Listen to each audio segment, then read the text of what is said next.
High above the world center of racing, ladies and gentlemen, welcome to NR Night in America. My name's Jonathan Ramos, the voice of NR, as we get ready to rock and roll for group qualifying. Going to be a lot of fun to see how it all shapes out as we get ready to go green. Drivers will be on the racing surface as we get started. So 10 minutes of group qualifying starts right now. Now you may be asking, why group qualifying? Why are we doing it this way?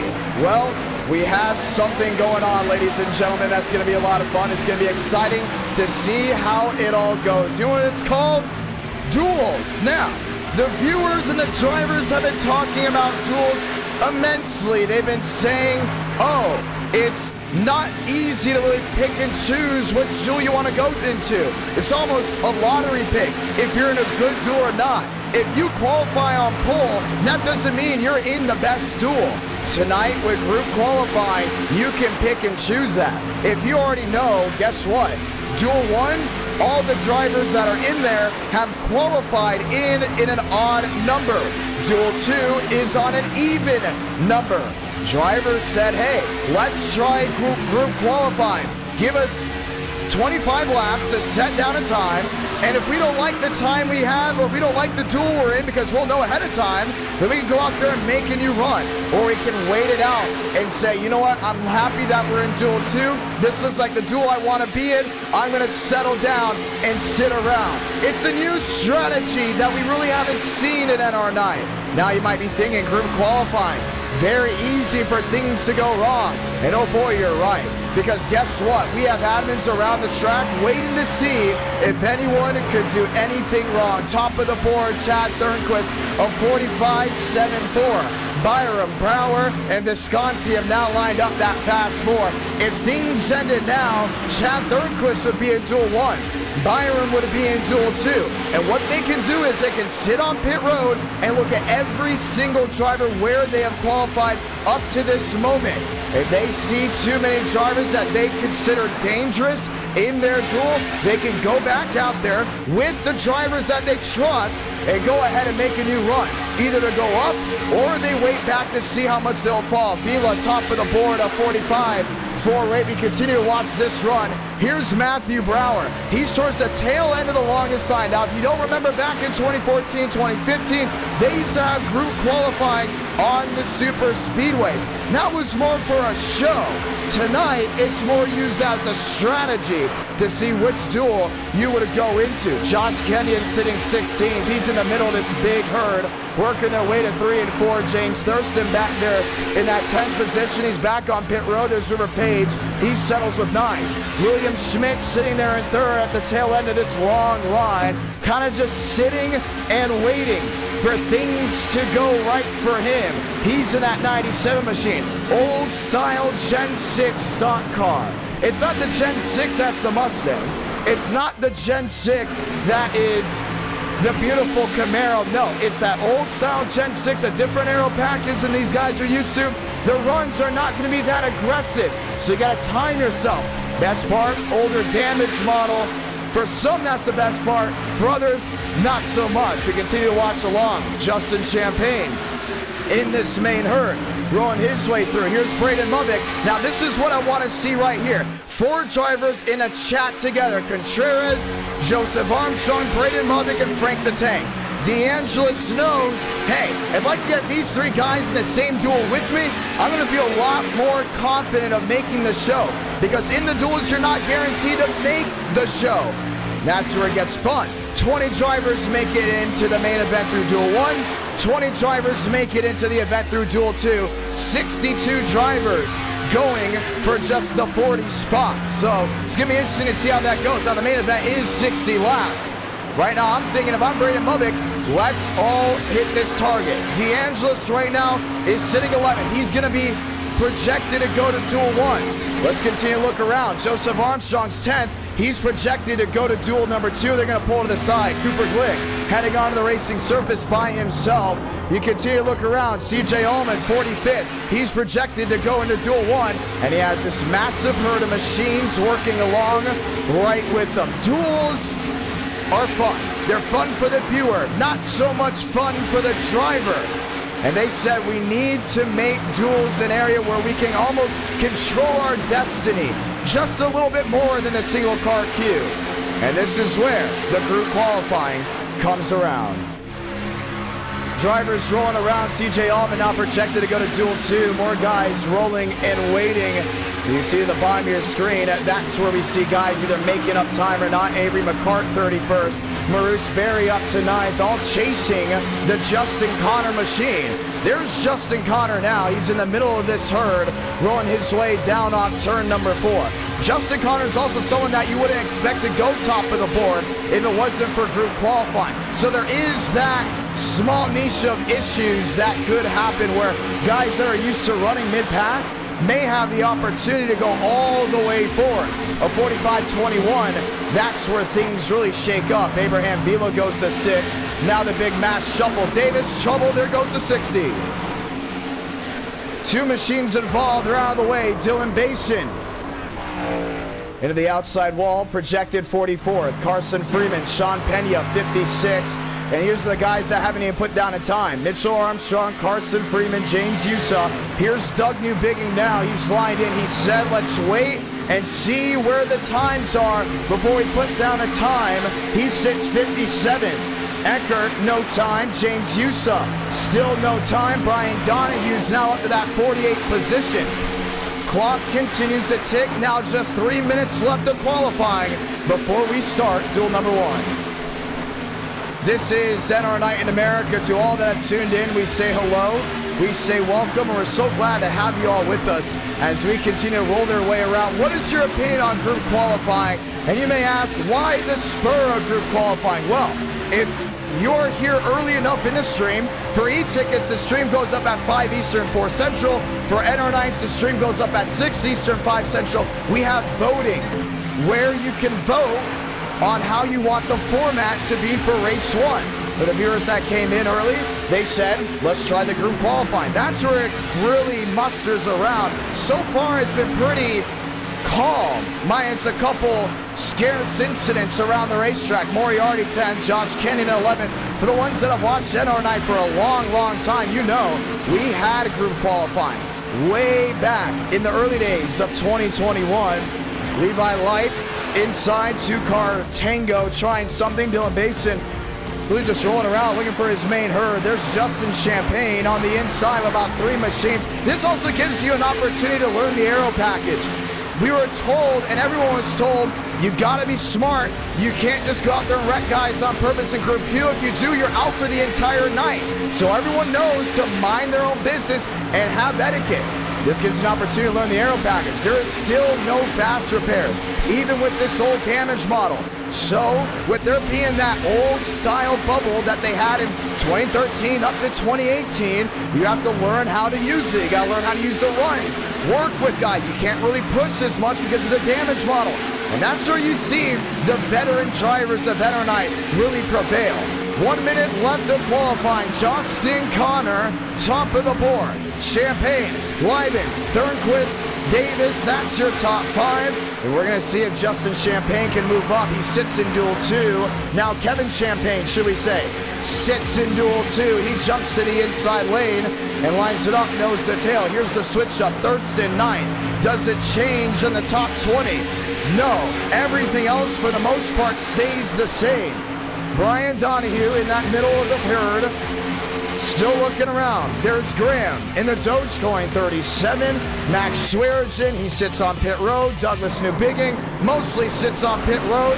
And the big wreck to go ahead and end qualifying. So your herd has been set for Duel 1. The drivers had the opportunity to control their own destiny as we get ready to start this one off. Duel 1 at Daytona in about 30 seconds. NR Night in America, feeling victories all year long. Frank DeAngelis down on the inside, and he knew it was time to get it refired as we get ready to go. Thank you to everyone that's tuned on in early. If you haven't already, drop a like on the stream. If you enjoy the great racing content, we did put out a YouTube short earlier today. If you haven't already seen it, it's doing pretty well. Thank you to everyone that is tuned in to the YouTube short. We're going to start doing that the day of eTickets or the day of events or the day of streams. Maybe just put out a YouTube short in the morning and then stream at night. It's going to be fun to see who has what it takes to take down Justin Connor, Lyman Davis, and so many others. Top of your screen, the running order for duel number 1. Top 20, you already saw on the left side of your screen. Grudger, Connell, Nettle, Wayne Kennedy, Bies, Basin, Shamela, Pena, Eckert, Yusa, and so many others. And I'm starting to see a little trend here. Some of these guys that wanted to get to Duel 2 got in there, at least when it comes down to the skill level and the accolade level in NR Night in America. We could tell Duel 2 is definitely on the hierarchy. Nonetheless, Duel 1 still has their big guys. Visconti is in there, Brower is in there, Cootie, an eTicket event winner, Frank DeAngelis, Jaden Reyna, William Schmidt, and James Thurston really scattered around. Dylan Basin will be starting in 26. He knows he has to get up inside that top 20. Eckert, Yusa, Pena will be starting from the rear end of the field. Just 10 laps in duel number 1 as we get ready to go green, and this will set your pole sitter for race 1 tonight. A 60-lap feature from the World Center of Racing. This is NR Night in America. Hey, what do you guys think of the new thumbnail? The new thumbnail style. We just updated actually the USA 500's thumbnail to see what you all thought of it. We're thinking that maybe the new style for the e-ticket events. 10 laps of action to go ahead and get us started as we get ready to go green. 300 likes, we get race number 5. 4 races guaranteed tonight. Daytona is gonna be a long one, but we're excited for it, which means race 2, 3, 4 may be either medium runs or sprint races, depending on how you see them. The Gen 4 will have its one and only NR Night in December before the e-ticket event. That is race number 2. The next time you see the Gen 4 racing, that's for the Drive Smart California 500. So get ready for that, December 15th at 8 Eastern, 7 Central. That is a Friday night. Ladies and gentlemen, let's get ready to go green. Let's say those magical words: God, speed, drivers. You are go for throttle up.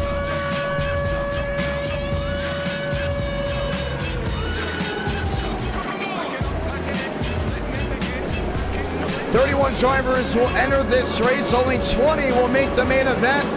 The slow 11 will pack their bags and head to the Midwest, as the Heartland will be next on the schedule for race number 2. And every time we go to Daytona, we don't have to worry about the driver count. We said, well, it's going to be Legacy Gen 6. We haven't done Legacy Gen 6 in a long, long time. Go all the way back to January of 23. And guess what? They came out in full force. We filled out the entire lobby in 3 minutes. High driver demand means duels. High driver demand means strategy. Means everything mixed in between. Ladies and gentlemen, let's get ready to go green.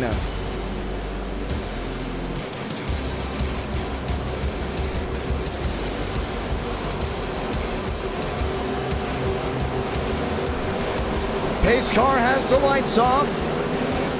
Let's get ready to ride. 10 laps of action in Duel 1. Crowd on their feet. It's daytime from Daytona, and the sun will set when we see the checkered flag here for the end of the main event. It's Chevrolet's leading us down as we light the fuse from Duel 1. Pushing already for second, Lyman and Davis.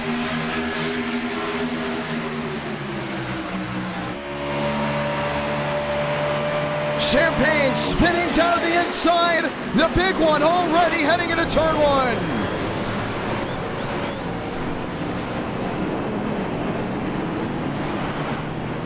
And the caution will wave right away.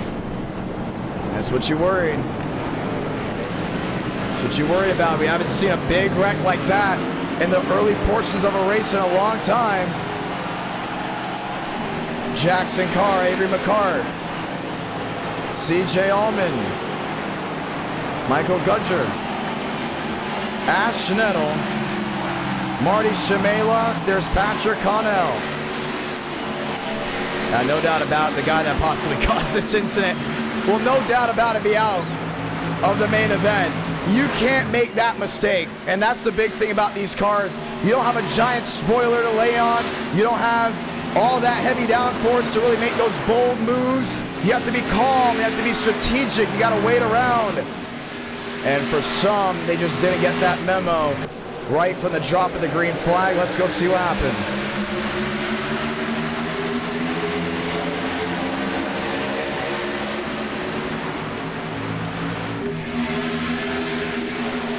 Oh, it started with Vila.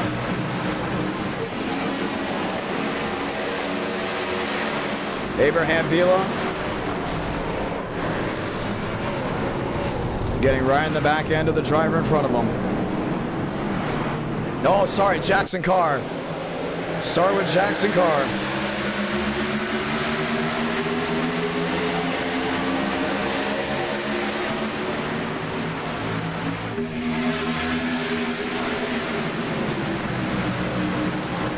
Unreal.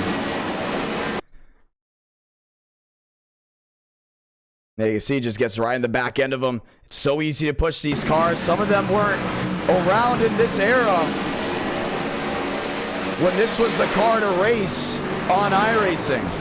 And they're used to being able to shove as hard as you can. That's how the next gen is. You can get in the back end of someone quickly and just move them forward. But with how this aero package works, that's just not the case. You can see Jackson Carr, boom, just smacks the back end of that 81.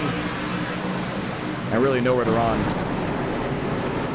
Justin Champagne and company involved in that one. We look to see where the rest of this field is. So Connor, Lyman, Davis, Kenyon, Gucci, Vila, Thurston, Barry, Page, everyone else putting their way onto pit road. So as long as you continue now to race and not wreck out, if you're the drivers that don't have any damage, you're most likely going to make the main event. That's the idea you got to go in with. There's the 48 of Dylan Basin just puttering it down on the inside. He sits 14th. Matthew Brower now 15th. McCart heading back on the track. He's in 16th. So some of these drivers that have that damage, you can continue to roll around, but you're going to be basically, or should we say virtually, in your own race, because the other guys will be far too quick and will jump away right away. 8 laps to go here in duel number 1. If you're just joining on in, we say hello, we say welcome. Already our first big wreck of the night, and that was heading down into turn number 1. Connor, Lyman, Davis, Kenyon, Gucci, Vila, Thurston, Barry, Page, DeAngelis, Schmidt, and Pena running out that top 12. So Jackson Carr has been escorted out of the facility for his bump to the back end of the 81. And once again, you just cannot drive that way. It's how it's going to be tonight.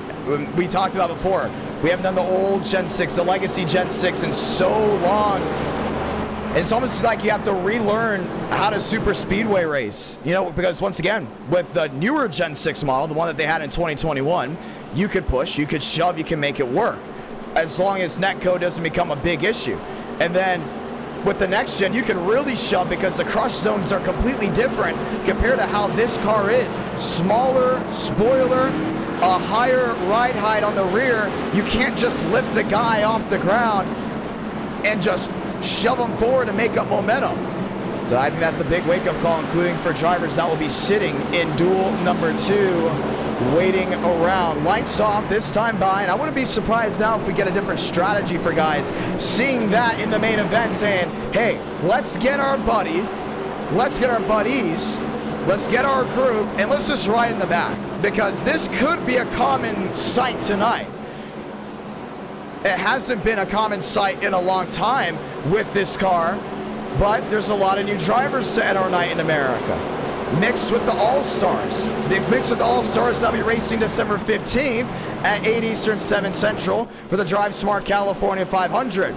Let's wait it out. And for the new guys, the rookies that come in, let them make their mistakes. Let them get their screen time, and then we'll be there when it truly matters the most to take the checkered flag. So I'm excited to see if that strategy comes back. It was a big strategy in the summertime of 2022. It could come back tonight as we get ready to go green.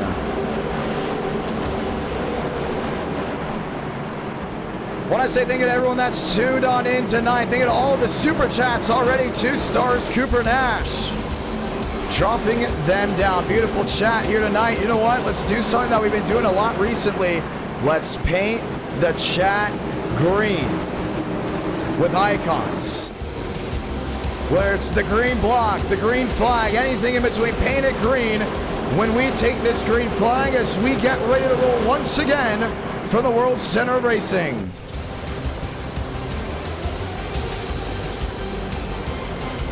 Pace car hard left on the pit road. Chevrolets lined up, row number 1, 6 to go into 1.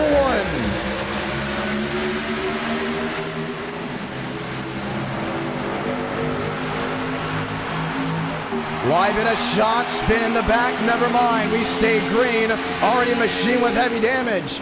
Live in to the bottom, lines in with Kenyon. Oh, should we say Kenyon on that outside lane, lined in with Connor. Justin Connor on the inside lane, Josh Kenyon on the outside lane, now 2 by 2 as they work their way down the back. First time tonight, they're going to be hitting full saw into turn 3. Abraham Vila up to 4th. He's on the outside in the 78 machine. Lined in with what looks to be Maurice Berry in the 61. Everyone minding their own business as they work their way down off turn 4. Top 20 make the main event. There's already 2 distinct packs. Should we say not? Yes, there is. Corey Lyles, CJ Allman, Ethan Eckert, and Justin Champagne. They'll be fighting for that last transfer spot. Everyone else, full saw back to 1 and 2. And now you're starting to think to yourself, hey, let's not junk the race car. We're in the event. We're in the main race. As long as we cross the start-finish line, we're good to go. But you know one thing. Everyone wants to take the checkered flag at some point. They're lined up 2 by 2. Inside train, maybe 8, 9, 10 machines deep. Top 3 on the outside. Kenyon, Vila, Berry. Behind him, Frank DeAngelis up to 11th. Lined up there with Dylan Basin. Basin made headwind in the last eTicket event. The USA 500 was not able to get time off for the California 500. And the 48 machine will be driven now by Ryan Honeycutt. 2 by 2, back to the high banks of 1 and 2. Live in on the bottom, Josh Kenyon on the outside lane. He has Abraham Vila in tow. He has Maurice Berry in tow. Those 3 drivers have been able to stay together without pushing and shoving. That second lane is going to be crucial later in the night. 4 to go, comes to 3 to go this time by for the World Center of Racing. Mike Lyman has never won a race in NR. Justin Connor around, right in the middle of the field. Slammed in the backside, that's the 88. That was James Yusa that turned the 65 up and over as the caution will wave with 3 to go. And we talked about rookie mistakes. Well, you just saw one right there. The way he came off turn 4, it would have worked in a truck. It would have worked in the Xfinity series. It would have worked with the Gen-6 2021. It would not have worked with this aero package. And that's where Justin Connor now faces a possibility of not making the field. Now he's crab walking. You see the rear end. Just got right in the back of the competitor. We're going to watch back to see what happened. But for Justin Connor and company, it's not what he wants to see. We'll watch it again. Watch him coming down off turn 4. You're in. And the thing is about this car, you have to think about breathing out of the gas. You already saw him way out of control coming off turn 4. And we saw this consistently in this era. Look back to Kurt Busch. I believe it was in the Clash that year. A slide off turn 4 went around. Kevin Harvick, I think, what was it, the 2016, 2017 Daytona 500, a crazy save off turn 4. Turn 4 is going to be treacherous just because of how small the spoiler is. And that's something you have to keep in mind. They can't approach this track the same way they would with any modern stocker truck that we consistently run at NR. A quick slide off corner exit, then all of a sudden here comes James Yusa. Pow! Right into the side of the Justin Connor 65. And that right there will be the end of James Yusa's night at Daytona as well for the Connor 65. This lines up your top 20 differently. Justin Champagne, I believe, might still have a shot. No, he is sitting on pit road now in the 28th spot, maybe to try to get some rework on the machine. Lyman, Kenyon, Vila, and we're looking to see if we can get the one to go this time by so we can get Duel 2 done in the right time slot. Lights off on the top of the pace car. Working 8:26. Happy Friday night, ladies and gentlemen, at our night in America. Feeling victories all year long. This is December racing. After this, Gen 4 action from the Kansas Speedway. So they'll line it up 2 by 2. They're going to wait to see if some of these other guys will be working their way off pit road, and Justin Champagne will do just that. He now sits in the 27th spot. He now has a nose back on that 38 machine. So Champagne was able to rework his car before we were able to take the green flag once again. 2 laps to settle it.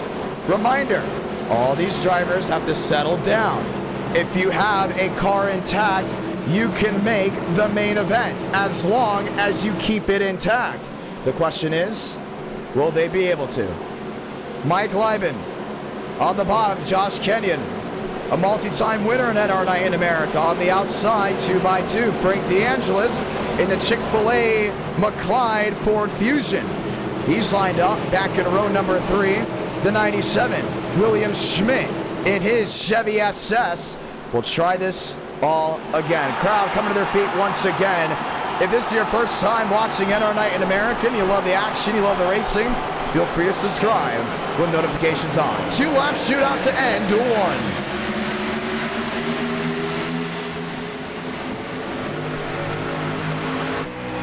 Kenyon on the outside, a lot of daylight between him and the Ford behind, now swaps to the bottom. Lined in there with the Abraham Vila machine. Lined in with Mike Lyman. Vila knows with this package, you may have to wait to the last moment to make a move. He has his Chevrolet lined in downstairs. It's all Chevrolet now in the top 3 with the lone Ford sitting in 4th. Single file 3, 4 machines to the outside.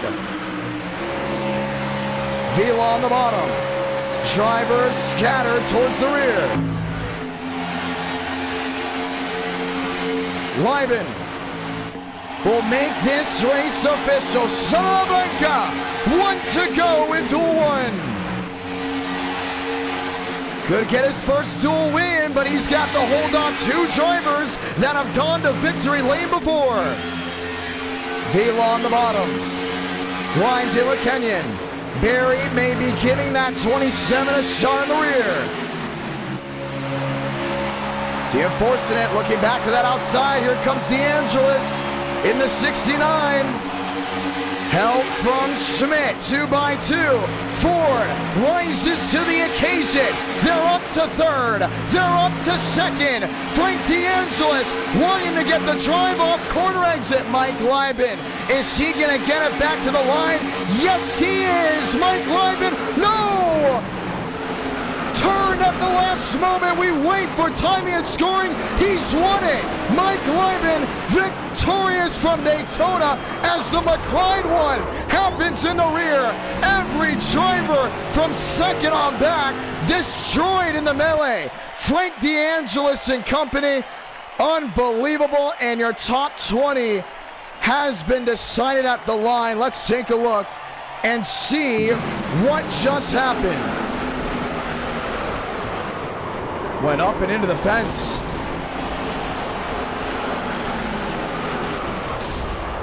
Unreal.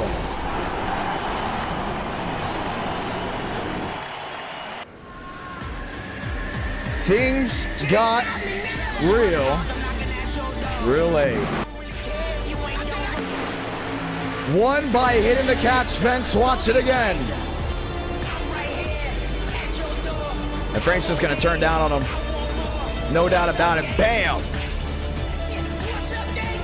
Oh, let's review it. I think maybe Abraham Vila beat him to the line. Nope. Mike Lyman with the rear end won this race. and there was really just nowhere to go.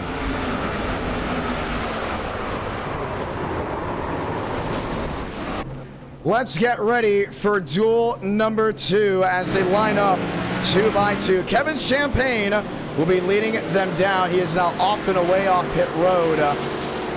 Well, don't you love Legacy Gen 6? You never know really what you're going to get with it. And for some of these guys, this is their first time trying this car track combo out.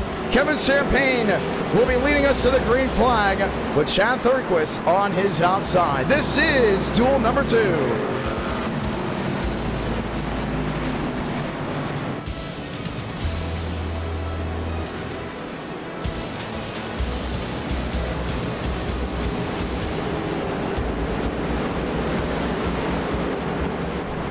Ford on Chevy, row number 1, top 20, shown on the left side of your screen. Gio Turpin, Aiden Graham, Kenny Real, Nicholas Hook, Levi Light, Brian Donahue, Drake Armstrong Freeman, Mitchell Armstrong, and Bradley Shamela will line out the back end of the field. That's 21st on back as we get ready to retake the green flag. A 10-lap duel to see how this goes. There's Jacob Wilkerson and that old-style Richard Petty 43.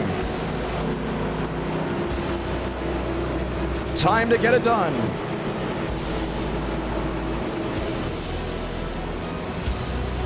Chad Thurquist, Kevin Champagne.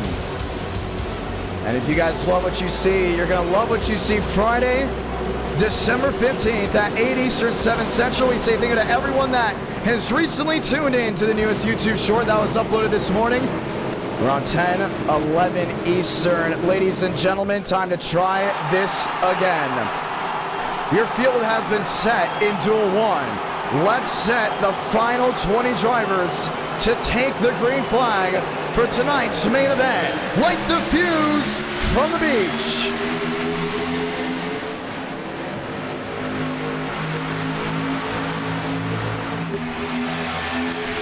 Thurquist on the outside, line to a Byram. Quinney and company. Jacob Wilkerson. On the outside, help from behind, Braden Mubbock Robertson. Lines up 2 by 2. Mubbock got that 42 machine down the inside, got Chad Thurquist on the outside, now with Byram. Inside lane, all connected. Working their way to 3 and 4. Chad Thurquist on the bottom, Oliver Quinney. Lined up, make that Kevin Champagne on the bottom with Thurquist a drive off the outside lane. Chevy versus Ford. Kevin Champagne will get it done for the Blue Ovals. Last time we did this car track combo for the feature event of Ford went to victory lane. Do you, the viewer, remember which driver that was?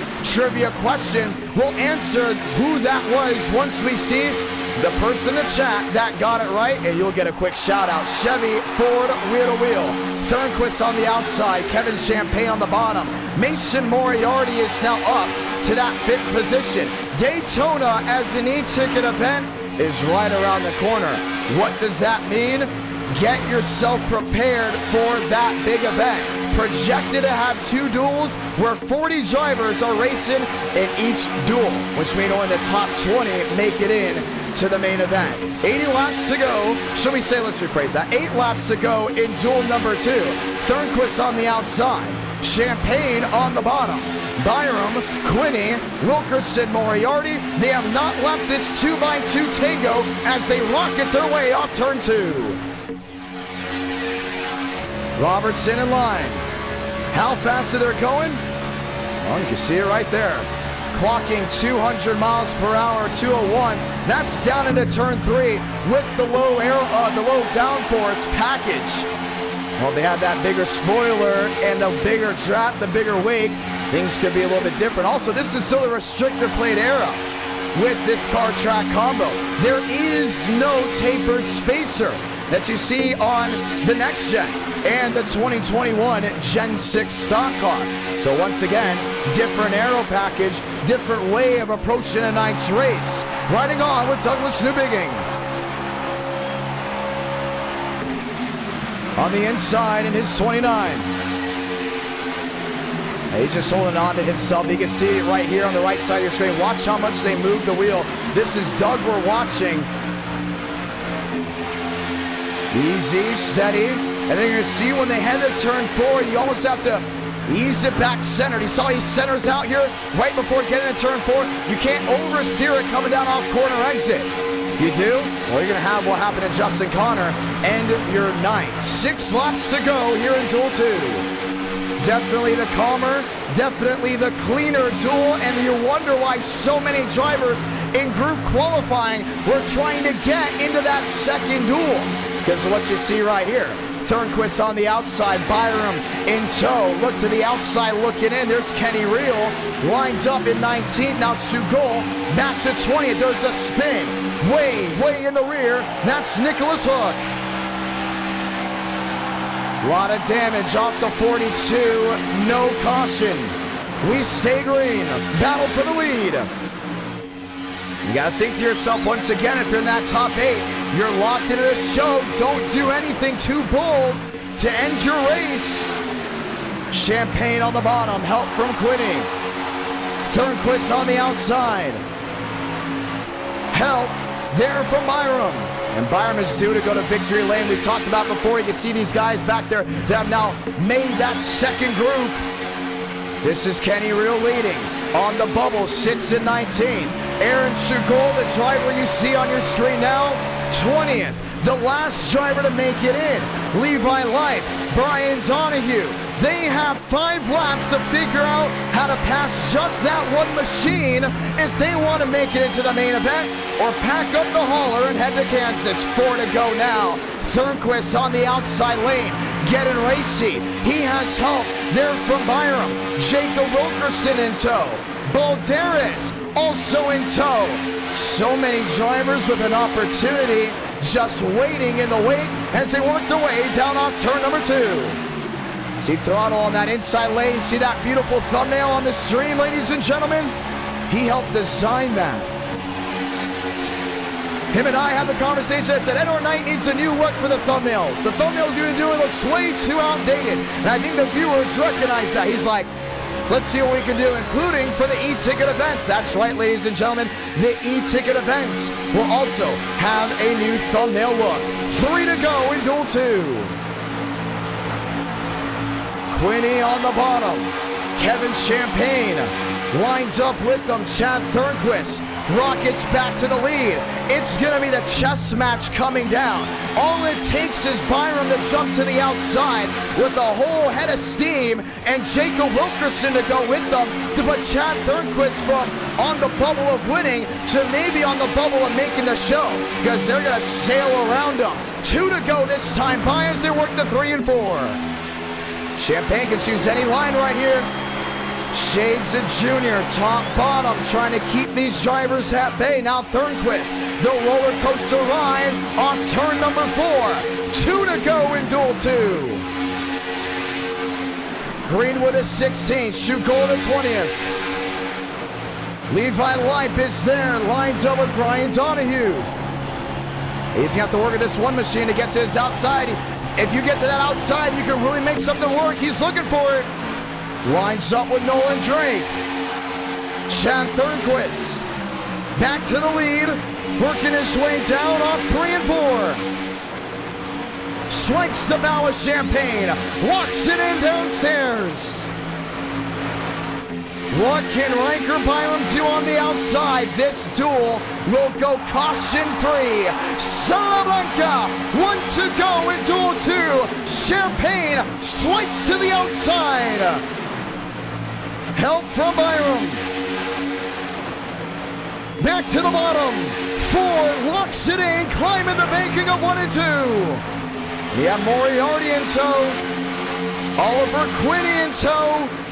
Champagne, mirror driving, trying to keep Thornquist behind him.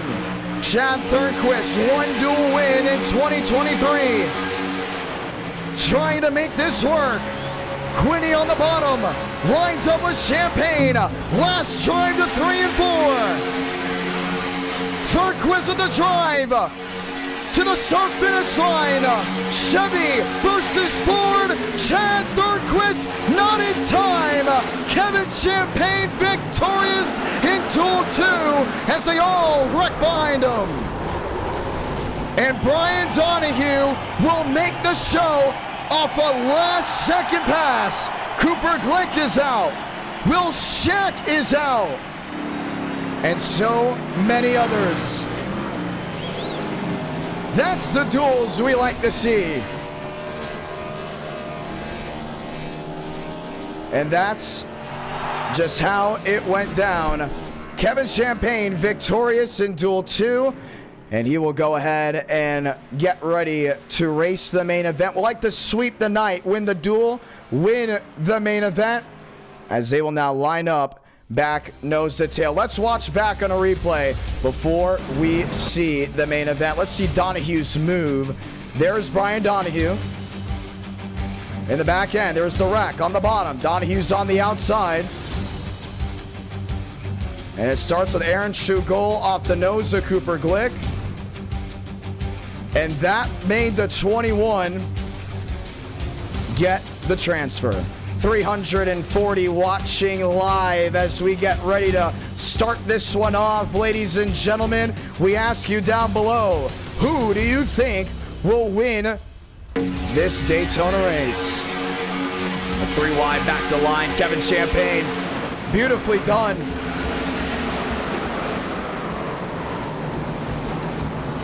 Jacob Wilkerson, damage on the nose. Wrecked at the end. And they will line up 2 by 2 for 60 laps of action.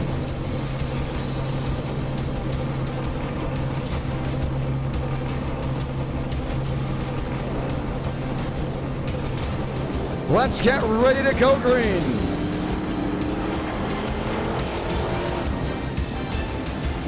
We'll see the green flag this time by. Let's say those magical words. God, speed, drivers. You are go for a throttle up.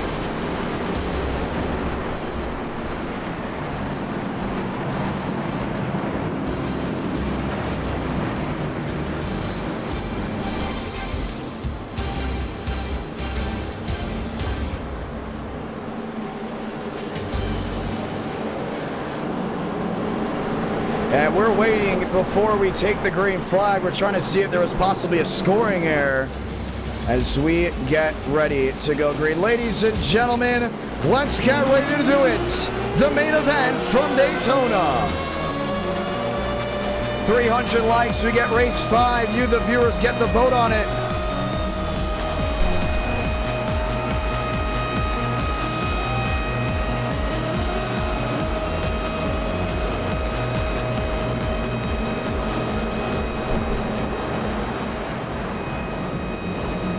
And we have to see if we have to delay the green flag, waiting to see how things roll.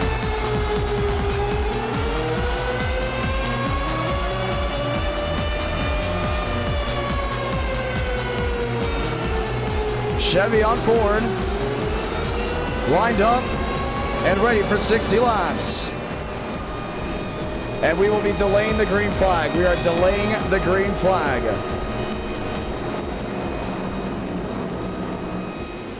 And there must have been an error with how we're setting this thing up, ladies and gentlemen. So they're going to take their time. They're going to delete the drivers they need to as we get ready to go green.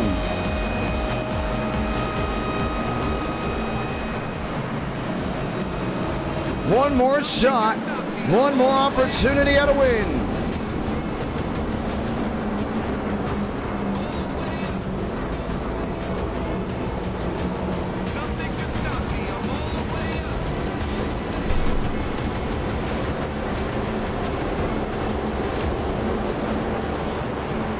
And they're getting ready to see who they have to kick out of the main event. Apparently they still put 60 drivers on ins, which meant all the other guys that had to be 41 on back had to get out. So we will be ready to go green. Lieben, Vila lined up nose to tail. There's Braden Lubbock. There's Cooper Nash.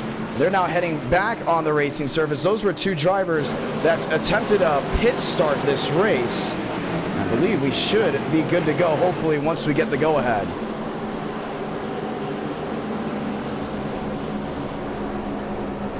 So no invert.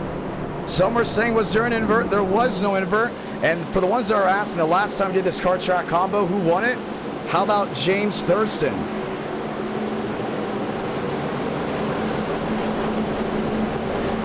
James Thurston going to victory lane. He did it in a Ford after a wild incident late in the race.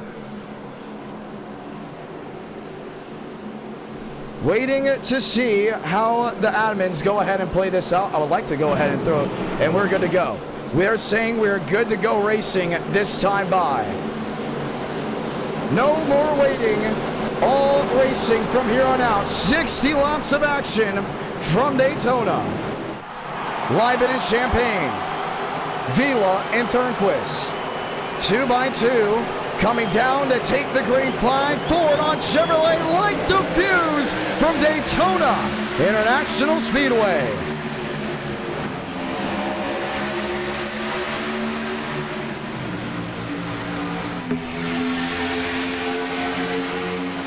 Ford on the outside, Champagne. Help from Thornquist, already shuffling way back, and for a good reason. Old damaged model, long green flag runs. We could see green flag pit stops, and you don't want to be wrecked out early. Champagne to the outside, lined up with Thornquist. Now the big thing about Chad is, Chad knows how to race the driver in front of him. Why is that? He just went through the duel and came mere inches from winning. With that being said, he knows how to take it easy. He knows how to hold on. And now he knows possibly when the right move could be if he has to fight the 10 once again. Lieben leads lap number 1. Bullet train on the bottom. 3, 4, scattered about 7 or 8 machines up there in lane 2. Wilkerson down there, you see him lined up with Basin. Basin in that 48, one of the Chevrolets. Aladam Contreras on the outside, lined up with Gujar. Lieben, Vila, Chevy on Chevy, now a Chevy Fast 4 as Kevin Champagne yields on the outside lane. He's struggling to get that speed off corner exit. You can see it there. I think Dylan Basin thought, hey, let's go to the outside and work with them. Here's a driver I can trust to go to the front. If you see a veteran on the outside lane and you have a winning record in NR Night in America, you have a great stout respect from these guys. Go up there and try to make something work. Doesn't work early on, okay, get back in line single file and then try to experiment later on in the race. But right now you're in an area where with this aero package, and I'm telling you, you can drop a dime every time I say with this aero package because it's just so different than anything else that we race.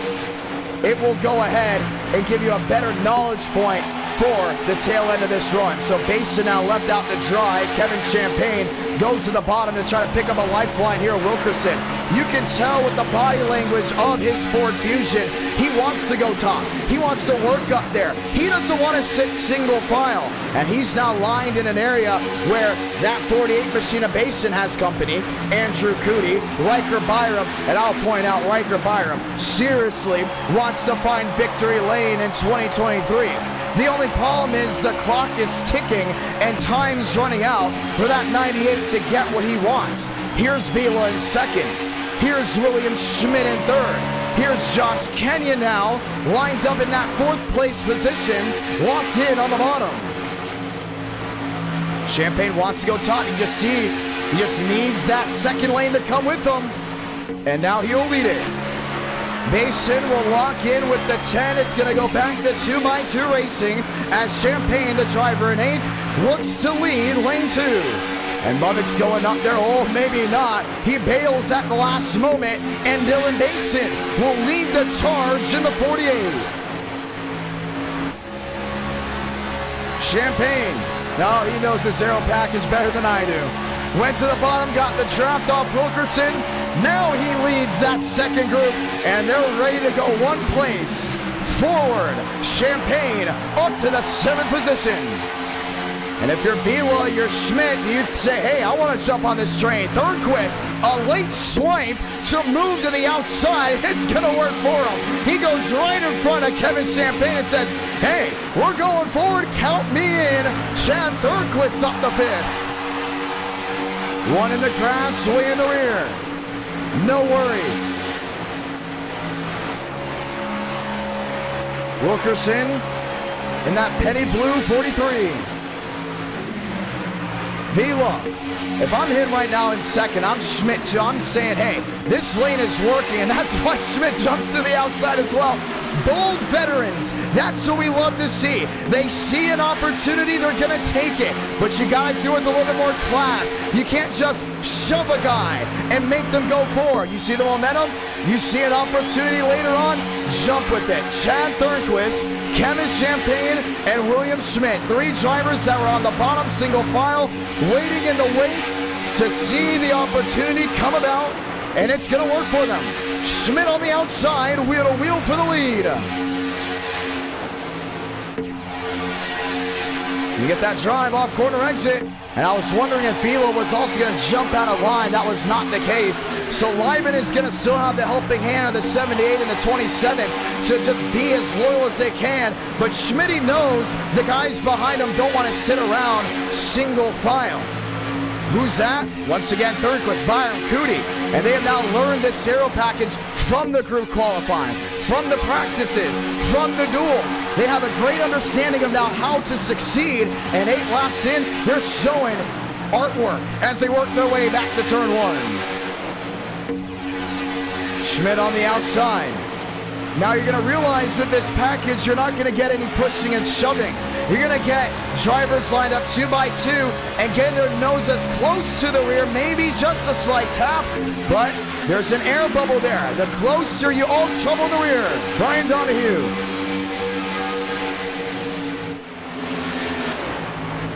Slammed the outside wall. This is now for the 33rd position.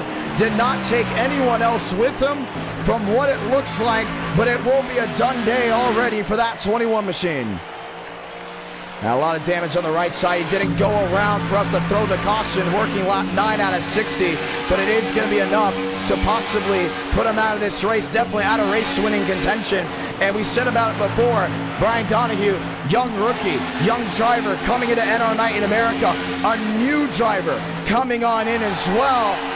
Not used to this style of racing. The veterans will prevail. The young ones, the new ones, will get a rude awakening. Already working lap 9 out of 60, and Schmidt's got the momentum.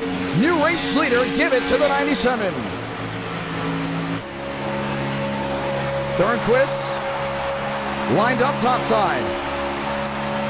He's thinking of maybe giving a little bit of an aero push. On that outside lane, there's William Schmidt. No, should we say that's Max Swearigan. Lap machine on pit road early.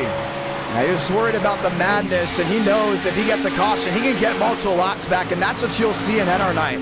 Once you get a caution, you can get as many laps back as you want. In the e-tickets, that's not how it goes. It used to be the rule, not anymore.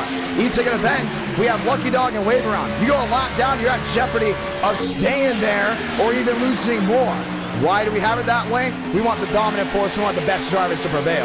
Lyman on the bottom, Schmidt on the outside. Thornquist lined up there with Vila 2 by 2. Next time by, 50 to go. Shuffling in the middle of this herd. Still 19 drivers under a second. And let's go back to Daniel Mosteller. Here he is, lined up on the bottom. Demos, a driver known for running up front. This is what a second back looks like. Not a lot of room if something goes wrong up front, including in the middle of the corner. His best option, though, not a lot of machines behind, besides one blinking out. That might have been what looked to be maybe Joseph Armstrong. No, that was Lane Sanders in the 34. They're lined in, and they're waiting for either something to break, a crack, an opening, maybe a momentum shift, or one driver makes one bad mistake, and they can make up time that way. Wheel to wheel, how about Mike Lyman? Did not expect him to come up here and run well. Gonna be honest, did well in qualifying, did well in his duel. Now is leading laps in the main event. He has never won a race in NR Night in America. Does that change here tonight? Working lap 12 out of 60 to the viewers viewing on in. We say hello. We say welcome to the World Center of Racing. My name's Jonathan Ramos, the voice of NR. If you're just coming on in from the YouTube short, we say hello. We say thank you. We hope you enjoy today's broadcast. A lot of drivers lined up 2 by 2. A lot of drivers waiting for something to go right. Schmitty on the outside, not a lot of help now. As one sideways, Marouche Berry back into traffic. What a save by the Ford Fusion. Swipe the bow of Jacob Wilkerson, and that's something that 43 machine didn't want to see in front of him at all. Well, momentum shifted. The inside lane will lose it now coming off turn 2 because of that incident, and he can go ahead and keep the movement now going forward. Respect. Etiquette. It's here. You love to see it. Here from Daytona, working lap 13 out of 60. Let's talk strategy. Let's talk drivers looking for victory lane. Last time we did this car track combo, about a 30-lap green flag run. We came to pit road for green flag stops. Then the caution came out. Well, guess what? I believe we only had 2 cautions that entire race. It was a 75-lap race. This being a 60-lap race, working lap 14 out of 60, and you start thinking to yourself, okay, they're calm. This is what we like to see. The more times that they're calm up front early in the race, the more drivers you'll have running towards the end of the race. Vila in 4th, Kenyon in 6th, Berry in 8th, Wilkerson now lining out that top 10. Let's look towards the back half of the field. This is 31st. This is James Thurston. Technically, this is a 31-car pack at Daytona. Make it 32 as the Max Swearinger machine is 1 lap down. Well, a lot of guys sitting together, staying together. Here's Matthew Brower off the pace. Here's Douglas Newbigging with Frank DeAngelis, Cooper Glick, Ashnell, and Dale Greenwood off the pace. Some of those guys are in a chat together. They're thinking to themselves, wait it out. Let's wait it out and see. I don't think they expected this race to go 15 laps green early on. Now they're going to be in jeopardy of going a lap down. You can see the faint dots way in the rear, heading to 3 and 4. Keep that in mind. Working lap 15 out of 60. This is NR Night in America. Liven on the bottom. Schmidt on the outside lane. And Thornquist is really settled in here. He likes where he is. He knows he can be a big helping hand to that second lane. Let's look back to these distinct packs now that are working their way just off the tri-oval. Who leads? That's Cooper Nash in the 55. This is Mason Moriarty and Alexander Balderas. 3 drivers that are used to going up there 3 by 3 by 3 and just hoping nothing goes wrong. Big flip of the script for them, as they know keeping their car intact is very, very important. Let's do a rundown. Top 20, it goes Braden Movick, Lane Sanders, Michael Guger, Lyles, Eckert. 2 machines down to the inside, 1 stuck in the grass. Out of harm's way, way off the pace.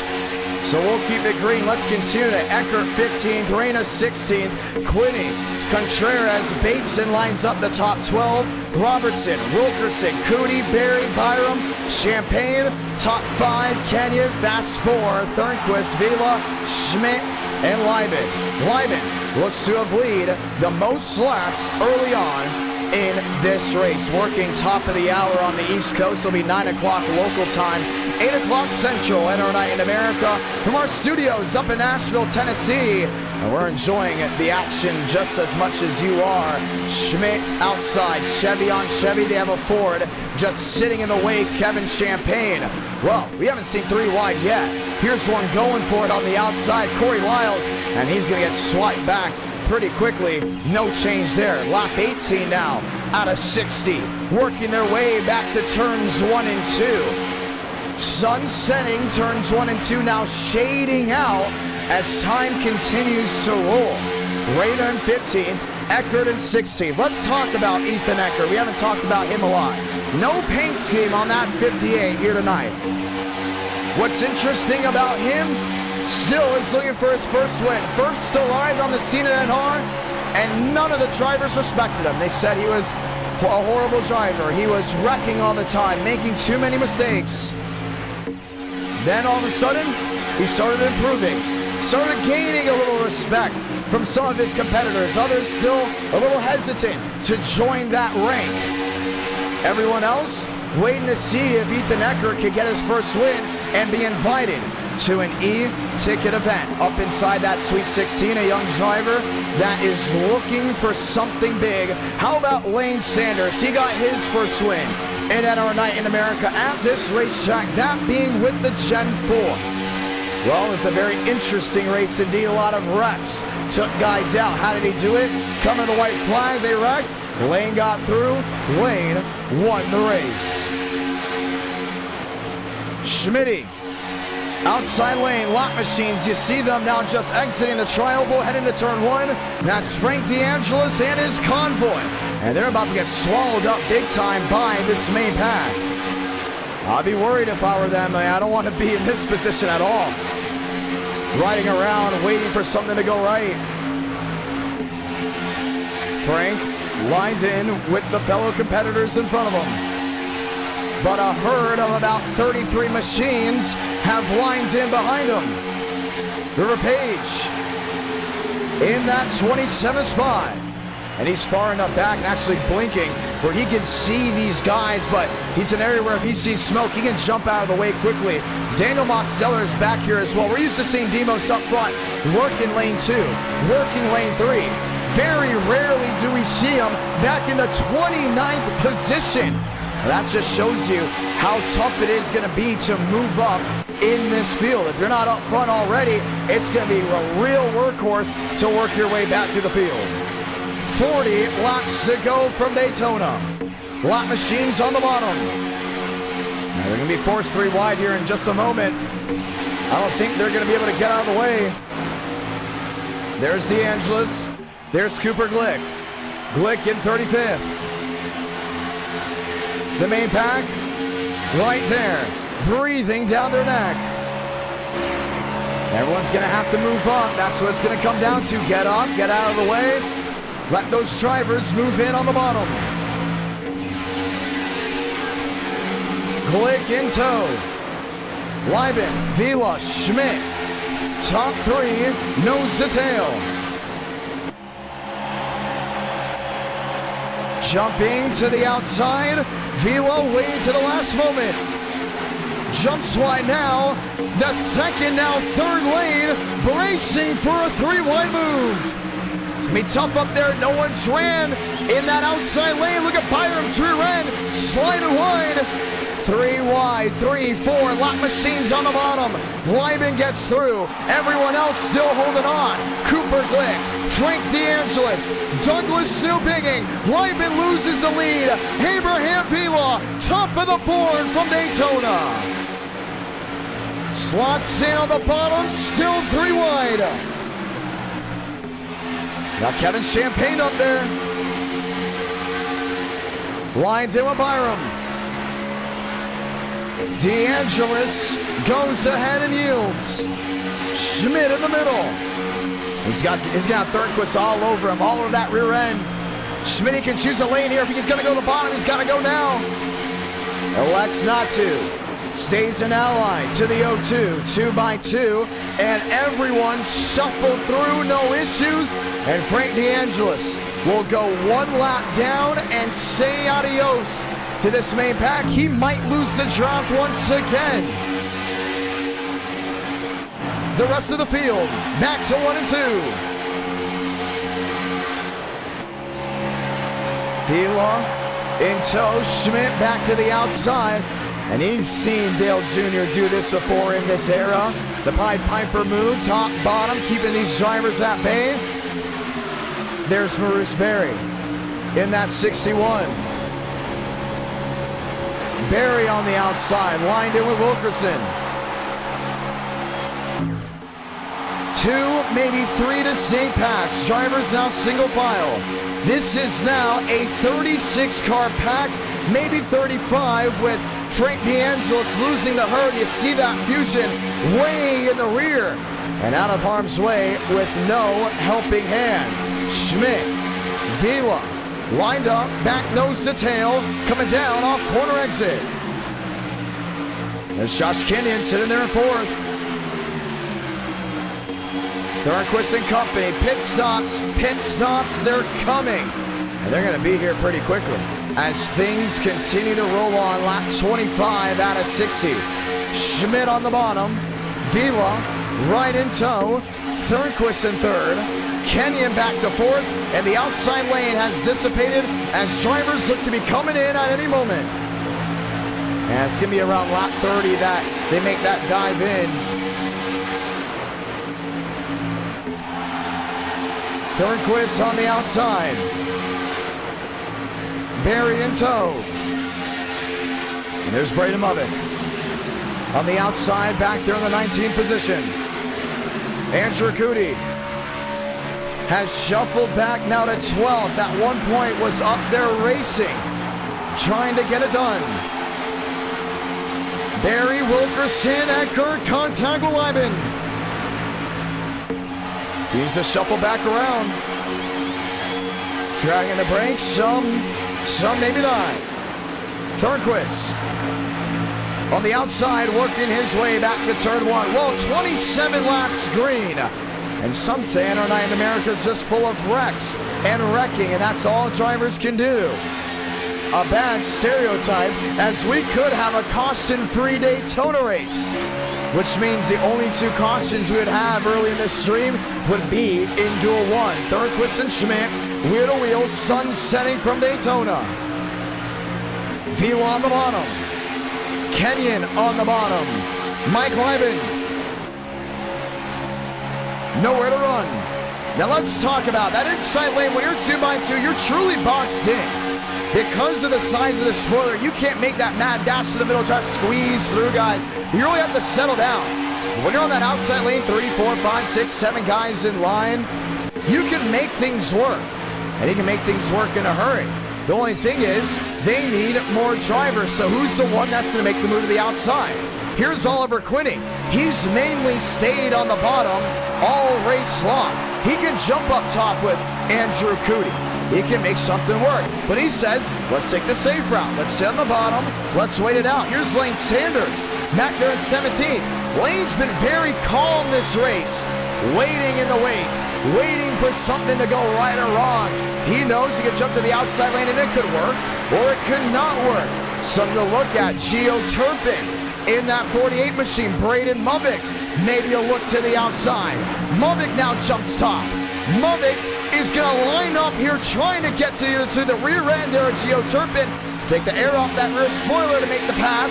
We'll go to the outside with Andrew Cootie. See a lot of guys doing that. You get to that rear spoiler, you can take that air off, and it's going to be tough for these guys to hold on to that car. And that's coming off, corner exit, sometimes an entry. Look back to the Sprint Unlimited in about 2015, 2016. Why was Danica Patrick mad at Denny Hamlin? Simple. She was mad that Denny was racing her so hard and taking the air off her spoiler and getting her loose. Denny just said, Danica, it's because you're always loose. That was the running debate. In this era, every single inch, second, minute was dealt with aero sensitivity. And that's where you see drivers still trying to experiment. Here's Aladam Contreras to the outside. This time by, we will see the halfway lap. Ladies and gentlemen, we'll run 30 laps without a caution, which means pit road, it's opening up in a moment. And this is going to be the big story right here. What do these guys do in the rear to make up time? They have really single-filed out back here, and they're just waiting to see if something can go right or wrong. Vila up there with Schmidt. That's been a side-by-side battle. That's not changed. Train racing, that's what you see with these drivers trying to go ahead and make up time for the rear end. 30 to go. Barry in fifth. Thornquist in third. Thornquist trying to give that shove there to that 97. Maurice Barry lined in with Jacob Wilkerson. And Ethan Ecker has stayed up front for the majority of this race. 2-3 big leaders here tonight. Schmitty, Vila, and Mike Lyman, who's now running in that 6th position. Schmidt back to the lead. Just for the time being, Riker Byram is on the outside and he's lost that time. Lost the opportunity to make that second lane work for him. Will need help. Here comes Contreras to the outside lane. He's lined in with Andrew Cootie. 3 drivers, maybe 4, and now some jumping to the outside. Here's Corey Lyles. Looking to catch that second group. Outside lane, lined in with what was 5-6 machines. We'll get 2 more drivers, as it looks like, to really make ends meet. Lap 33 out of 60. This is race 1 for the World Center of Racing. Vila on the bottom. Schmidt on the outside lane. And now it's back down to 4 guys. All these guys back here dropping back. Eckert to the bottom. Now Eckert back to the outside. Might be stuck in that train position. Aiden Robertson lined in. And what looked to be a dominant force on that second lane is starting to deteriorate. And that means they're going to have to drop back and make something work later on. We got drivers coming to pit road. Andrew Cootie. Whoa, 1 spinning coming in. Cootie slides into his box. Riker Byram is in. Mosteller is in the 87. Max Swearinger is in. Money stop time, lap 34.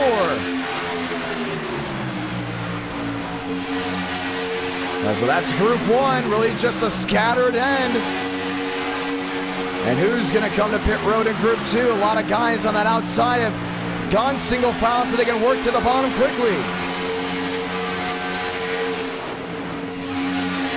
The mad dash to pit road, part 2. Oh, Mason Moriarty tagged by Alexander Balderas. River Page goes for a slide. James Thurston narrowly avoiding the 6. Unreal. It was mainly that second group in the back that tried pinning together. James Thurston, now an even more terrible start, or should we say stop. River Page, Mason Moriarty. Something is wrong with the rear end of the 6. Maybe an axle. Moriarty may have broken an axle. Here comes Group 3.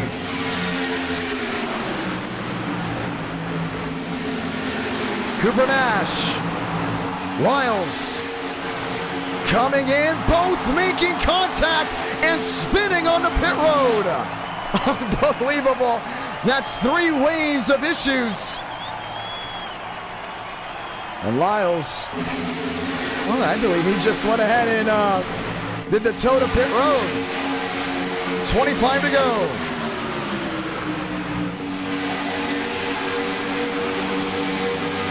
And when does Group 4 come in? Josh Kenyon on the bottom. Lined in. Do we see another break? I'm surprised they really didn't pit that well together. I think Gio Turpin's coming in this time, but he's coming in by himself. Turpin on the pit road. William Schmidt leads now on the bottom lane.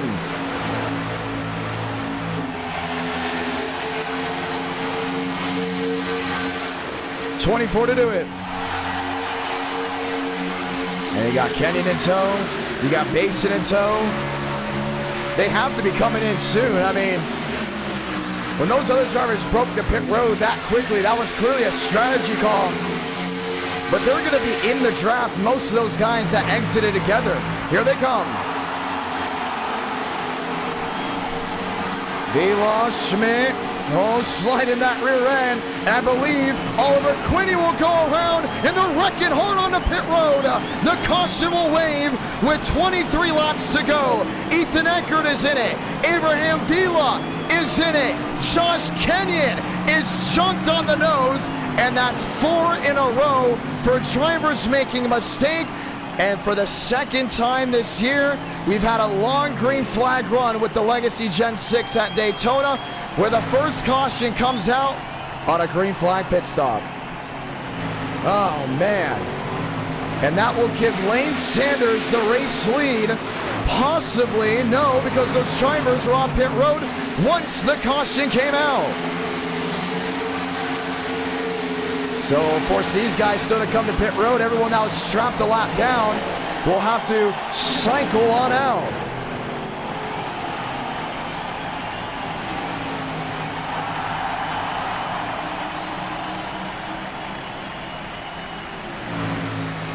And Josh Kenyon will sit dormant in his stall. Let's go see what happened again. This was coming in. Yeah, so you saw William Schmidt originally lose the rear end on entry, right? Hand over fist, trying to figure out how to slow that car down. And the 78 Avila was just dead sideways. Got right in the back end, and he didn't really lock it down. He drove down to the inside. Dylan Basin, a lot of damage, I believe, on that 48 machine, the right front. Ethan Ecker was involved. Oliver Quinney was turned around dead sideways. And the caution will wave once again. And I didn't see a lot of these guys practicing pit entry. I saw a couple of them doing it. And that's why it's important to do that, because you just never know when you're going to get an incident like that. You never know when you have to come to pit road. Including with an aero package that is known for long green flag runs.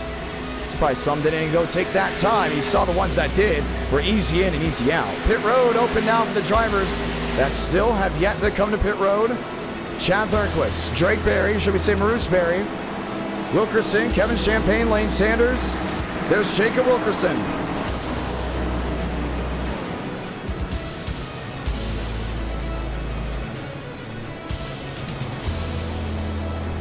And we're going to have a huge restart when we get it backfired. So a 4 or 5 car incident on pit road brings the caution out for the first time tonight. Let's ask you all a trivia question. Where was Andrew Cootie's eTicket event win, and what was the name of the eTicket event? As Andrew Cootie now leads the field, Braden Movick will be up in that second position. Lined up with Lyman, Robertson, and Eckert.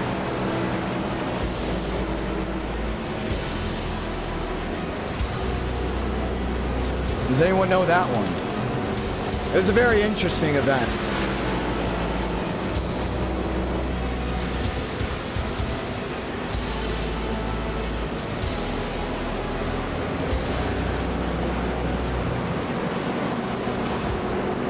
Let's get it back refired, ladies and gentlemen. This time by, we will see the one to go, so we catch our breath for just a matter of moments. Some of these guys going around to get their laps back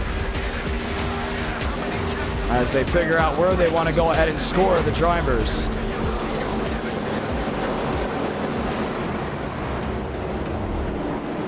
And they're trying to figure this one out. That's Braden Movick in the 42. Mike Lyman, he's arguing his spot, but he was involved in that incident as well. So they're saying now Mike Lyman will go to second. Movick will go to third. Well, they continue to argue over spots. And it was the 2022 Daytona 500, and Andrew Cootie went to victory lane with that win. So drivers trying to discuss where they belong as we get ready to try this all again. Let's get ready to go green.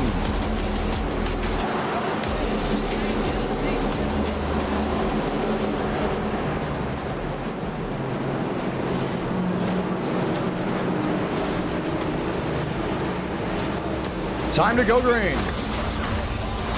20 to go. And a big-time restart that will change this race up, no doubt about it. Chad Thornquist, Dylan Basin trying to figure out where they have to be. Andrew Cootie trying to figure out where he has to be. Robertson as well, as we get ready to try this all again. 2x2. Braden Mubick will line up in the 4th position. Rephrase that. Lining up in the 3rd position. Robertson, Wilkerson, and this is shuffled out the entire running order as we get ready to retake the green flag. There's Sean Pena, that's 36. Allman rejoining us, Max Swearigan, Cooper Glick, all joining back in with an opportunity to find victory lane. A 1 caution race, a tame race early on, and for some, they like that. For others, they're ready to kick this thing into high gear and see what the final 19 laps at Daytona is all about.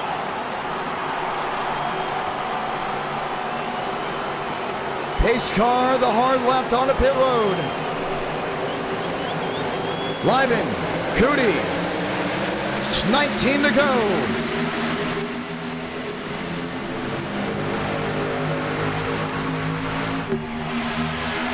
Shuffling, Thornquist to the bottom.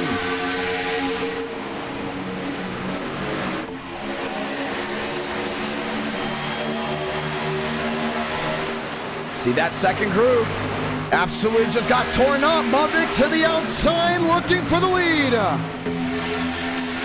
Andrew Cootie in tow. And these two have been rivals for a long time, forced to work together. Mubick back to the bottom, now Cootie will fade. Robertson on the outside with Balderas. He has Lane Sanders right on his tail. Braden Mubick will lead him down, 18 to go from Daytona.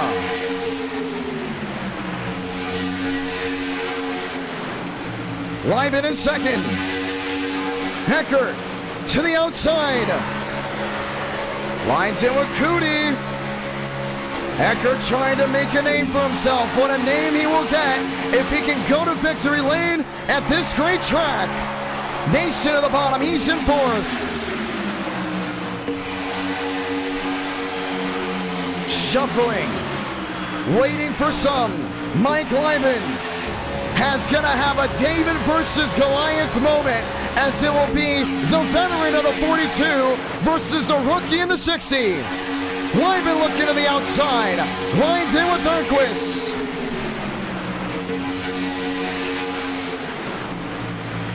And then the question has to be asked, who's gonna win this race? I mean, you obviously say, hey, maybe Braden Mubick, that's our guy. Maybe even Thornquist. The drivers sitting 2nd and 3rd have not won at all this year for a feature. Thornquist has a dual win, now sitting in that 3rd spot. You may think Basin, but look at the damage on the nose of the 48. Pull down the chat below in favor of Lyman. He sits 2nd. Mubick will be mirror driving all the way back to the start-finish line. The Sweet 16 from Daytona. It's going to be big right here. And remember, he could get turned for it. Seen a lot of these guys in that bottom generate that run. What about Thornquist in 3rd? Does he push the 60 forward? What about Kevin Champagne? A rocket ship now in that 2nd lane. He has Eckert. He has Gucci. Sanders on the bottom. He has Drew Page. And the drivers that were waiting in the wake, waiting for their prey to go ahead and pounce, have arrived on the scene. Lyman to the outside. Lyman to the lead. Mike Lyman, top of the board from Daytona. No, Mubick takes it back down on the inside. It's feeding time at the zoo. It's go time. This is what this aero package produces. Calm, waiting, trying to make something work. But when it's time, you gotta put it all on the line. Eckert to 8th, Sanders to 9th, Gucci back in 10th. Got Maurice Berry back there in that 13th position. Waiting, no hesitation. Mike Lyman. Oh, Thornquist loose, coming off corner exit. 14 laps to go from Daytona. All the 42 up front. Lyman's got Basin right with him, and Bason's got that pedal just nailed to the ground. It is not leaving the floorboard of that Chevy SS. Lyman wants the lead. Movick wants to hold on to the lead. The drive off turn 2 in favor of the 60. Side by side, wheel to wheel. Mike Lyman top of the board. You got Thornquist back on that inside. Not a big helping hand of that 42 off exit. A big helping hand to the center of the corner.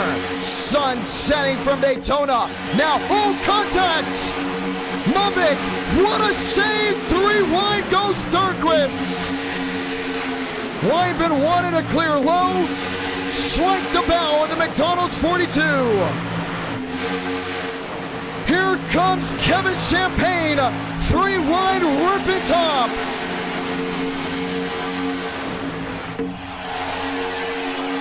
Ford, Chevrolet, Thornquist to the point.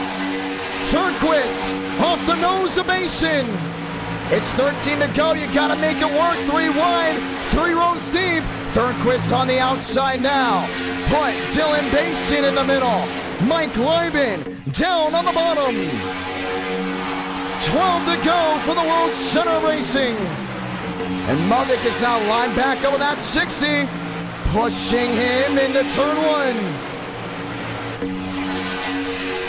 Thornquist on the outside, still just 3 cars in tow. Lyman, a mirror full of the 42.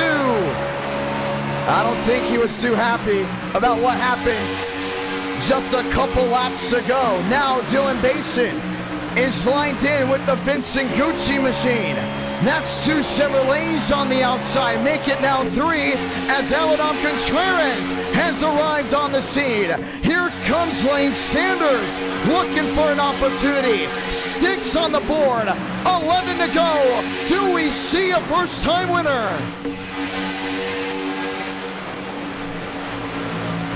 Basin in 4th. Sanders struggling on the inside lane. He's all over the place. Just trying to keep that car in tow. Lyman in the 60. Movick in the 42. Sun stuck behind the clouds and has gripped up this entire racetrack. See these guys trying everything to just make up their total trouble. There they go. Mason Moriarty around, right in the middle of the field. Ethan Eckert is in it. Kevin Champagne is in it. That's going to be, I believe, Douglas Newbigging also involved. Max Swearingen, James Thurston, 8, 9, 10, maybe 11 machines involved in the melee with 10 to go. And the caution will wave for just the 2nd time tonight. Wow. Aiden McConaughey involved.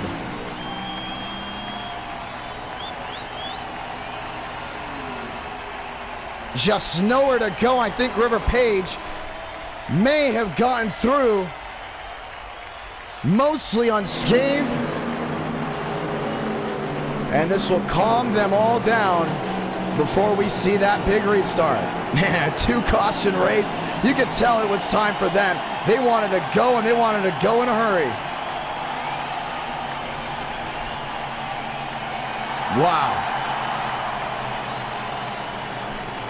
And they will slow it down as they wait to see exactly what fully transcribed in the back. Let's go take a look at it now. I believe they're saying Lane Sanders all over the place. We talked about it just a lap earlier. It had nothing to do with them. Maybe they just all jumped in behind him. Look at River Page. Virtually no damage. Now gets a hit on the nose. But it could have been a lot worse for the driver of the 42. Or should we say the 24. This was a lap earlier. Unreal. Well, we get ready for the restart. And that sun dipped behind the clouds, and you can see it just made things a little bit more racy.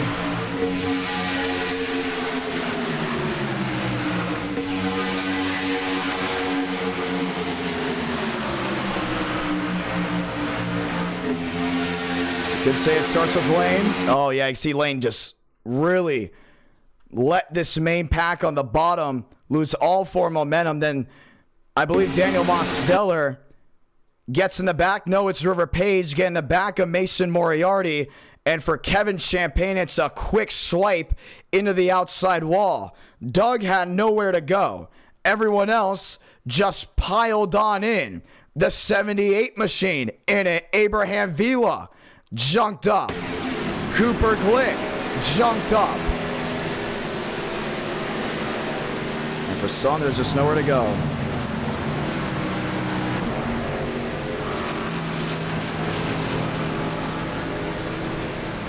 And we will get ready for a restart.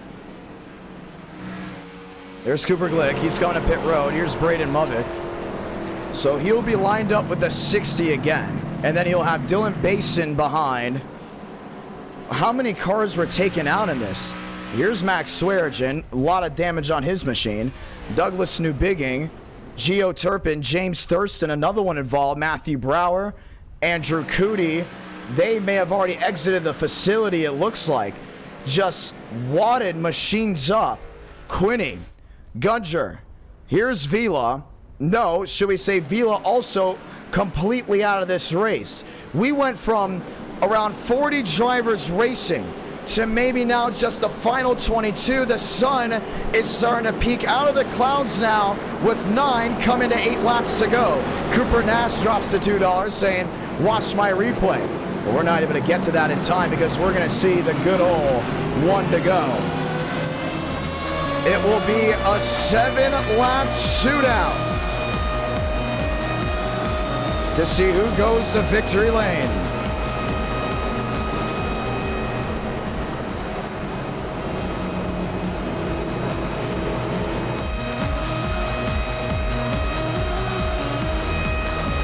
Who's gonna win it? And he still asks, Mudvik, Lieben, Thornquist, or other. Chad Thornquist still in this race. Braden Mudvik, your race leader. And 31% are still saying other. Can Mike Lieben on the outside lane try it again?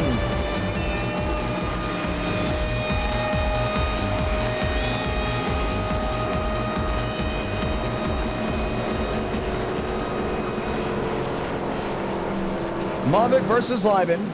Basin is back there as well. He will have a huge, and I mean huge shot at winning this race. Time to go green. Jump around, 7 to go when we see the green flag.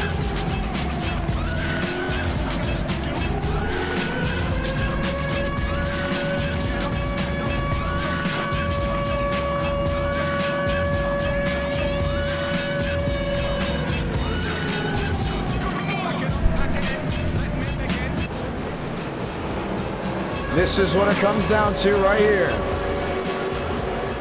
Pace car makes the hard left onto pit road. Paint the chat green as we have 7 laps to go from the World Center Racing.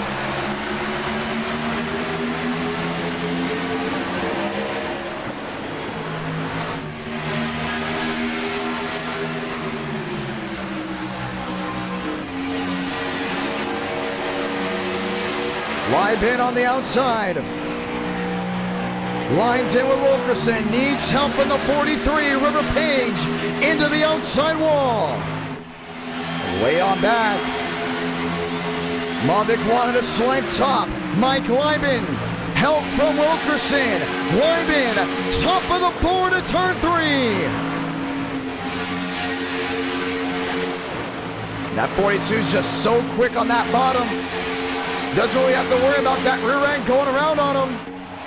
6 laps to go from Daytona. This is what it comes down to.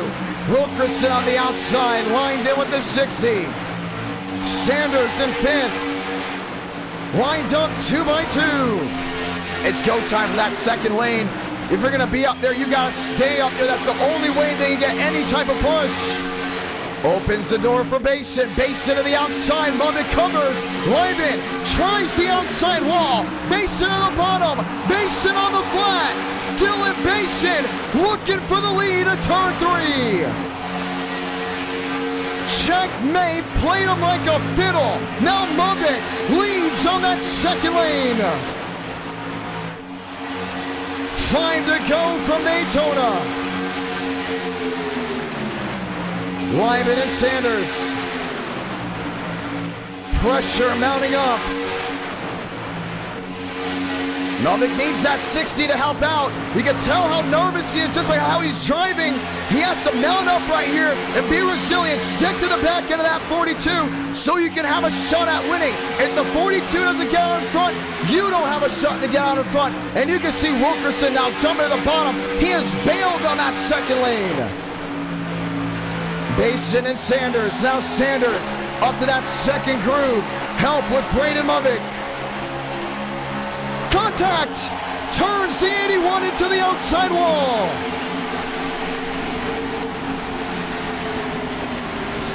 And the caution will wave with 4 to go.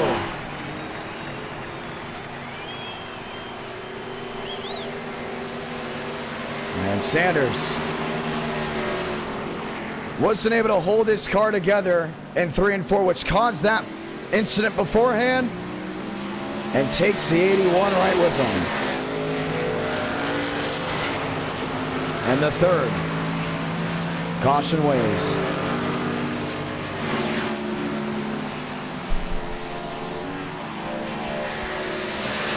I said mount up, not man up. I want to point that out. I saw someone say that in the chat. I am reading the live chat, by the way, if you are wondering. I said he has to mount up right here. Just hold on to it, man. Stay nose to tail.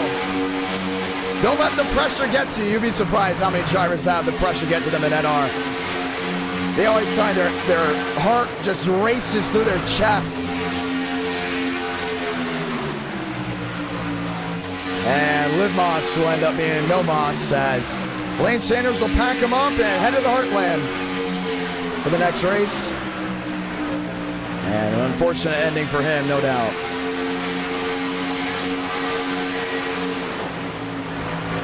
Wow. Boom, yeah, he just came down.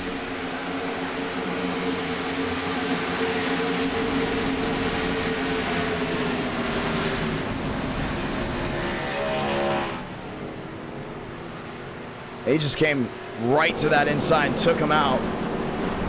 Not a lot of drivers left racing after the big incidents that have occurred. Dylan Basin, Maurice Berry. Also, this is a tournament race. This is race 2 of it, which means the top 12 get points. Everyone else does not. So, how do you work it? How do you sit with that? Basin and Berry, Muddick and Wilkerson. Thornquist, Lyman, Gucci and Balderas. That's the top 8. That's going to be tough to see right here. So we will see overtime. 3 cautions in this race, all coming after the halfway point. So the first half was mostly just the etiquette that you're used to seeing in NR. Here's Frank DeAngelis, still riding around. At one point was a lap down, and now he is up to that 10th position. Frank lined in with William Schmitz, who is still in this race. These are drivers at one point that lost that main group and are now able to rejoin and regroup to see if they can go ahead and find victory lane. Pit road's open. Here are the drivers still down in. So Lane Sanders is done. He's out of this one. Cooper Glick is on the bottom. I don't know if he's out of this one or not, but he's really just sitting there and waiting for either something to go right underneath the hood, or maybe just thinking, hey, let's put it in the trailer and head on home. Chevy, Ford, Chevy, Chevy. Now Maurice Berry is sitting and thinking about a first win. We go to the poll. Who has the best shot at winning? You guys say Mavic. Let's go ahead and kind of reshuffle that. Should we say as we get the one to go here, who will win? Is it now Basin? Is it Mavic? Is it, let's put Barry in there as well, and then you can go ahead and choose other. Will the chat be right to see who goes to victory lane? Guess what? Lights out this time by the one to go.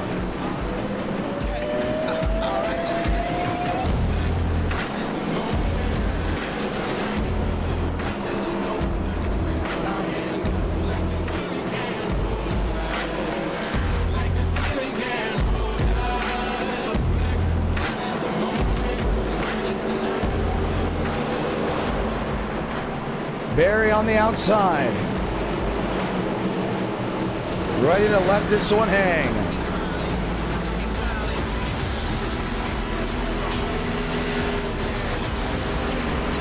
Time to get it restarted.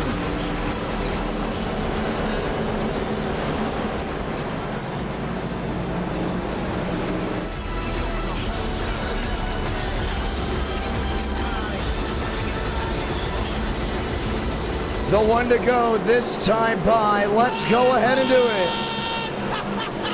And it will be a 2-lap shootout between Barry, between Basin, between Mavic and Wilkerson. Sun setting from Daytona. This is what she comes down to right here. Can Basin hold on? Can Barry hold on?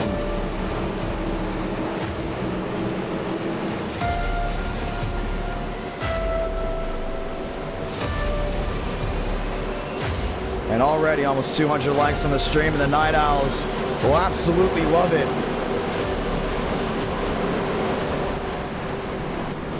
For the ones coming over from the new YouTube short, sit back, relax, because we have 2 laps to settle a winner. This is what it comes down to. Ford, Chevrolet on the front row, 2 manufacturers. One will visit victory lane. Overtime for the World Center of Racing.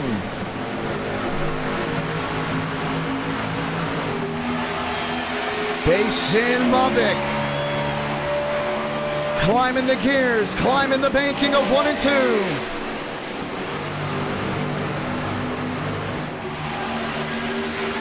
Barry on that outside, lined up with Jacob. Can Wilkerson get the shot to that 61? Thornquist on the bottom, still 2 by 2. Maroose Perry to the outside of 3 and 4. He needs help from that 43. Mavic sits in second. Basin is gonna mirror drive. Salamanca, 1 to go from Daytona. How late do you wait if you're the 42? He's got to make it coming off turn 4, because we all know that 48 is gonna be mirror driving. He may be turned from mirror driving, but he's gonna mirror drive, no doubt about it. Basin on the bottom, Mavic right to the rear end.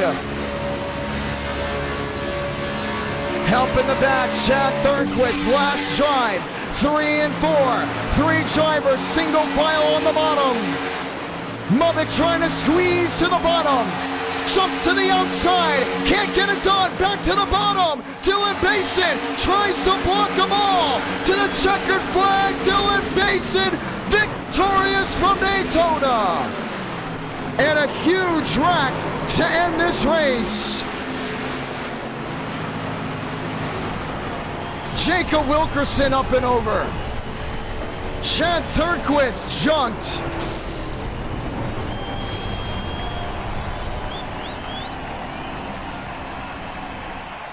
Mosteller in 8th. Unbelievable how this ended. Basin to victory lane.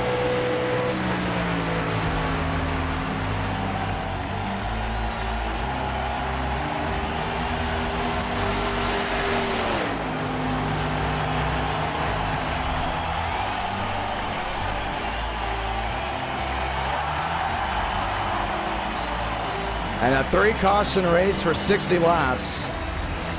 As Dylan Basin will capture the flag. Top 12 got points in the tournament. Muvik comes up with just one.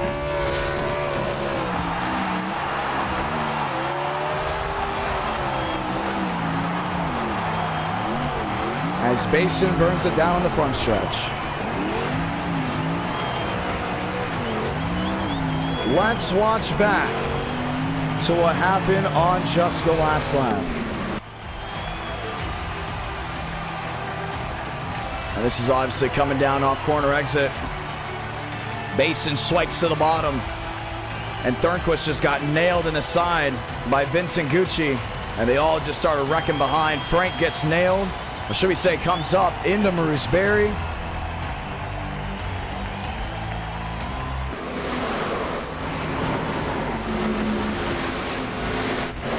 Dylan Basin will visit victory lane once again in NR. Let's go talk to him. After this, ladies and gentlemen, we head to Kansas.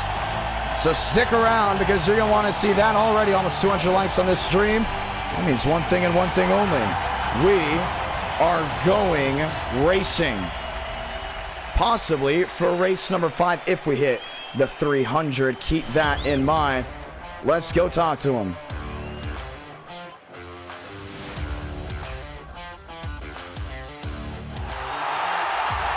Waiting for Dylan Basin to go ahead and join on in with us, ladies and gentlemen, at our night in America. Feeling victories all year long. As Basin is now able to go ahead and join the chat. Basin, it's a John. You got a copy? Yes, sir. It was fun to watch. I'll point that out. Different style of racing, no doubt about it. You have to be very patient, it seemed out there. Walk me through that race. Honestly, man, the package annoyed the crap out of me because you couldn't do nothing unless you had a really experienced guy behind you. So someone that was just all right, I guess, behind you, you weren't going anywhere. So I don't know, it was really hard to make a move. I kind of just got lucky with the way the wrecks went out and how I got lined up on the inside and found a few restarts. And that I had Muvik push me in the final one because that's probably what got me the win. Well, it's fun to see how it all went down. Getting through the duels after group qualifying, walk me through the entire situation. So the drivers advocated for Group Q. They wanted to see what it was like. They finally got it. You had to narrow it down from 62 down to 40. And then once the big wrecks happened, it just wiped everybody out. Walk me through the situations because unlike other NR nights where you have scattered incidents and more cautions, we had what seemed like quite the opposite, if I am saying so correctly. I mean, I don't know. Open queue I was kind of against is every time I tried to make a lap, I got destroyed. So that's why I started like 26 in my duel. The duel was alright because it's a big one. I wish you saw my avoidance in that because I felt like Connor Reeves right there. But I mean, the duel was fine itself. I liked it. However, the group qualifying, people were kind of out of order sometimes. So like you try to run a lap and then all of a sudden you got destroyed. Well, it was very interesting to see. Would you like to say anything to anyone back at home? Thanks to LA Sky the Rescore, Sim Seats. That's it. That's it? Come on, man. You got some more enthusiasm, dude. You sound like an AI chat right now. What's going on? Bro, I just woke up. Oh, no way. For real? Nah, not really. Oh, But yeah, lap 59, I woke up, man. Lap 59. He woke up at lap 59. Ladies and gentlemen, Dylan Basin. Sadly, you will not be in the California 500, but we're glad to see what you're able to do in the USA and hopefully in future eTicket events. Congratulations. Thank you. Dylan Basin, ladies and gentlemen, going out there and getting the win, and we'll get ready to settle things out. This is actually the first time this stream you'll be seeing me, which is interesting. Usually you guys don't see me until, or you guys see me right away. We have changed it up because we did the Group Q. I'm excited to see what Kansas has to offer. Kansas is going to be a lot of fun. We always have great racing from the Kansas Speedway. And it'll be the only time you'll see the Gen 4 in action until the Drive Smart California 500. We are absolutely ecstatic to see how that will go, honestly. I mean, it's going to be a blast. I'll just point it out like that. It's going to be absolutely exciting to see what they're able to do. Last time with the Kansas, the Gen 4, it was Muvik versus Cottle.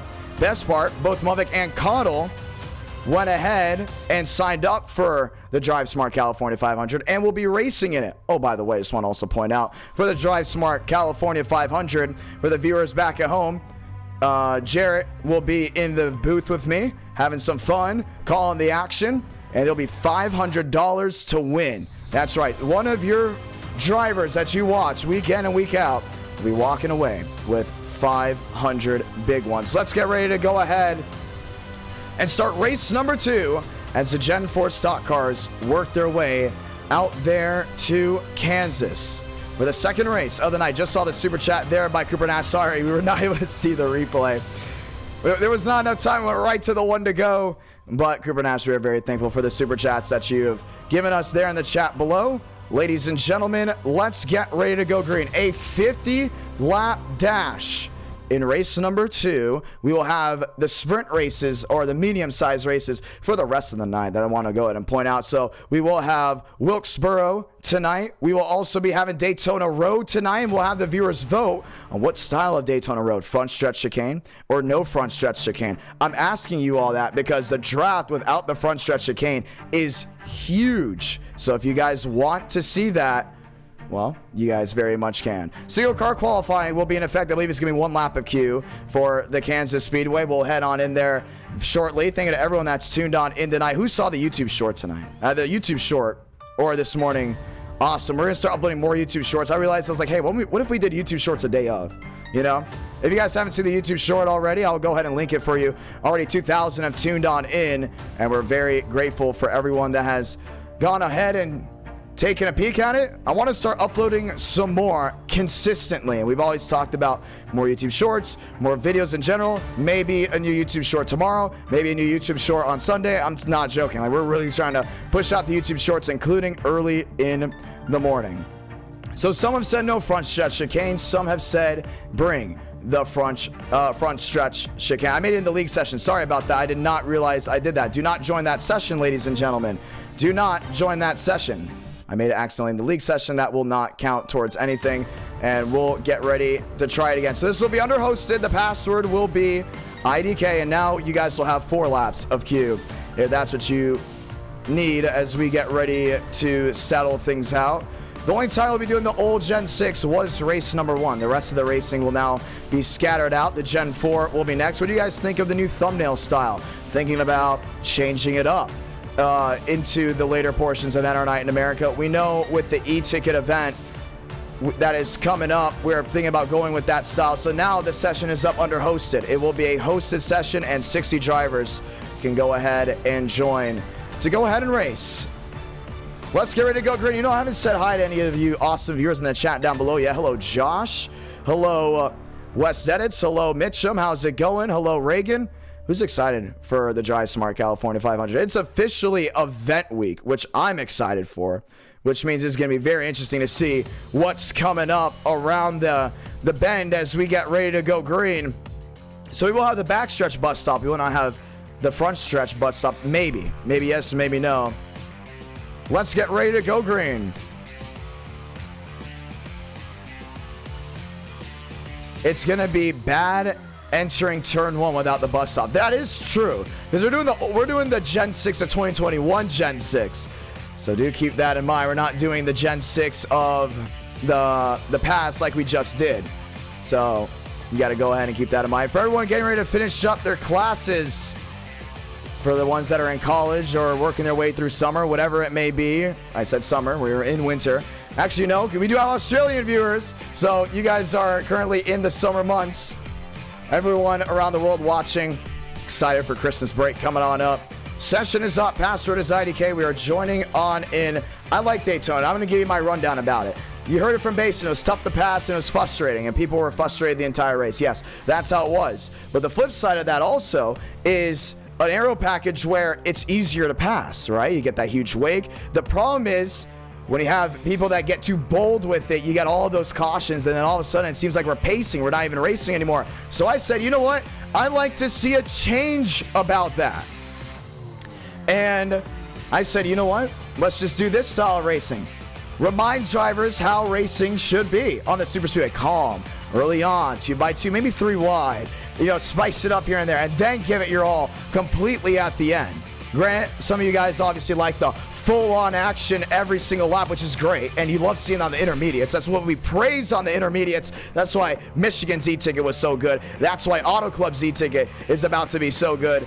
But at the end of the day, it's really just about what you can do when it matters the most, putting yourself in position, no buts about it. Ladies and gentlemen, another thing we're looking at is maybe a video on the best e-tickets in NR Night in America. That's something that has been floating in my head, maybe about downloading every e-ticket event, at least in the modern era, and then putting them into a video, the best moments, best iRacing events, moments of 2023, maybe that's what we start off with, then NR Night, keeping all of that in mind. You hear that? We got cars on track, and we have a full house. 60-something drivers ready to race in the heartland. Just one more time as we get ready to go green. Aladam Contreras on the track. Let's go in and do it. Let's head trackside for race number 2. And for the first time this December, for the last time until we go green for the Drive Smart California 500, we will have the great racing that you're oh so used to. Cooper Nash, Josh Kenyon,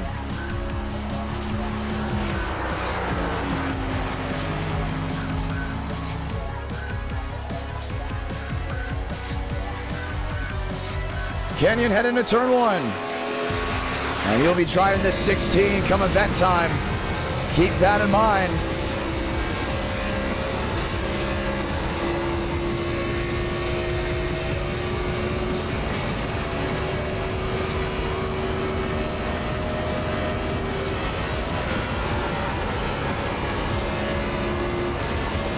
Running that outside lane. I think it's that nice bite down off corner exit. There's Swartz. Now, Kansas is another track we've been looking at possibly having an e-ticket event. We've played around with the idea of a rock and roll theme, either at this track or Las Vegas. So keep that in mind.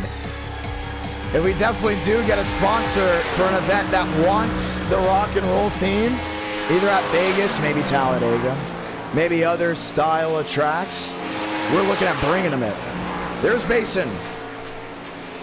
Basin has won with his car track combo in the past. Looks to bring it, working his way down off turn number 2.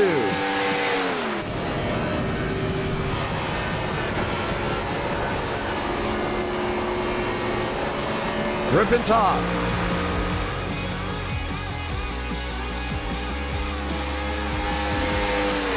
Open session.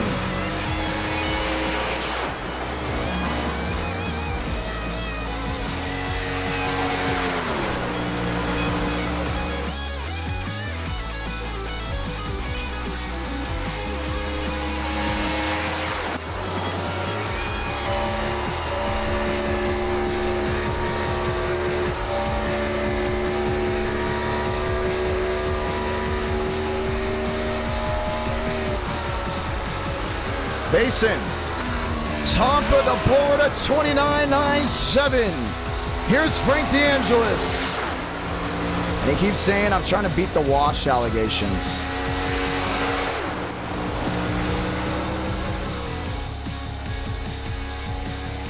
And we're going to ask, actually, some of our designers if there's any samples we can show of the overlays. Remember, we're going to have ESPN overlays for the next e-ticket event. The next e-ticket is going to be the Drive Smart California 500. That's in December. I just played around with the idea of either Kansas or Vegas, probably for an e-ticket.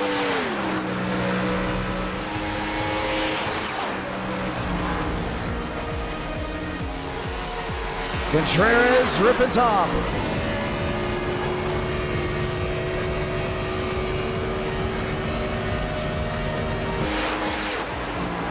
And he'll be trying that 38 for the e-ticket. Let's see Chad Thurngis. I know he has that beautiful car on. Oh, he changed it. Chad, where's the Burger King car, my man? He's driving the Burger King car for Drive Smart. I want to point that out. He did not put that on. There's Joey back in the 39. Oh, ripping top. How about just slamming the wall? And Dale Greenwood, the retirement living car, the 58. This actually ran in 2007. And I told Oak, I was like, oh, you haven't won. You haven't won since I've been in Miami. And not when I was about to leave Miami either. And he's like, yeah. And I was like, you know what? You should drive this car right here. And he's showing why you should drive that car. Puts it back in the outside wall. Here's Kevin Champagne. I love this 21. Look at this baby right here.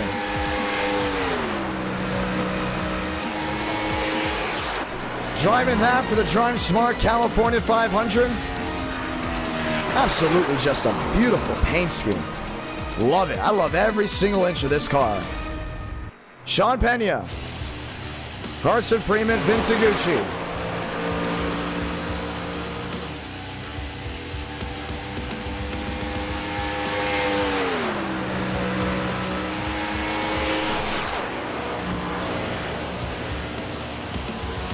Rolling his way around. Gucci will be trying that 23. Qualifying comes to a close, and we will get ready to see the green flag.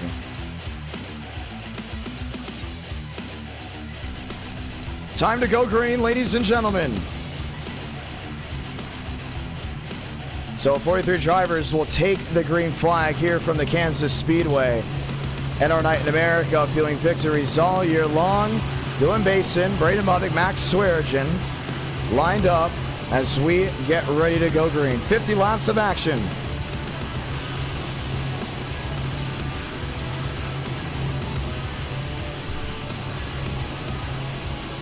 Time to get it done. And we want to say thank you to all the brand new subscribers, all the brand new viewers coming on in as we get ready for the second race of the night. If you're looking for Daytona, that was race 1. Just now switching to race number 2. Let's get ready to go green.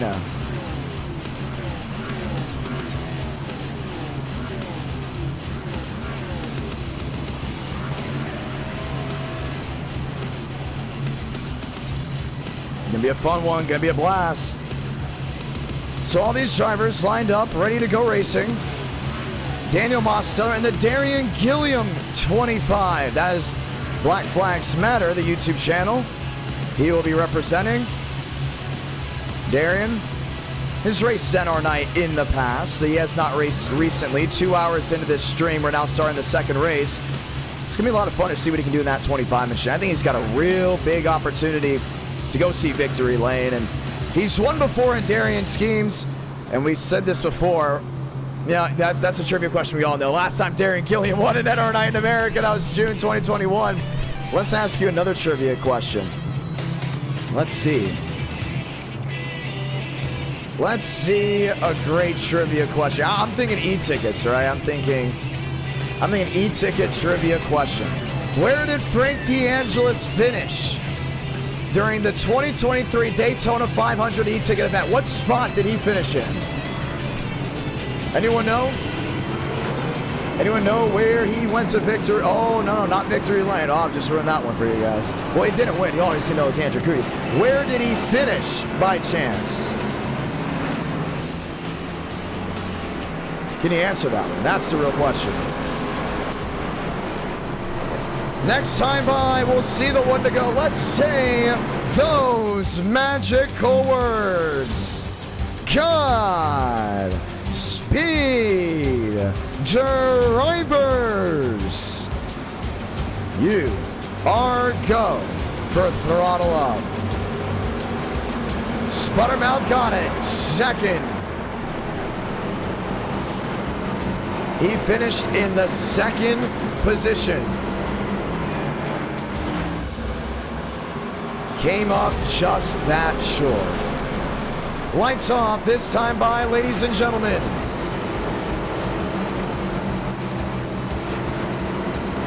All right, how about this one? This is a great one to go ahead and add in. How many Coke Series drivers have won an e-ticket event? And now my question is Anthony Burrows running Coke next year? Because I don't think so. I don't think he made it. I think he just missed it, sadly. So Coke drivers that have taken the green flag in Coke have won an e-ticket event. I know David Bell knows this one. I know David for sure knows this one. Rock and roll, ladies and gentlemen, NR Night in America. Fueling victories all year long. Basin, Mosteller. No one seems to have gotten it right. Nope, no one has gotten it right. Parker White has never won an e-ticket event.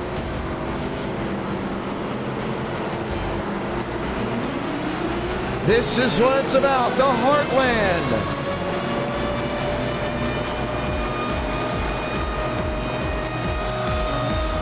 NR Night in America, fueling victories all year long.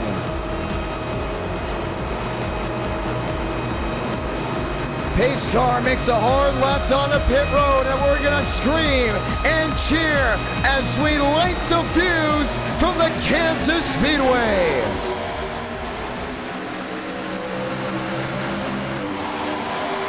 Basin leading into one. Already that outside lane jumped wide. Swearigan in tow with Mosteller. Basin beats him off corner exit. Movic looking to the inside of turn 3. That 42 is quick. He knows how to win with this car track combo. Crosses in front of the 25. Mosteller at the bottom. Basin leads lap number 1.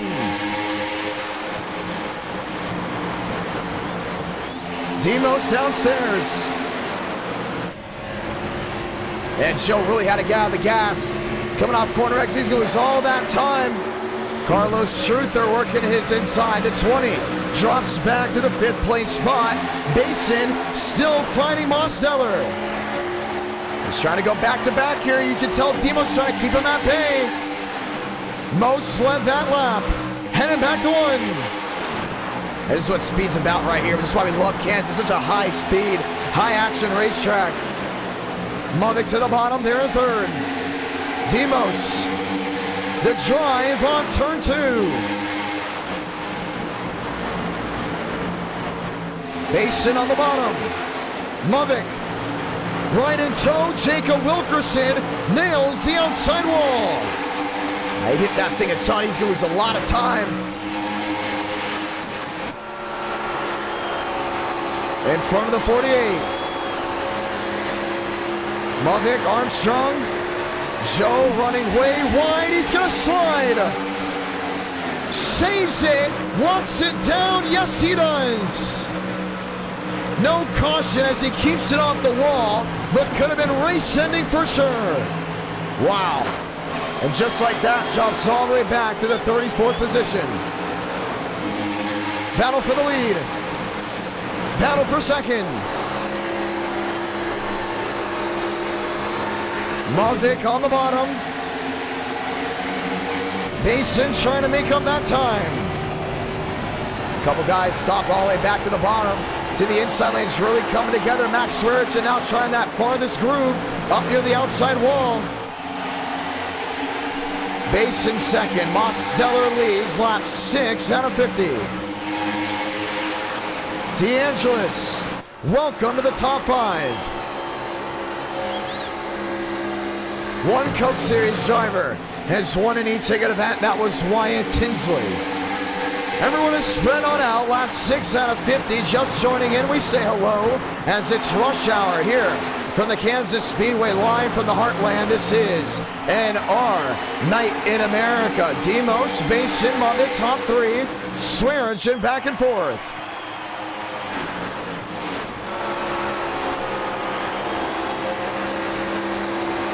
You see Basin's got the speed to find a way around that 25. Demos not helping himself out at all.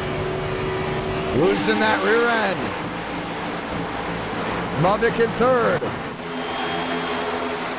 slots it on the bottom. 3 drivers under a blanket. Battle for the lead. Demos holds on.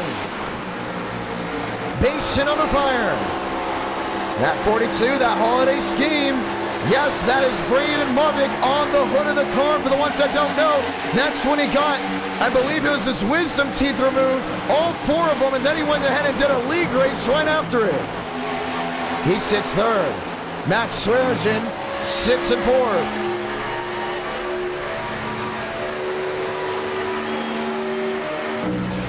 Looking to the outside. And Demos does such a fabulous job of just maintaining pace. Look at Mavic back to the outside of Basin. Oh, in the wall he goes. Nailed the entire right side. And Bason's still looking for that lead. And Mavic is still rolling his way through. Next time by, 40 to go. Basin to the flag. Basin, wheel to wheel for the lead. That means Demos has to get this drive off turn 2 if he wants to hold on to it. Oh, he got it. Yes, he did. Leaves the 48 in the dust. Mavic the 3rd, Swearigan the 4th. Thurston the 5th, DeAngelis back the 7th. Schmitty finds his way around. And they're just clocking speeds, man. Absolutely unbelievable. This is an 11-lap run, and they're still absolutely just putting that pedal all the way down. Down the back stretch, there's the inputs. 185, 186 on 11-lap old tires that wear very quickly. That means they're clocking near 200 when they're on the fresh rubber. Can Basin find a way around this 25? Rips near the wall. Still no change for Braden Mavic. Here's the drives off corner exit. Basin gonna close on in just a little. Oh, a little push comes to shove towards the rear. Contreras lined in with Schulten. That's Schulten in the 9. Contreras in the 92. Around that bottom, there's Chad Thornquist in the 11th spot. This is going to be a huge testing ground when drivers are in full race mode before Speed Week starts for the next eTicket event. When's that, you may ask? Tomorrow, where they'll be hitting the track at Auto Club and getting everything fine-tuned before racing full saw December 15th. Battle for the lead. Mason to the bottom. Demos over to rip top. Keeps it wheel to wheel.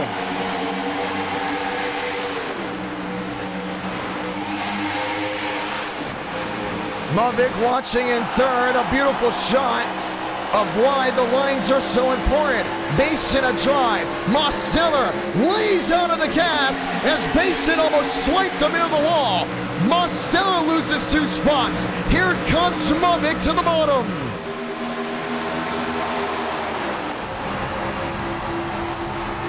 Side by side with the 48. Now can he pass him? Basin, new race leader. A better line in the 1 and 2 for that 42 machine. Washing wide with the rear. 4 drivers under a blanket. Jason Tamer. Stuck in traffic, Josh Louie. And company, William Schmidt. Tamer into the outside wall in his Dodge. And not helping out whatsoever. Mavic not leaving at all at the 48.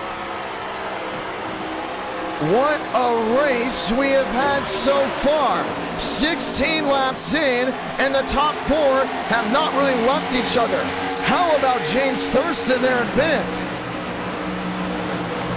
Trying to hold on to his car. And he won't go quietly into the night. He's about 1-3 back. Mavic 17 back. Mavic trying to get 16 back. Basin known for running away when he takes the lead. This has not been the case here. Dives down. right near that beautiful line, and then all of a sudden just watch this wide. Mummick just gets the drive, coming off corner exit, Thurston to the wall, never mind, that's for fifth. Battle for the lead, Mason in the middle, Mummick to the bottom. Here comes Mosteller. 3 drivers under half a second, working lap 17. Lap traffic in front of them. And if you're wondering why we're considering Kansas for a big e-ticket event, look no further than what you're seeing here. What's great about it is just different lines. You can choose where you want to run. Thornquist, Swearingen. How about Kevin Champagne? You know he's wanting a caution. He's like, okay, I got a car, I got a piece that can meet victory lane standards. I just need to see one color that's not green, and we can go ahead and make that ours. We're riding together. You're already seeing a couple of these guys get up and into the outside wall. You see, actually just there, look to be Carlos Struther. Nailing the right side, 3 wide, Jason Tamer. Contreras. Towards the back end, what a battle. DeAngelis up near the wall. 3 wide still, you see Chad Thornquist going right to the middle. The Green Day 69. Settles that one out. Oh, maybe not. Schmidt likes the bottom, and Kevin Champagne loves the fence. Just hard racing. All it comes down to here tonight, how hard can you race one stop heavily into the outside wall in the rear of Dale Greenwood? No, it's not. That's the 8 machine. Multiple laps down, we stay green. We've seen a lot of smoke on the front stretch from these single car spins. Now multiple incidents. That was what looked to be Joseph Armstrong, and the caution will wave.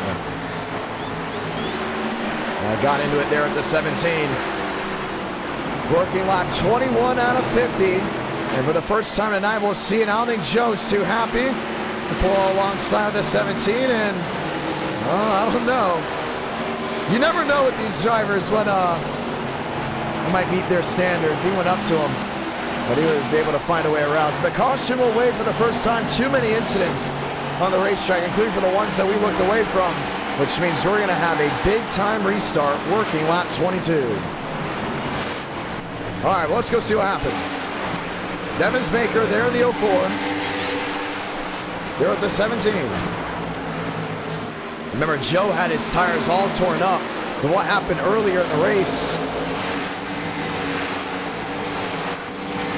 There's Jonathan Cadell in that 69 machine. Well, he was actually in a different area than the other drivers. Joe pulls alongside. Oh, he went up. Put him right into the outside wall. It looked a lot worse than the first time we took a peek at it. That's why he threw the caution. There's another lazy spin that probably shouldn't have been awarded a caution on. It's debate. Mummick lifts up Dylan Basin, and an incident on pit road stacks up.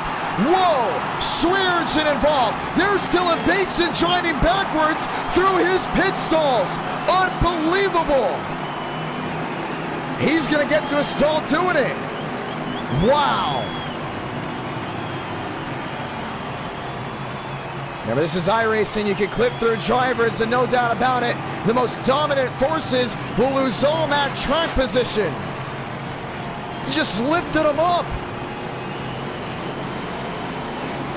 This should hand Mosteller or Thurston the race lead. It's going to go to Mosteller. Wow. Let's watch back. This is coming onto pit road. Basin with the hard drive that breaks right in front of the 42. And says, you know what? We'll just put it in reverse. Salvage what we can. And those two drivers will meet the tail end of the pack. Crowd got on its feet. That's what we like to see. There's Carlos Ortiz. And now Daniel Mosteller will lead them back to the green flag. I don't think Mummick's happy about that one at all. Basin I think, just slam on the brakes, and he's going to say this here in the chat, going down to pit limit is brake checking. Ooh, he's questioning. He's like, I'm going down to he said, I'm going down to the speed limit, but he gassed up first. We could see him gas up. Don't say we didn't. He gassed up heavily. Mavic was joining him, then slamming the brakes to hit speed limit. That's happened before already with these cars, and I believe it was, if I'm not mistaken, Watkins Glen with Ethan Staley. They gassed up hard, then hit the brakes, and stacks everyone else up behind them. That didn't happen. They would have been just as fine if they would have just stayed at speed limit. But he went over the limit and then breakdown to the limit. So that's something you have to keep an eye out for. Was he intending a brake check? Obviously not. Dylan Mason's not that guy. Was Mavic intending to lift up the rear end? Obviously not. Mavic was going with the flow. Well, two drivers not on the same coordination, just like that, boom, goodbye. You're now towards the back end. Want to mention Jonathan Cadell. I'm not sure if he's streaming there yet on Twitch, but he is a driver on the Twitch side, and he'll be joining us for the Drive Smart California 500. Jonathan Cadell, a great dude over there on Twitter, and we're going to see what he can do here tonight, currently sitting in that 21st position. So we won't get the one to go this time by, which means we'll have a 25-lap shootout to finish off race 1. Race 2, we go to Wilkesboro. Race 3, no, let's phrase that. Race 3, we go to Wilkesboro. Race 4, we go road course racing in Daytona. And oh boy, do I love our Gen 4 racing, because it is about to get even more exciting than it already is. One to go.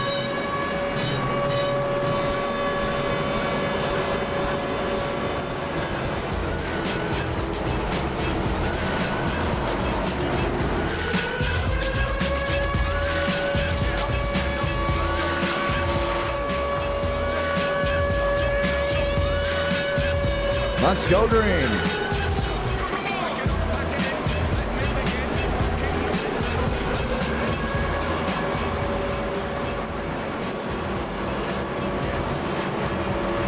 Mosteller and Thurston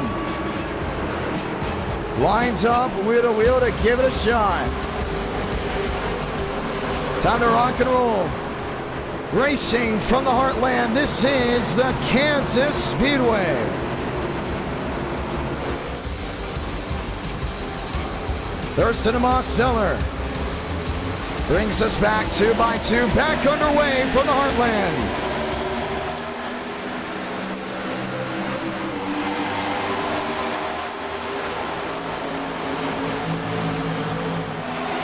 Turnquist all the way to the outside wall. He may be in it. DeAngelis sideways, 3 wide in the back. Battle for the lead. Thurston on the bottom. Huge drive down entry. Demo's so good at ripping that outside lane. 24 to go. Josh Lilly in third, watching on. Most up top. Just see how that rear end just lays on out. Comes Kevin Champagne looking for an edge. Mosteller to the outside. Josh Lilly on the bottom. Watching these two dogfight it out. 23 to go. Turnquist downstairs. Still those 3 machines, one on the outside. Kevin Champagne sneaks on through. And Thurston had a yield right there, just couldn't beat him. Toe-to-toe with Demos on that outside. He's so strong up top. See Josh Lilly now working to the bottom. Oh, wheel to wheel. Kevin Champagne trying to fight him now on the outside lane. Yeah, if you give that 21 any opportunity, oh, I was saying he was going to run with it as he throws the Fusion into the outside wall. Thurston again.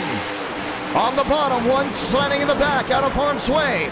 Most, top, Thurston shuts the door. The switchback by the 25.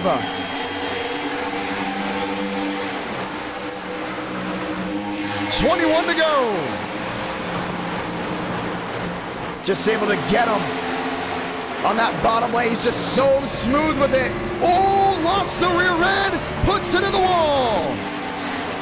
Mosteller slides, saves the machine, but about 10-15 machines will go on and pass him. That's heavy damage to the entire right side. James Thurston, new race leader from Kansas. Josh Lilly in second. Chad Thornquist in third. And that 0-0 is winless this year. You're Dylan Basin making up time. Basin on the bottom. Jacob Wilkerson, brand new scheme for him. Running that in the Drive Smart California 500. He's gonna swipe the bow of DeAngelis. Blink on the bottom. 19 to go. And can Josh Lilly catch James Thurston? That's now the new question. What about Chad Thornquist? Thornquist letting that rear end fly as he works his way off corner exit. Thurston ripping top. Lilly painting the line on the bottom. All with a big opportunity to find victory lane. There's Basin now. I got to give it to Frank running up inside this top 7. Really strong outing there with that 69. Jumps to the outside. Carlos Truther, the driver in the 12. Side by side now with the 43, wheel to wheel. You can see Wilkerson wants to slot in line. There is just no daylight at all for him. Truther with a blink. Josh Lilly is closing that gap.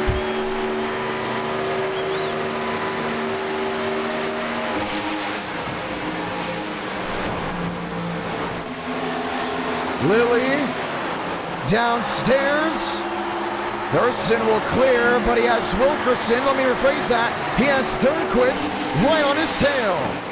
But watch out for that lap machine, that 60, going all the way back to that outside. This is the mosh pit we want to really keep an eye out for. Mavic in front of the 16. Battle for the lead. Lilly to the bottom. Crowd on their feet. Josh Lilly, new race leader from Kansas. Can he hold on to it? Squeezing Thurston towards the outside wall. 46, 96, ripping top, ripping bottom. Sweet 16, about to be 15 to go from the Heartland.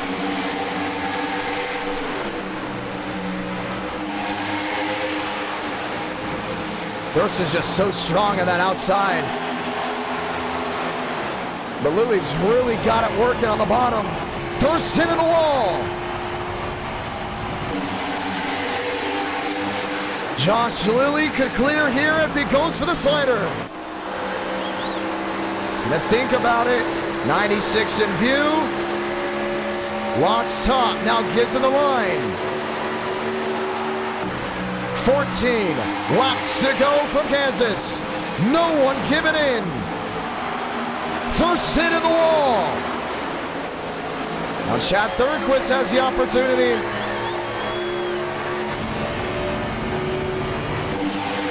Hard racing.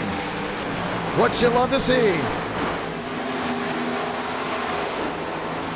Thornquist on the outside. Kevin Champagne lined up nose to tail.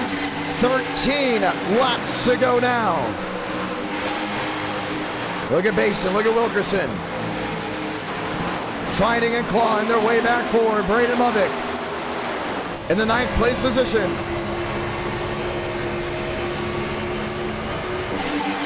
Looking for something big. Wilkerson on the bottom.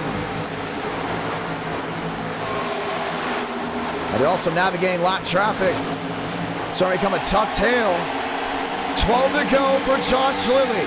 He has never won on a track that wasn't a super speedway. This could be a first. And Kansas is known for their surprise winners.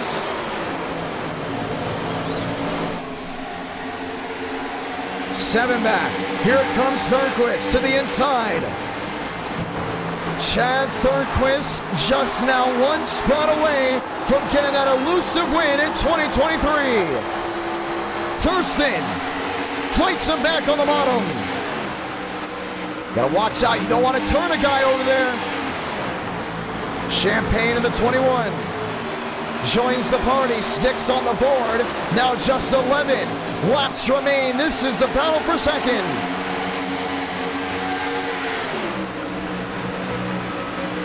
Thurston downstairs. Thurquist, gripping top. Basin, up and into the outside wall. Crosses the bow, gets tagged in the rear. 10 to go. How far back? 1-3. Has to make up that time. Josh Lilly just coming down off turn 2. Then comes Thurquist.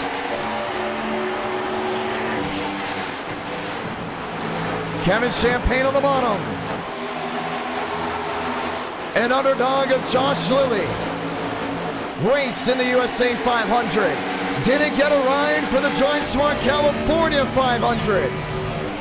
Now trying to show why he deserves to be at every single eTicket event, whether on a road course, in intermediate, a super speedway, or a short track.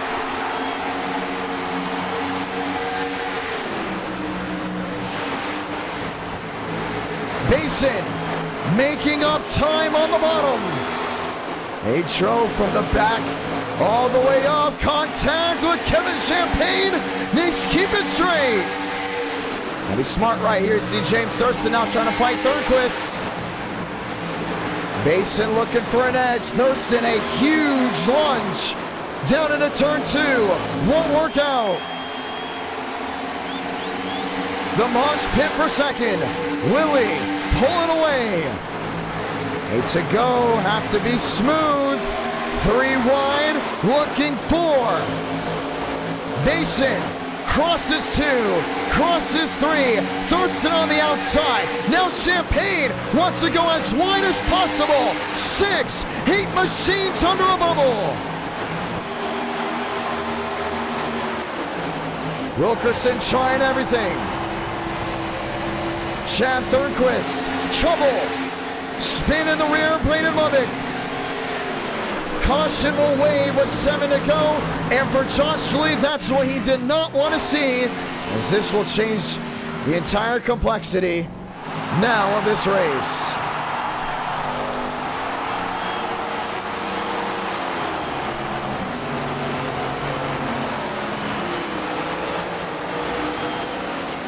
Well, get the storylines out.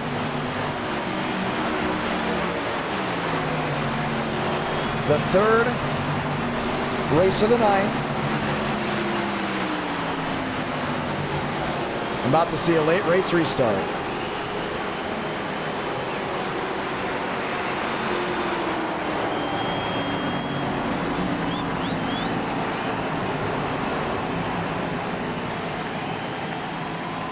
Well, let's go take a peek.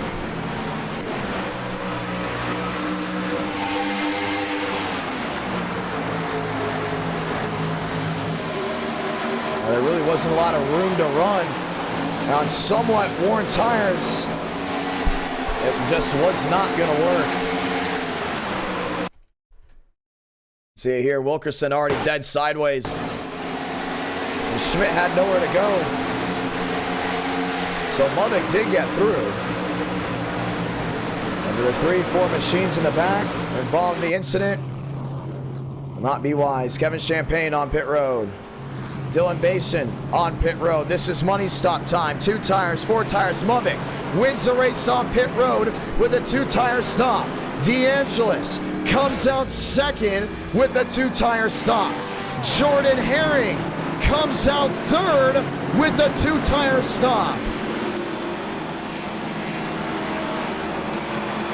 And there's Dylan Basin. Go time. Nothing but go time. Cooper Glick will have to work his way on to pit road. as we get ready for the restart.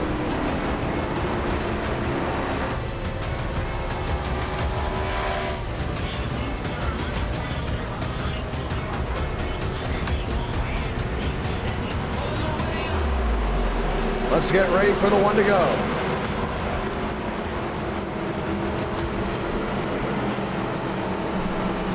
So we will get ready to try this again. Now, Cooper hasn't been very fast this entire race, hasn't been competitive. And with that damage, obviously they worry about a stack up this late in the race. So Cooper Glick will be asked to make that L1 and drop to the back. So it will be Mavic versus DeAngelis as we get ready to try this again.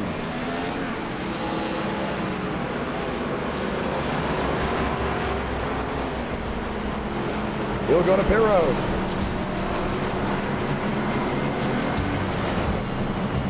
Next time by, we will see the one to go. And not enough time to cycle these guys out. So a 2-lap dash for victory lane.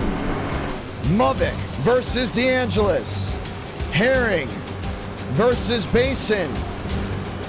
4 drivers in the Fast 4 with a big time opportunity. Let's go green. Sold out grandstand.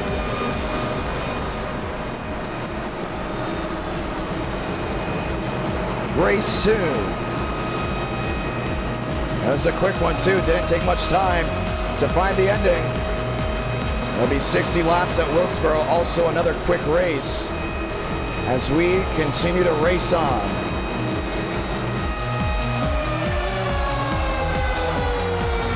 Mavic versus DeAngelis. We ask you in the chat below, who's gonna win it?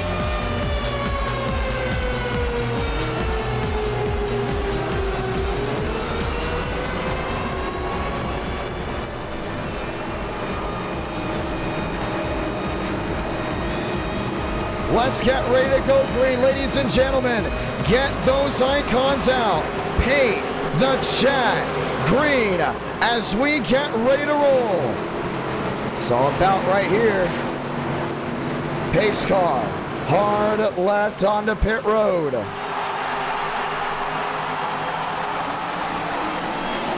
Two to go. Herring doesn't get going. Mavic to the outside lane. He's got the block them all. Basin's got a huge run coming. To the inside, Josh Lilly sideways, save it. 4 wide, looking for the lead. Basin in the middle. Basin in the lead. Here comes Thurston. He's not out of it. They're gonna make it back. Sablanca, 1 to go from the Heartland. Basin to the middle. Thurston, the drive up to lane 2. He needs to get that drive off corner exit. Basin loose. Thurston to the bottom. Wrecking in the rear. Last gas, 3 and 4. Chevy on Chevy. Thurston throws it in deep. Basin on the outside. Drag race to the start-finish line. James Thurston victorious from Kansas. And a huge wreck in the rear. What a race! What a finish! This is NR! Wow! I cannot believe it. James Thurston goes to victory lane in a wild turn of events. That was awesome. That's a YouTube short. You can expect it tomorrow morning. Hopefully. Hopefully tomorrow morning. And Frank DeAngelis is out for the rest of the stream as he has just wrecked the race winner.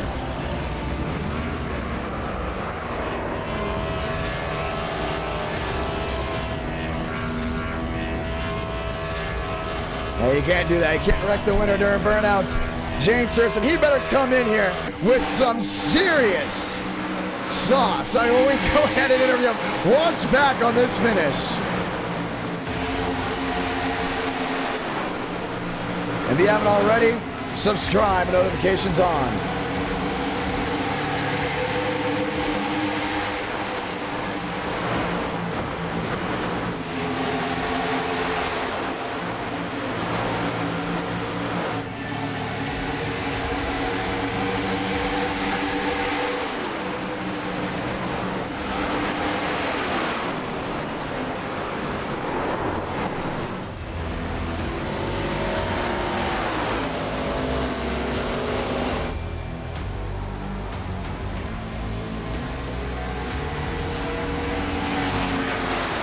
And Frank D'Angelo's will have to send me the SMT data to see if it will be... No, he's sacked on the track. He had enough time.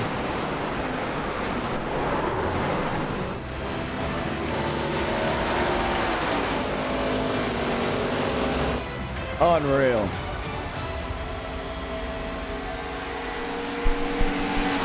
James Thurston walks it off. What a win. What a victory. Let's go talk to him.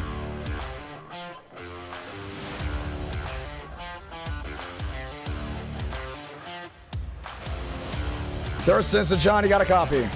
Oh, yeah, I do. Oh, yes, you do. What a finish. Walk me through that. Dude, I don't know. I was wheeling that thing the entire race. There was about 5 times that I thought the car was going to wreck, and I was going to end up bringing the caution out. But, like, I'm sorry, man. I got a little bit of a cold at the moment. But, so do I. Don't worry. Oh, yeah. I'm just kind of amazed that I was able to pull through there and get the win. I just want to say, I think that puts Muvik like 3-0, 4-0 for like these times when he takes 2 tires for some reason towards the end of the race. Because I just don't know why he does it. A few of these other guys did it, like Jordan Herring. I don't know what the plan was.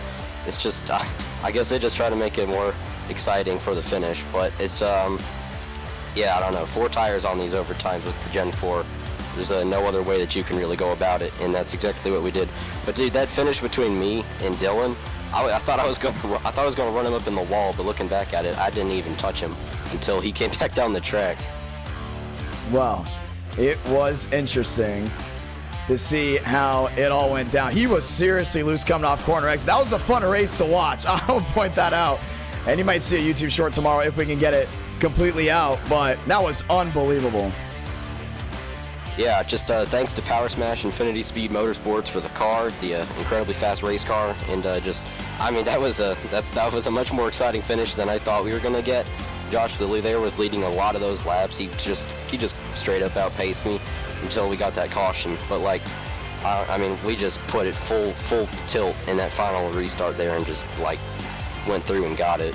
When you guys made that huge contact on the front stretch, did you think you were out of the race? I just saw it again. I mean, you both slid and bam, got right into each other.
the rest of the stream or for a week if you wreck the winner after the race ends. That is something that we are still having in, but you know what, since he was finishing the race, you know, after parking the front stretch, we'll let it slide. But you know what, it was a lot of fun.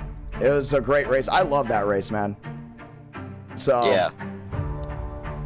that was awesome. That was an awesome race. Well, you want to say that anything to was anyone awesome. back at home before we go into race number 4? Race number 3? Remember, 300 likes, we do get race 5. Yeah, that sounds cool. But just again, thanks to Power Smash Infinity Speed Motorsports. All you fans, you got to follow the official Power Smash Infinity Speed Motorsports Twitter account. You can find it at, I'm pretty sure the @ is Pastisum_96. I believe that's it. So go ahead and follow that on Twitter. Yeah, just awesome race there, and hopefully we can see if we can get another one tonight. I don't know how many more of these I'll do. I might just do the next one if I even do that. But yeah, just thanks for hosting, and it's been fun so far. James Thurston, congratulations on the win. One of the better Kansas races we've had. You know, that might be race of the night. Would you say that's going to be race of the night? If you had a guess? Dude, honestly, I mean, it wasn't really that crazy for the lead up until the end, but like that battle that me and Thornquist and like 10 other guys had until we got that yellow, that was some of the most. Early on, the battling for the race was pretty good. Anything under half a second, I can say, I'm like, hey man, that's pretty close. Like, something could change. You know what I mean? And at least when you watch back on the stream, you're gonna see how intense it looked. I don't know how we did it, but Kansas's camera angles are absolutely crazy. And I definitely still have to update them a little bit, but it looked fast, it looked mean. And oh, by the way, you get that car at Auto Club December 15th. You're racing in that event, the Drive Smart California 500. Are you excited knowing that you're racing this car, this time being the 29 Reese's machine in that event? Yeah, well, we're running the 29 Reese's car. I made that car. I made this car too. I made both of them. They're both running in the event. I also made that 58 car that's running, but I gotta go ahead and like remaster that thing because it's got the ARCA contingencies. But yeah, I'm just excited to go ahead and race in that. I mean, this is some good momentum. Hopefully we can have much more pace than we had in the Michigan race. That was just a disappointment on my end. I just thought we should have been a lot quicker. What happened there? And honestly, it's an excuse, but I say it's because of the steering ratio that I ran. I was going to run a different steering ratio than what I did, and I just didn't feel like I ever had a good grip on the car throughout the whole race. But we're going to change that this next event and just see if it helps us have any more pace. I just put the wrong setup on. Oops. I didn't buy the session. But while you're talking, I'm getting stuff ready for the next session.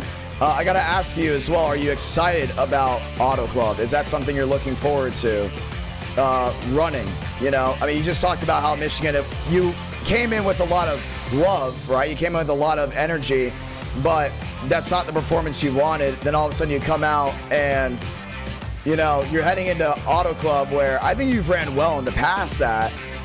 This could be an opportunity to get your first eTicket. The only thing is the field at Auto Club is a higher iRating average and definitely a higher skill level than Michigan. Not saying Michigan was low either. That's a lot to say if Auto Club is a lot higher than Michigan. Were you worried about that by any chance? Well, I mean, I have 7K iRating. I just broke it. So I think, I don't know. I think that, yeah, I think Michigan's a weird one because with this car, I feel like it was much more of a track position race. But Auto Club is like, it's got a lot more bumps. It's got a lot more character in it, so you can kind of make the car move around and do what you want if you know what you're doing. Right. I haven't historically been the best there. I'm hopefully going to get a lot better. I like the track a lot. I absolutely hate that they tore it down. I think that honestly they need to rebuild it. I think they need to buy back that lane and rebuild it if they can. Do you think they're making it into a short track? No, that's never happening. That I don't know, man. I don't know. They didn't take out the front stretch. I mean, they haven't yet. I don't see it ever happening though. I think we see them make a new track entirely on a different piece of property before we see that. Interesting. Well, you went to Victory Lane, and you beat some pretty good drivers out there. I'm excited to see what you can do. That's the only Gen 4 race we're having up until the eTicket. So you're going to be a storyline heading into December 15th, and all you James Thurston fans, all your James Thurston viewers, looking to see that 29 possibly go to Victory Lane in his first eTicket. Well, you have that opportunity to go ahead and watch Friday, December 15th. Congratulations on the win. Yeah, thank you. Ladies and gentlemen, let's get ready to go green once again. This time North Wilkesboro, this time 60 laps. And then we go road course racing. and we'll see how that all settles out. What an absolute drive we have seen so far tonight. It has been fantastic, and we will continue to have that fantastic racing as the night rolls on. Session is going up. Password is IDK as we get ready to go green. A lot of rambling out of me, but for a good reason. We were putting that session up, and now that it is up, we're getting ready to go green. NO Night in America, feeling victories all year long. Love the beautiful crowd here tonight, man. You guys have been absolutely fantastic. Getting up with us, hanging out, absolutely enjoying the racing action as we continue to work our way forward. Working to hour 4 of this stream as we work into race number 3. The session is up. Let's take a look at the chat. Wilkerson, how's it going? Josh, Gabe, Eric W, gifting the 5 memberships. And the question is, who got those 5 memberships? That's why it's great to be active in the chat. The more you are active in the chat, the more opportunity you have to possibly gift in a membership. Eric W always getting people ready for these e-tickets. Barbara Gallo, Virgo, Josh, and Darren Dixon. We're giving it. How about Louise? Yes, Louise also. Louise got a gifted membership. So it was interesting. I asked you guys who would win. I said Frank, Basin, or Mubik. You all said other. And it came down to James Thurston. Absolutely amazing finish here tonight at the Kansas Speedway. NR Night in America. Feeling victories all year long. We are getting ready to head into the next session as we get ready to go. Let's get ready to go green. Yeah, so Frank is freed. He's freed just because he was trying to finish the race, but we're not letting that be an excuse for people trying to get back at the winner and stuff like that. We're not trying to have any of that stuff. I'm excited. What do you guys think of the thumbnail? I'm really curious. And if you haven't already, take a look at the other thumbnail that we had, the 2023 USA 500 at Michigan e-ticket event thumbnail. We're looking at making every e-ticket event possibly like that, including older ones, so they can all look consistent, unique, everything in between. Well, that's at 7,000 views, and it continues to climb, and I'm excited to see if one day that e-ticket event will climb a lot higher. And the last YouTube short, absolutely fantastic. Thank you to everyone that has tuned in to that one as we get ready to go green. Barbara Gallo. There you go, Barbara Gallo. I say Barbara Gallo correctly. I don't know what you're talking about. Time to get it done. Session is going up. Session is up. As we get ready for the 3rd race tonight, they'll be at Wilkesboro. It'll be a 60-lap race. Race number 4, Daytona Road. That will be a 12-lap race. We're only 50 likes away, ladies and gentlemen. Hey, the likes are heading up as we're working towards Christmas. I know some of you guys will be heading out of Christmas soon. We know the semester has just ended for a good amount of you, or it's getting ready to end. So for everyone that is hanging out with us, thank you so much. By the way, I do have a whiteboard here. Keep the notes on the whiteboard. That's why I have this little thing right here. Ladies and gentlemen, let's get ready to go green.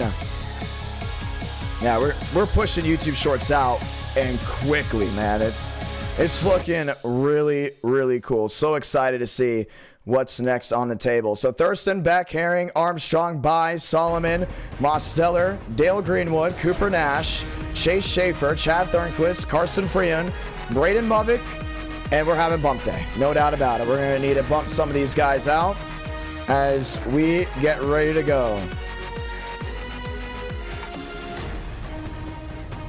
It's not Gallo, it's Gallo. Barbara Gallo. Barbara Gallo, okay. I remember at one point I used to be really bad with names. Like, really bad. I've gotten a lot better. I've gotten a whole lot better. And that's mainly because of all the in-person commenting. I want to point out, Midwestern names are tough to get right. So when I started getting the Midwestern names correct, that's when I just figured it out, you know? My pronunciations got a whole lot better. Let's get ready to go green. Trucks on track. I don't even know the last time we went to Wilkesboro, but we're here and we are ready for more. Advancing the session, let's go trackside.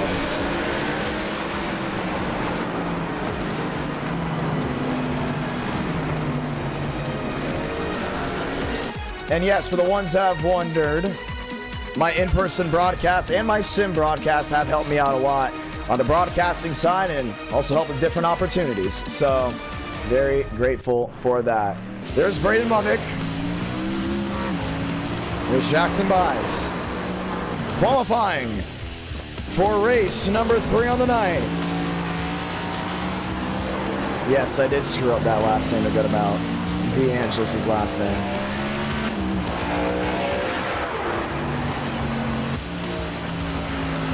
If you haven't seen the newest YouTube short, go in and click it there.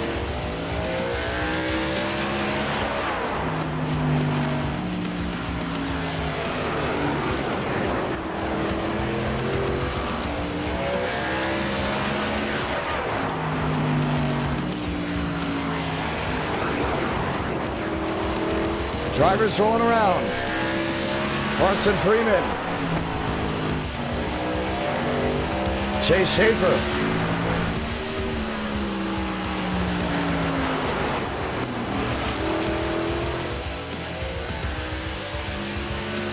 Schaefer off corner exit. Wilkesboro is another track we looked at for an e-ticket event. Definitely this year as well. We were actually considering it for May, but it very much fell through.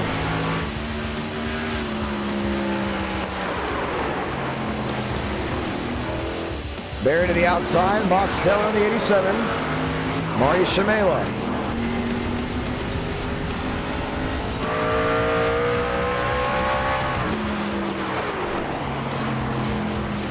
Rolling his way around.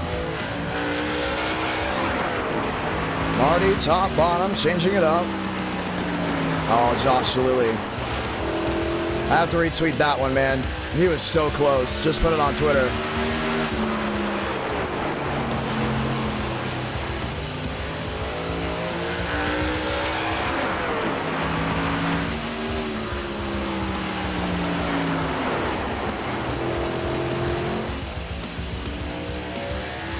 Shamela rolling his way through. Schaefer. There's Muppet.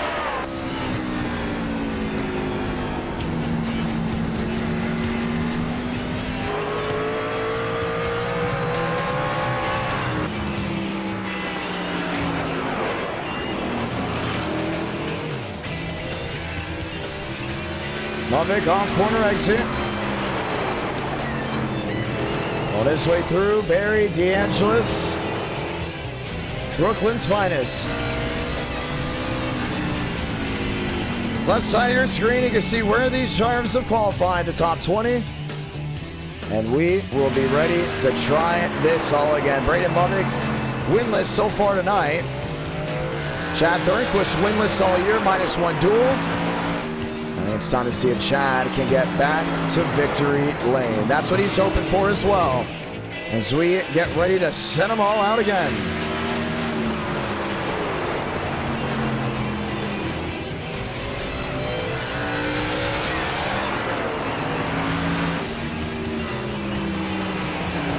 Thurston in 9th, Glick in 18th. And we will have 29 trucks starting this race. That's exactly what we need to have a good race here at the North Wilkesboro Speedway.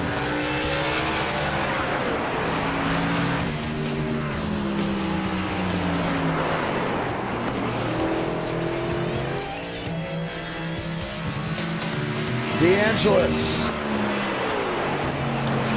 fighting his way around.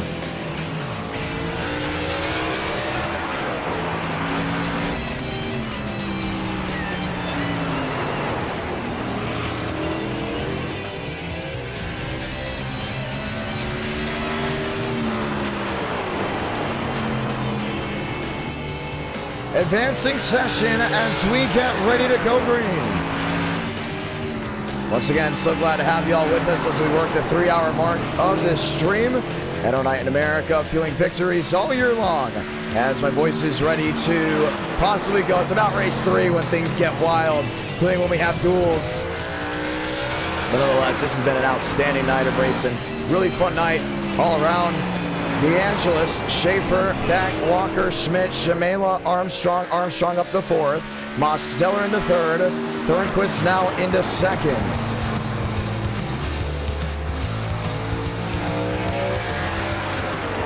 Huge. Basin up to 15th. Let's get ready to go green. 60 laps of action. At our night in America, fueling victories all year long. And tonight we'll get ready to hopefully either bring a veteran to victory lane, a rookie, or a first-time winner, no matter how it looks. There's Chad Thornquist in his 22 truck. Now let's rephrase that. That will be Joseph Armstrong's new livery in his 22 truck. Chad will be on the outside of Braden Movick as we get ready to try it all again.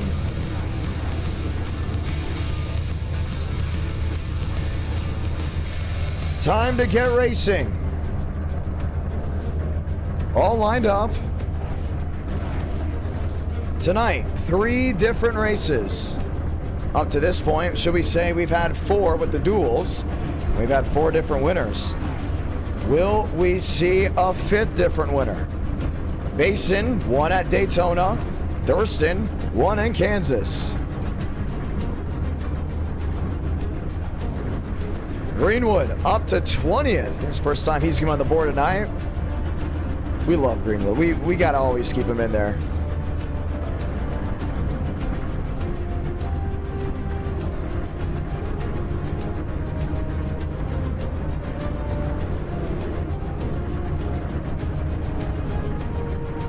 Chevy Toyota. Chevy Toyota.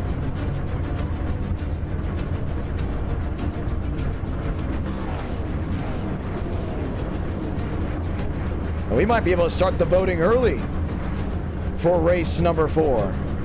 5, should we say. It's been a long day. It's been a very long day, and we're excited to be here to make this night even longer. I want to say thank you to everyone that's dropped out a super chat or a membership tonight. Eric W. Cooper Nash, 2 stars. You guys have been absolutely amazing helping us out here tonight. So next time by, we will get that 1 to go. And we'll be just that closer to the danger zone. Let's get ready to go green.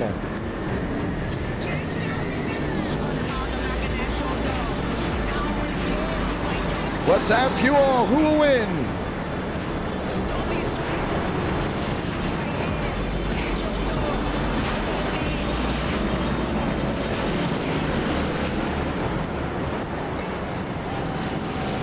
Let's say those magical words.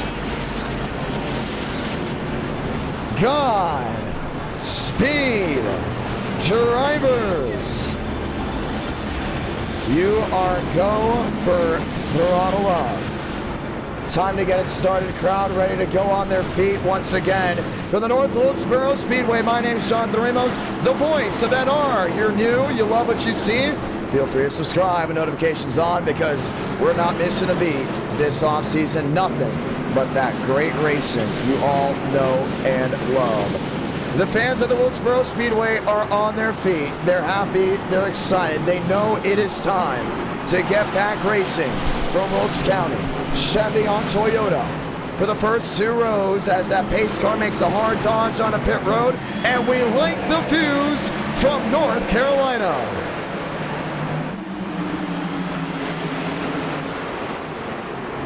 Thornquist on the outside, not allowing Movick to clear, brings the drag race back to turn 3.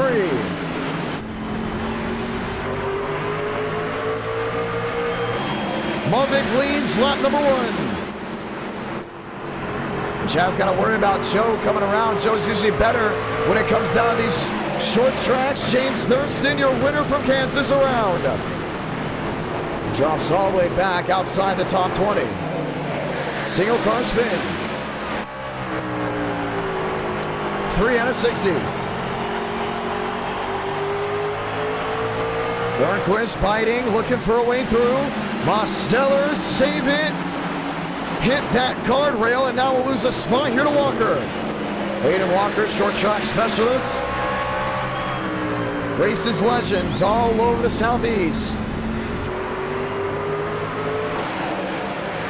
Thornquist, 2, maybe 3 back. Well, he knows it's a 60-lap race, so you can calm down a little bit.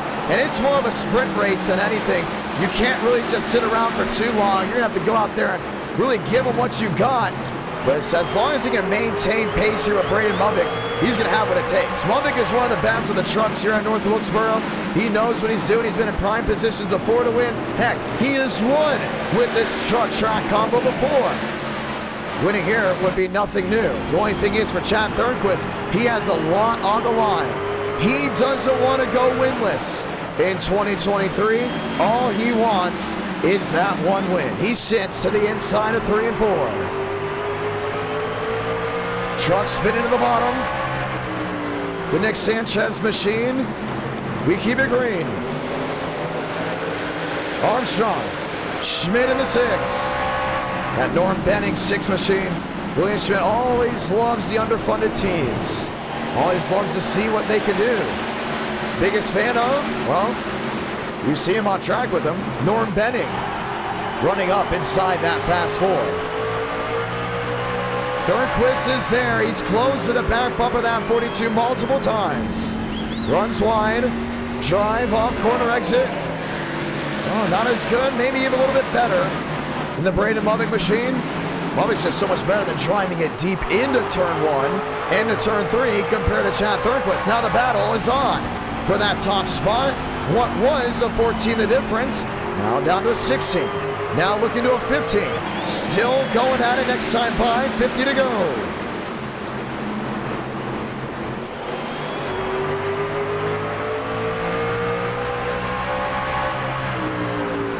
Chad breathing down the neck. Thought about it. 50 to go. Let's look back here. Here's Frank DeAngelis. Dylan Basin, not known for being a short track specialist, outside that top 10. And what's great about NR Night, we do different tracks each night, right? We don't usually just do intermediates or just super speedways. We sometimes do it not all the time. And we'll go to intermediate. You can see who the best intermediate drivers are.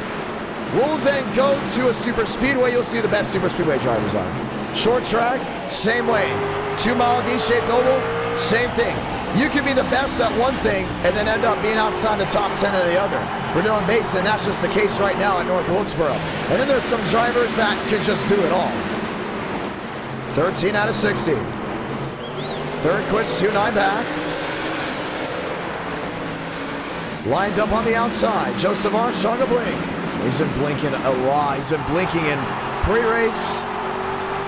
When they were tailgating the Discord before tonight's stream, I think he's finally figured out a way to get it mostly calmed down, but it was absolutely going haywire during testing around 5 o'clock Central. It was all over the place, so hopefully he's gotten it, to the most part, settled down. He sits now in that 3rd position, working lap 15 out of 60. Now, Braden Movick hasn't been able to get away. For Chad Thornquist, he likes that. He wants to keep him right there. Wants to drive on entry, a little bit different. Thornquist much higher. Movick a little bit lower. Really the key difference when it comes down to that drive off. Let's look around the racetrack. Here's Barry. Here's Josh Kenny, really just logging laps. Here's Carson Freeman. And we go back to James Thurston, now up to that 18th position. Drivers up inside the 20, top 20, should we say, haven't been shown at least one lap down up to this moment. Could change. Lap 17 out of 60. Thornquist wide. Movick almost played tiptoe with that inside wall, or should we say inside grass. You don't want to get those left sides up there on that wannabe curbing. 18 out of 60. Let's go to Chase Schaefer. Schaefer finally got an eTicket event at his home track. He went out there, led a couple laps, wasn't able to get the win. A great strategy call late. Oh, one around the 73. It's a back refired. Oliver Quinney dumps it in the grass and will put it on pit road, so we'll stay green. Your battle for the lead, 2-7 the difference. Oh, he may have had a little bit of help there. That's the 89. Herbert Solomon. Herbert rolling around this racetrack. Lap traffic, that's going to make a difference with 40 to go.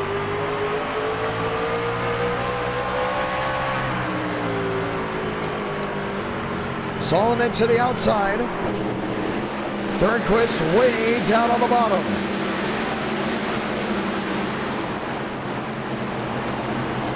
Mulvik's just able to keep it really in his own area. More lap trucks in front of him. Armstrong, Schmidt, Demos, DeAngelis, lined in with Schaefer. Shamela with Basin.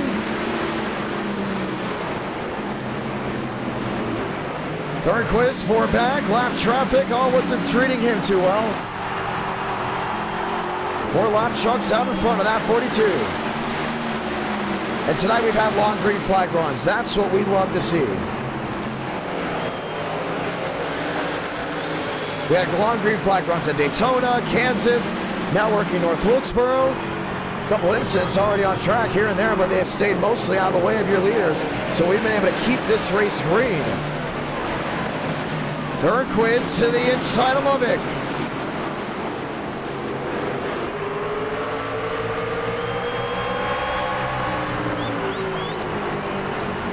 Jostling for a way through. You got Armstrong back there in third. Trouble right in front of your leaders. Caution will wave from the lap machines, and we'll have a restart. 66, Cooper Glick. And we were forced to throw that caution. As much as we hate to call cautions for lap traffic incidents, sometimes you just have to throw it in clear when it's right in front of the guys that are racing for the win. Let's watch back. And let's go all the way back. Cooper Glick on the outside. 37. Of the Peter Guilla machine. Watch it again. Oh, we actually had an incident before that we didn't call. There's Cooper Glick way up out of the groove, not even taking the optimum racing line. Peter slides it in deep. Glick gasses it up. Peter's going to think he's clear. Oh, there's really nowhere for Cooper to go. And we quickly had to throw the caution. Braden Mulvik on pit road, so is Chad Thornquist. I believe that's actually going to be the 89 that will win the race off pit road. No, they're going to score Dylan Basin as the race leader off pit road. Wow. How about this? Champions Club member, the great Bulldog. For 16 months, David Joyner, thank you so much, my man. Appreciate the loyalty to the channel. Helps us do great things. So, just around that halfway point of the race, you're not at the start, you're not at the finish, but crucial caution. Things are going to change up here. You're Braden Mulvik. You don't want to see another caution. You'd hate to see Dylan Basin out in front of you. You hate to see some of these other guys that may be tough to go ahead and pass. If I'm Basin right now, I'm thinking to myself, all right, now we got the track position. We have to fight with the 42, but then we might have to fight that 67 just a little bit later. It's going to get a little interesting as we go ahead and get the one to go. So, one more lap before we go in and send them all off. Let's get ready to go green.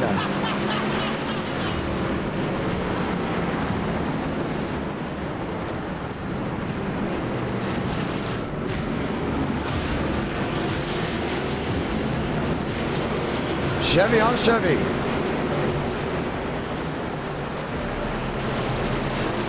Pace car, hard left on the pit road. Basin versus Mulvik. 31 laps to go from Wilkesboro. Third quiz saves it, but will lose about 3 to 4 positions. Basin's down that bottom. Holds on to the lead. Mulvik fighting on the outside. 3 wide in the rear. Greenwood, Thornquist. Pushing, shoving, turns Chase Schaefer. The big one at Wilkesboro, caution will wave. That just was not going to work. And a driver that just can't get anything right this year. And not by his own wrongdoing. We want to point that out. Yeah, it's Boot, Scoot, and Sia. Someone's missing a bumper, and if I'm not mistaken, if I put 2 to 2 together, that's Cooper Glick's nose, as it is now non-existent on the 66 truck. Well.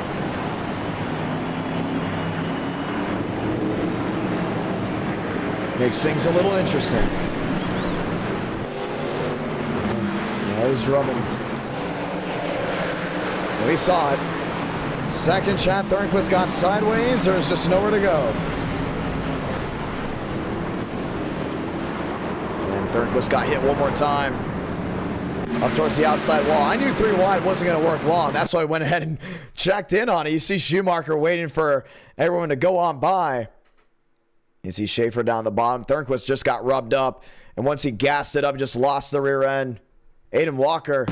Serious damage on that right side. I worry if that's going to possibly hurt him. Shouldn't too bad. This is a short track. But you just never know what's going to happen here at the North Wilkesboro Speedway. So the caution is out now for the second time. This time Braden Bubbick is your race leader, working lap 34 out of 60. Well, the tide continues to turn. And after this, we go road course racing. What would you say is race of the night, ladies and gentlemen? Viewers voting other on who they think will go to victory lane. As we get ready to see the one to go once more. Chevy, Chevy, Chevy on Toyota.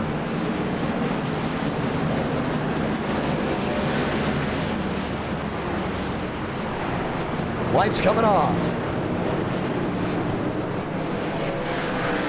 So they will line it back up. Mavic to the inside, Basin right behind him. Schmidt lines up on the outside. And ready to try this all again. Does it work? Does it go well? Only time will tell. Pace car, hard left. Schmidt on the outside, Mavic on the bottom, back underway.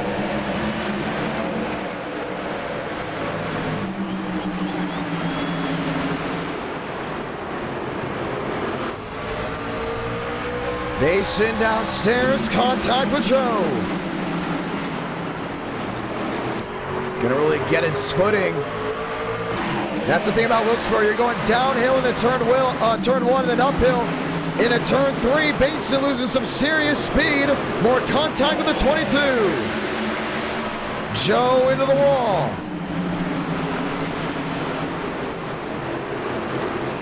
Schmitty. 2-5, 2-4 back. Walker on the outside. Spinning, Dale Greenwood down the flat. We stay green. Demos, knock, trying to come through. Right to the back bumper of the 93. See Basin losing that rear end. 2 tires seems to not be the working point. Some machines in the wall. Schmitty in second.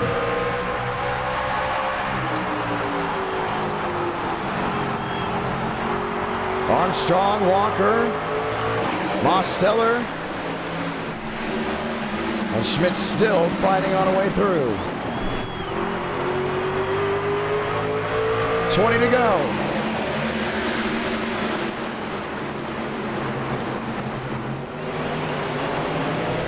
Schmidt inside. Gonna get him. Yeah, if Schmidt can close out a win here, it'll be great. I mean, we haven't seen this 6 machine or just him in general go to victory lane in such a long time. Man, he was really on that gas pedal early. Exiting turn 4, lost a lot of speed. And here comes Joseph Armstrong. Bat out of hell. He's up to 3rd. 3 drivers under half a second. 18 to go for Wilkesboro. And it's going to be a classic short track finish. The last time the trucks went to Wilkesboro in 2023, it was a great race. Nonetheless, we're expecting a great finish here. Here comes Armstrong to the inside. No push, no shove. Oh, maybe contact there was. Just off exit. Armstrong drives it in deep even more. Schmidt gets through. Joe loses time, gets roughed up by the 93. Demos saves it.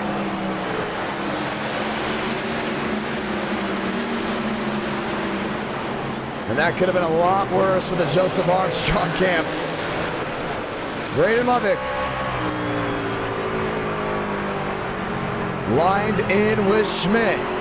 Bonsai move for the drivers behind. Top two trucks. Schmidt outside wall. 2-1 the difference. Someone just got set. It was Hayden Walker. DeAngelis goes around right behind off view. And the caution will wave again.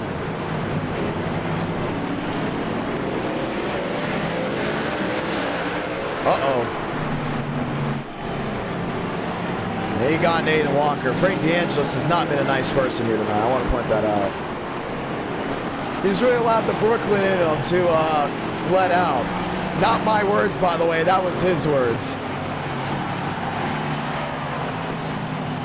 And the Tony Soprano 69 will once again not visit victory lane as Frank DeAngelis hotbox on the front stretch. He's been looking for victory lane, man. I mean, it's a tough break. I mean, just unfortunate. Lifted up on the rear end by Aiden Walker. It's Walker the wall. Dylan Basin nowhere to go.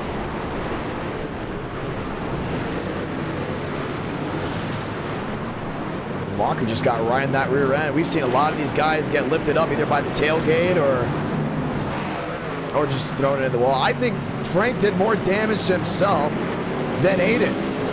Walker just gets away. Oh man, that's even more of an embarrassment in my opinion. And he wanted to make sure of it. He saw him rolling as hard as he can, and then Walker just put it on pit road and just barely got into the outside wall, and Frank just sat right next to him.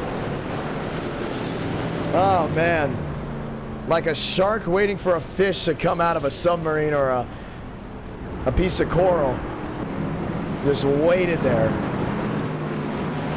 Or it's like that one part of Jurassic Park. Remember in Jurassic Park when the raptor was on the other side of the glass and the kids were in the room sitting there just breathing on the glass? Unbelievable. That was Frank right there. Unfortunate situation. So looking at it, the top two, they've looked to have stayed out. And we're going to go ahead and make sure that is true to see how that all went down. It's going to go Chad Thornquist now in second. And that was the case. The top two stayed out. Everyone else came to pit road. So with the 10, maybe 9 lap shootout, we're going to have one heck of a finish. Braden Lovick will go up against Thornquist. Armstrong will have now the fresh tires in third.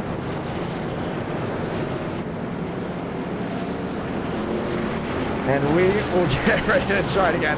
You know, I knew that was not the best saying, Mr. Floppo, but it was something. It was something. I don't know, I had a little Finding Nemo moment. You know, I was thinking about Finding Nemo in that moment. Ladies and gentlemen, let's get ready to go green.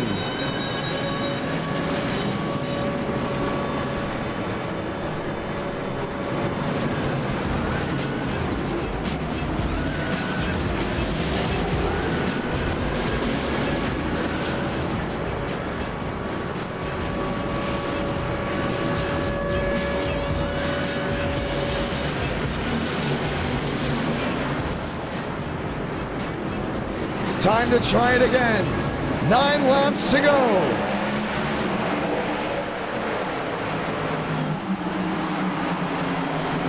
Lovick sends it in. Schmidt on the outside.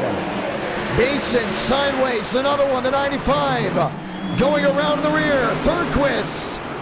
A shot from the rear end up the track. 8 laps to go. Have to make something work. Schmidt on the bottom. Is there fighting, clawing with the 42. Schmidt the lunge. Lovick shuts the door. 7 to go. Shamela into the wall. Mosteller on the outside lane. Thornquist goes around. Too many incidents since the restart. And the caution will wave once again. And he was going to park it there, so before anyone questions the call, he was going to be there for a little while. And we will have another restart.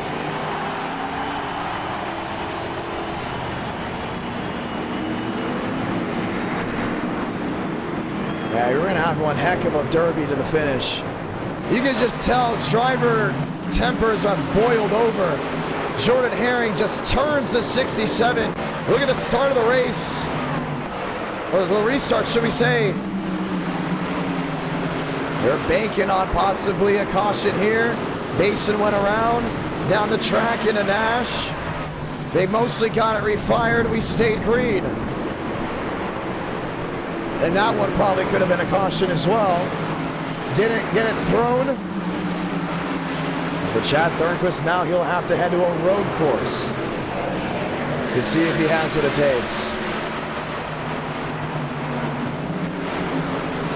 Watch it again, Jordan Herring in the 72.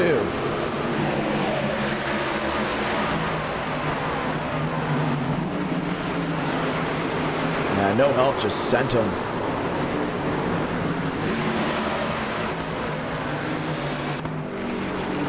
Four to go, comes to 3 to go. So we will have a 2-lap dash to end this race. Braden Movick, William Schmidt.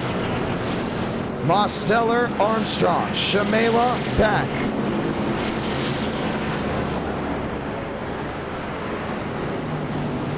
It's going to be big right here. Braden Movick. I don't think he's too big of a fan of these late restarts, including when he knows he's dominated a race, because all it takes is one person to lift him off the ground, and he would lose.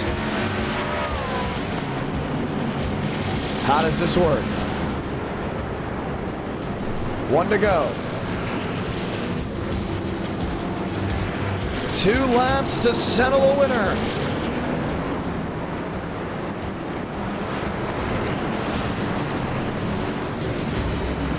Movick versus Schmidt. Armstrong at 4th.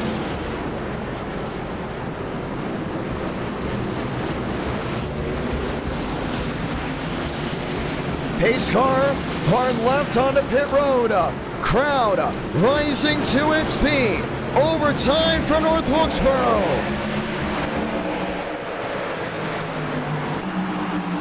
Movick deep into 1. Schmidt around the outside. 3 wide for the lead. Spinning in the rear. They're gonna make it back.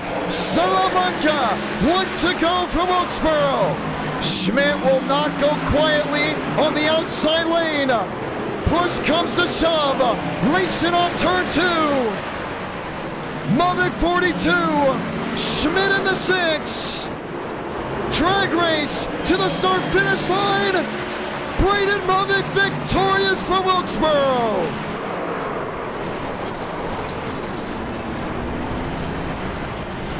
At the last moment, Schmidt with a bold move, and it did not work out. Braden Movick will go to victory lane.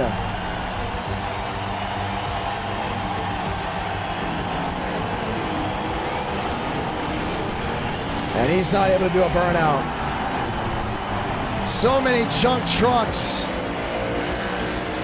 And the sorrows continue for Chad Thornquist.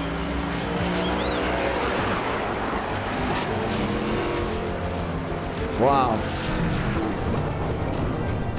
Watch back on it.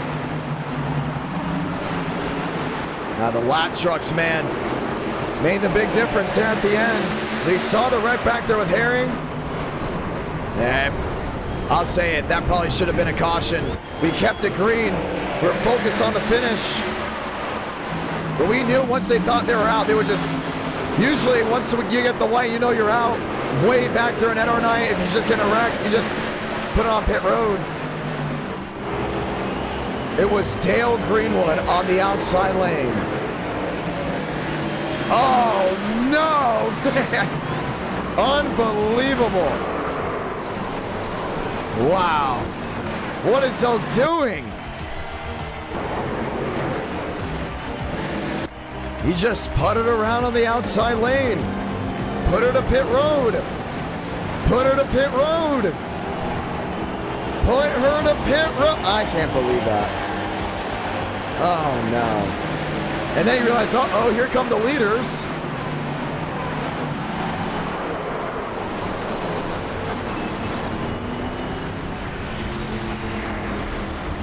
He was mad at Jordan here. I understand that one. Braden Movick goes to victory lane once again in NR Night in America. Him and James Thurston both had a piece at glory here tonight, as we'll get ready to go ahead and speak with the race winner. That was the end of race 3. Race 4 coming up next. Only 30 likes away from 300, ladies and gentlemen. Hey, I think we have a shot to get that amazing race number 5. It's coming up. Movick, it's to John. Welcome back to Victory Lane. Oh, yeah. I love how that's your catchphrase. What is that? Where did you even get that? I don't know. Well, you led the most laps. You almost had it lost at the end. And I said on the restart, I was like, I guarantee you Movick just hates late race restarts. What you do? Don't say you don't. We all know you do. Because all it takes is one guy to get desperate, lift you up, drop you off, and all of a sudden, next thing you know, your wheel has just gone through the Mankato hourglass, whatever, you know, bam, smash goes the game room, and next thing you know, you lose your scholarship. So we're happy that it was a respectful finish for Schmidt. He's probably not too happy because Dale Greenwood, I think, was eating Panda Express there in that Panda Express truck on the outside lane, but you got it done. Walk me through the race. Well, I got the pole, I led laps, and then, yeah, I won. So, yeah, I won. How many laps for Daytona Road? What do you think? I don't know. I'm not doing it. I'm tired as hell. I get that one. You've had a very interesting day. A lot of guys do that. They get their first one. They're like, all right, we got what we need. Okay, you know what? Let me ask you this. Let me ask the viewers down in the chat below. Would you want front stretch chicane or no front stretch chicane? You know what? I don't like the people that race with us, so I'm going to say front stretch chicane. Why is that? Oh, well, you just said why. What am I saying? Yeah, I just don't. I want them to suffer. You want them to suffer. Why would they suffer from that? Because it sucks, but it sucks to drive. It's so wonky. It's so unnecessary, but that's why it has to happen, you know? Well, can they even make turn 1 if they don't have a front stretch chicane? I mean, they'd be going like 208 at the end of the front, at the end of the straightaway, and then... Oh, they can make that. They just break by the start-finish line. Yeah. Oh, that's a little scary. That might not be too exciting. So it's not the Legacy Gen 6. Obviously, it's the 2021 Gen 6. Well, I got to ask you then. Was this your favorite race of the night? Kansas was a little bit more fun until the end, where it's just a top, where everyone just sits on the top because you can't really pass. But the early part of Kansas was fun. Early part of Kansas. Well, I want to point out Kansas was a lot of fun. What if we had an eTicket event there? What would you say? No. It would have to be with the Gen 6. Gen 4. No. 4. It's have to be the Gen 4. Nothing at Kansas, please. Nothing at Kansas. Why is that? Because, I mean, we saw it once. If there's like... We have had nothing but great racing at Kansas. Why would you say that? If there's anything less than if there's a restart anything less than 20, like the top, you we can't hear what he's saying. Let's see if he can speak up. Mubby, you got a copy? Yes, John, I do. Well, okay, explain it again. Anytime we get a restart at Kansas with less than 20 to go, I mean, we saw it tonight. You just go straight to the wall because you can't really pass. Because the progressive banking makes it like where you can just kind of just like full throttle the top and make it impossible. Like in the early part of the run, the top is way faster than the bottom, but everyone wants the bottom early in the race because it saves your tires. But once you get to the end of the race, you're just gonna run on top because you can't be passed if you're running. Well, interesting. What about Las Vegas? Vegas would be better. Vegas would be better. I like when drivers give out their opinions and stuff like that. Well, we're 21 likes away from race 5. Mubby, you had a lot of fun. Did your semester end? I finished 2 classes. I got another final on Tuesday and another one Wednesday.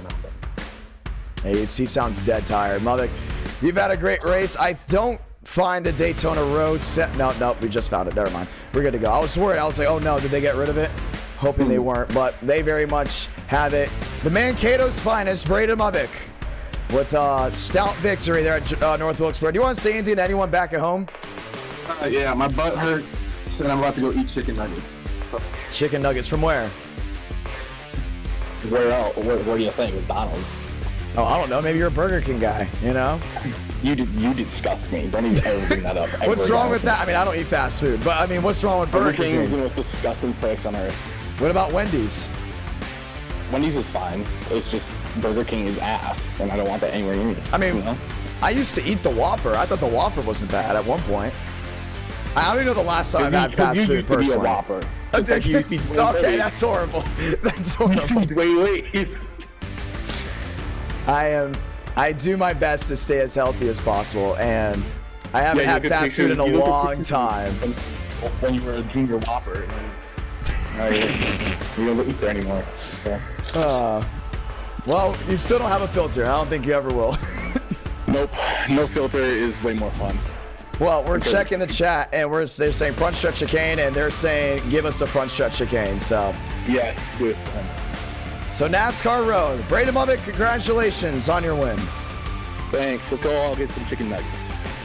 Chat Thurgers, I want to point something out here. You're driving that Burger King car in the California 500. He said Burger King isn't good. I don't like the disrespect for Burger King.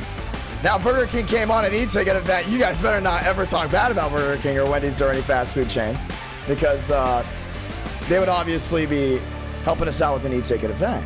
And that would be the most amazing thing ever, honestly. If we had a McDonald's 500 or a Burger King 400 or a Wendy's event, that'd be sweet, but one can dream unless we really do attempt for it at the end of the day. Ladies and gentlemen, let's get ready to go green. Chick-fil-A grilled nuggies for the win. Yes, that I can get behind. And Taco Bell chicken chipotle melts. Even though they're more expensive now. I remember when Jarrett first showed me them, they're like $1. And we would get like 8 or 6. Now they're like $2.50. And I'm just like, what is this? You know? What's with the taco-flation over there, man? Was not happy. Was not happy about that at all. It's okay. Nothing is better than the dollar rice at Publix and the dollar tuna. And that's what I eat about every other night. It's a lot of fun. All right, ladies and gentlemen. Group qualifying? We put group qualifying on? I think we got to put group qualifying on for this one. We're going to go right into group qualifying because I don't want anyone to wait around. So this is what we're going to do. We're going to go a 12-lap race, right?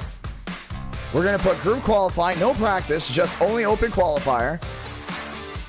So they would have qualifying for, what, 10 minutes?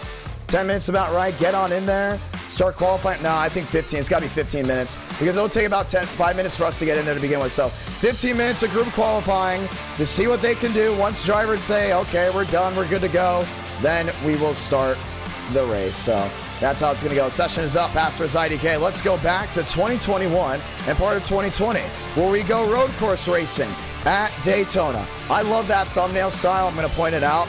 I'm really excited for the eTicket events to not really have that style, but a different style that's unique to it. Because that's one thing I've realized about NR Night recently. Now I can talk like this with the hardcore viewers that sit late night with us. I love the fact that we've been able to make eTickets their own thing on this channel. And I realized with NR Night, I'm like, oh, this thumbnail style hasn't really changed since the dawn of NR. So it's changed here and there a little bit, but it hasn't done a full rebrand in a long time. So if we cleaned up the thumbnails for NR Night and then really cleaned up the thumbnails for e-tickets, and every e-ticket has that same style, so you can go back to the playlist and see them all just lined up, it would make it look more, let's go professional. Let's go with the word professional. I like that idea. Ladies and gentlemen, let's get ready to go green once more. And we're thankful for everyone that tuned into the last YouTube short here today. It was a lot of fun to see everyone enjoy that one. We'll probably have a new one tomorrow morning with the Kansas finish, most likely. Well, we're going to have a race 5, no doubt about it. So the real question is, where do we go? where do we go for race 5? Start answering those questions down in the chat below.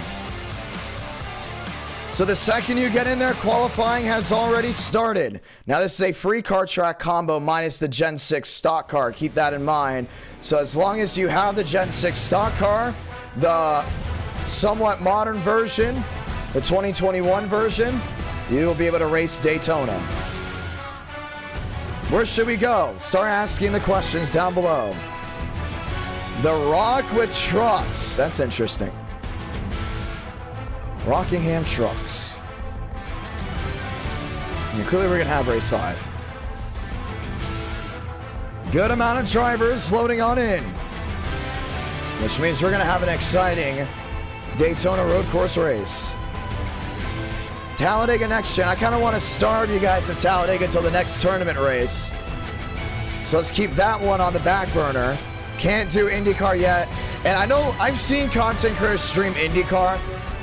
I don't know how they get away with it. I'm going to be 100% honest, because we're not supposed to be streaming IndyCar at all, like whatsoever. So how they get away with it, I don't know. I'm not going to put myself at risk at that until I know they get the rights back, because apparently you can't broadcast or stream IndyCar at all on iRacing. So for me, it's a no-go. New Atlanta, we just did New Atlanta. With the next gen, no super speedway. We've already done our super speedway tonight. It was a clean super speedway race. I like that. Very clean. Until the big one. The big one took out half the field.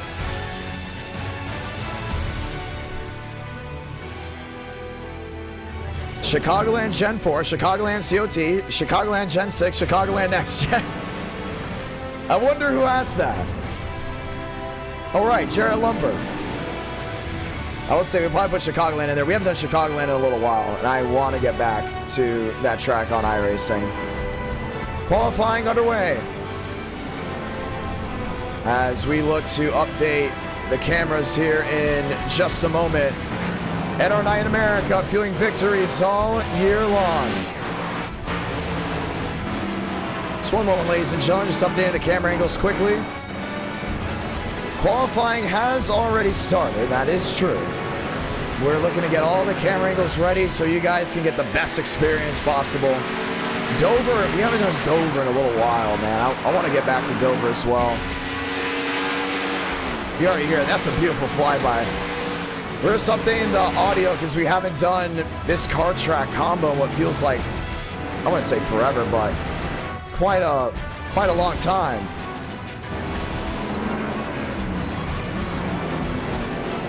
Let's get ready to go green.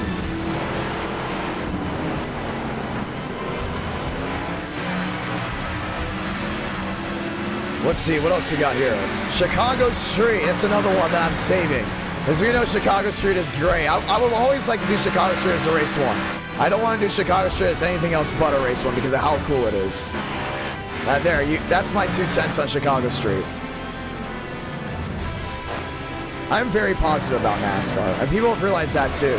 I feel like at one point I was very hard on the sport that I love, but like over time I realized, you know, things change. Like, I'll never forget, the one that was the hardest on by far, without a shadow of a doubt, was Daytona July and leaving. Oh, I was completely pissed off because I wasn't just losing Daytona as the 4th of July, because remember I lived in Miami, and that's how I spent my 4th of July, at Daytona. It was a tradition. But we're also losing hopes as a championship. But I'm not going to lie. If NASCAR is going to forever sit with the playoffs, which, let's be honest, for everyone that says, oh, maybe one day they're going to change it, I think they will change it. But it's not going to go to consistent points. If they're going to keep it with this playoff style, Daytona's a regular season finale just feels right, man. Like, there's just something about it. Go on all you want about the playoffs.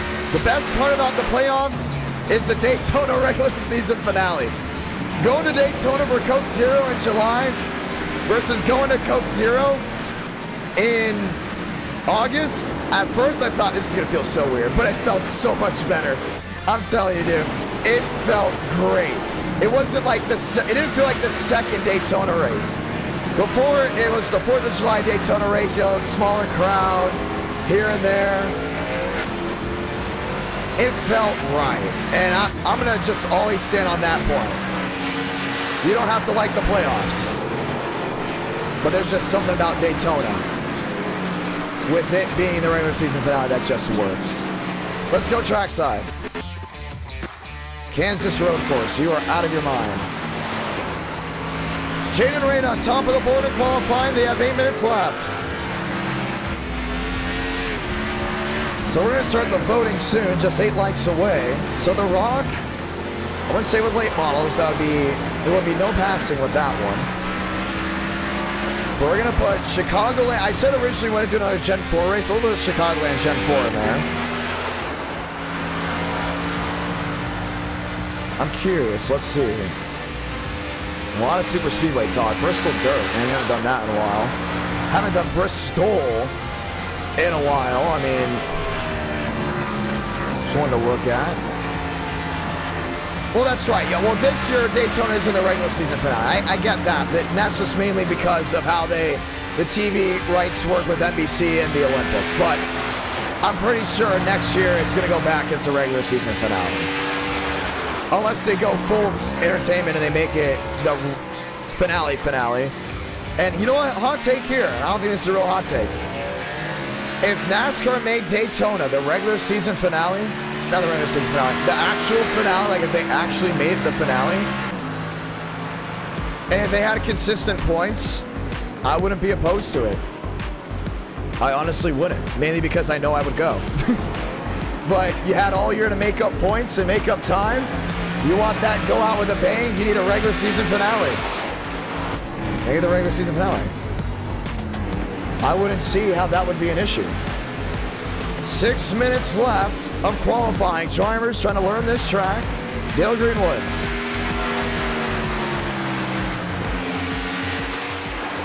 Bristol COT. How about Bristol Gen 4? Now, I'm holding on to COT till next week. And that's because the rumor has it, COT is getting a new damage model and they're possibly getting a new tire model. And if that happens, it'll happen next week. So if you do hear any rumblings about it and it then becomes a confirmation, you know what we're doing Tuesday. Because I love the car tomorrow. You know, it'd be even better if iRacing gifted us all the greatest thing. COT with the wing. If they did that for Christmas, that's it. It's over.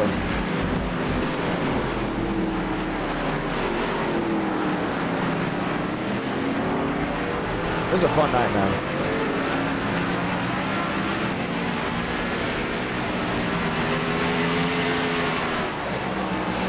Joseph Armstrong. COT Tuesday, I like that. We need one more. We're not doing Iowa tonight. We just did Iowa, but we need one more track. One more track that we can do. We have 5 minutes left to qualify. I won't tell them actually to advance now because these guys should be good to go.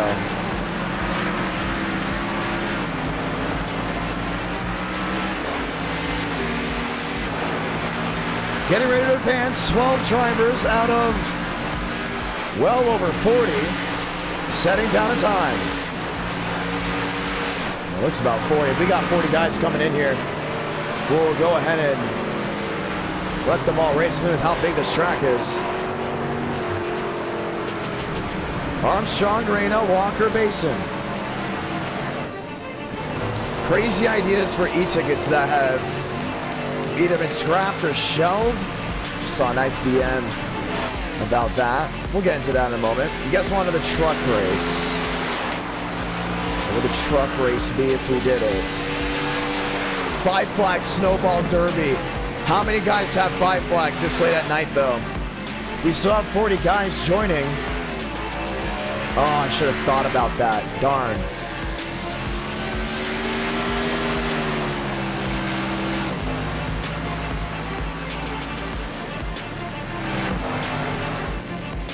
That's the big thing. It all depends on how it's been used.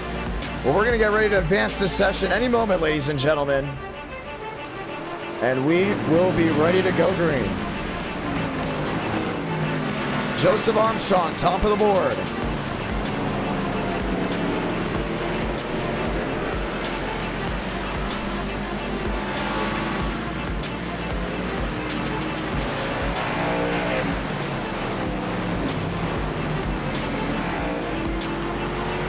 Let's get ready to go green.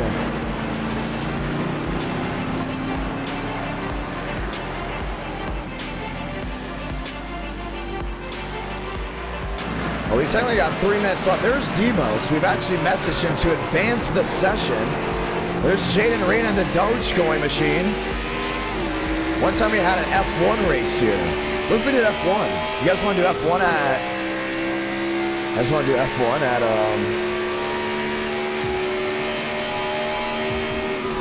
Where do we go? Where do we go for F1? F1 at... Ooh, oh man. I put that in my head and I really want to do it now.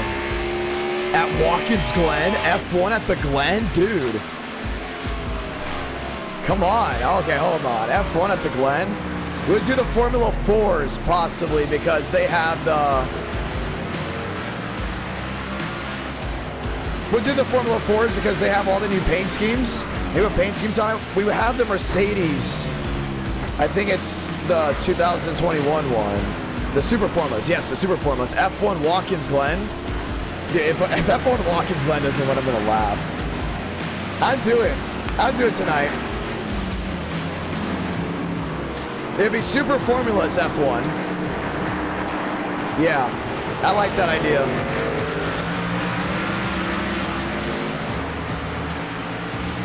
Yeah, it looks like they're not going to advance the session, so we're going to go ahead and start the polls here. So let's go ahead and vote on race 5 as we're 1 mic away. So let's go Chicagoland. We know we can make F1 work. I want to point that out. We know for sure we can make F1 work. It'd be so cool. So Chicagoland Gen 4. Right? Oh my gosh, F1 on the Chicago street course. No, okay, I'm getting too carried away with myself. Hold on, I got way too excited. Way too excited. Let's get back to planet Earth here. If we did the Super Performance to be the first time doing it, we need to go to a track where they won't absolutely just goof it. Okay. Chicagoland Gen 4, Bristol Gen 4, F1 Super Formula, the Glen, and then what was that last one that we were going to throw on? You know, let's go with 5 Flags trucks.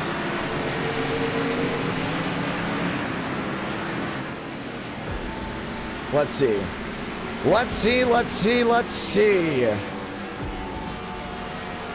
And no, F1 takes a 67% lead right off the jump.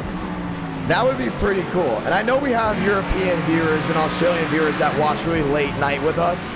So that would be pretty amazing.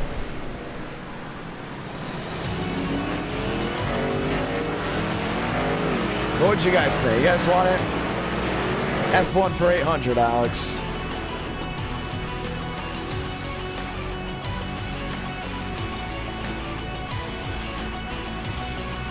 Oh, but I don't have camera angles for the boot. I only have camera angles for the regular one. That means we're going to have sub 1 second lap times. That would be pretty cool, though. They did that for one of the tracks in 2020. I thought it was really cool. I think it was, what, Bahrain? They did the Bahrain, basically the Bahrain Oval.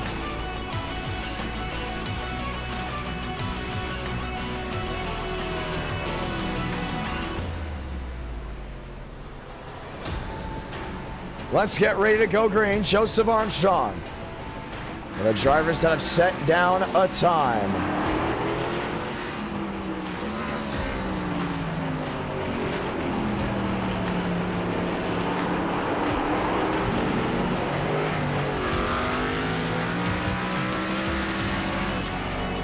Let's get ready to do it.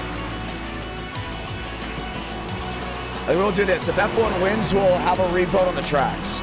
We'll figure out which track to do. We'll figure that out. How about that? we would change which track is what, and then go from there.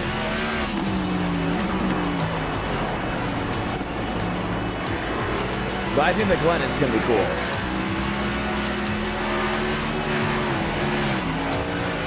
So we can't do W12s or W13s because they don't have the actual paint schemes. We can, everyone would be running a Mercedes, and I'm not a fan of that. I'd rather people like have these schemes like in a Red Bull or something like that. So.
More. One more race before the bonus race.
Let him fly.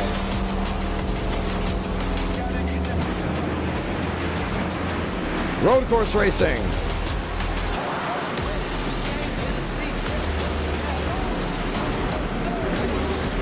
Lap shootout.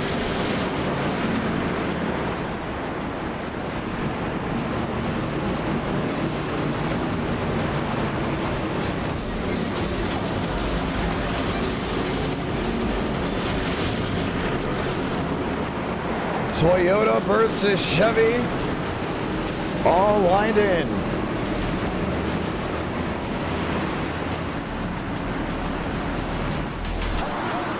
Crowd on their feet.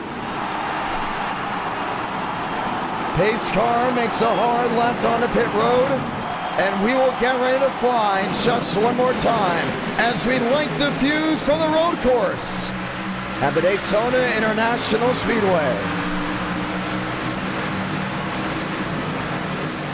39 drivers brace to turn one. 4 wide, you see Max Steinmeier going wide. Up through speeds, through the S's. Sneaking their way through.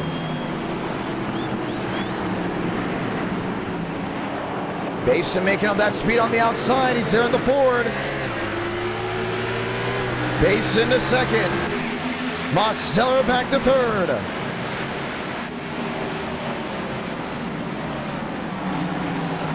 To the west end. Walker finding his way around the 87. Jaden Reyna nose to tail with William Schmidt. Has a pretty clean start. The real question is, what's the rest of this race have to offer?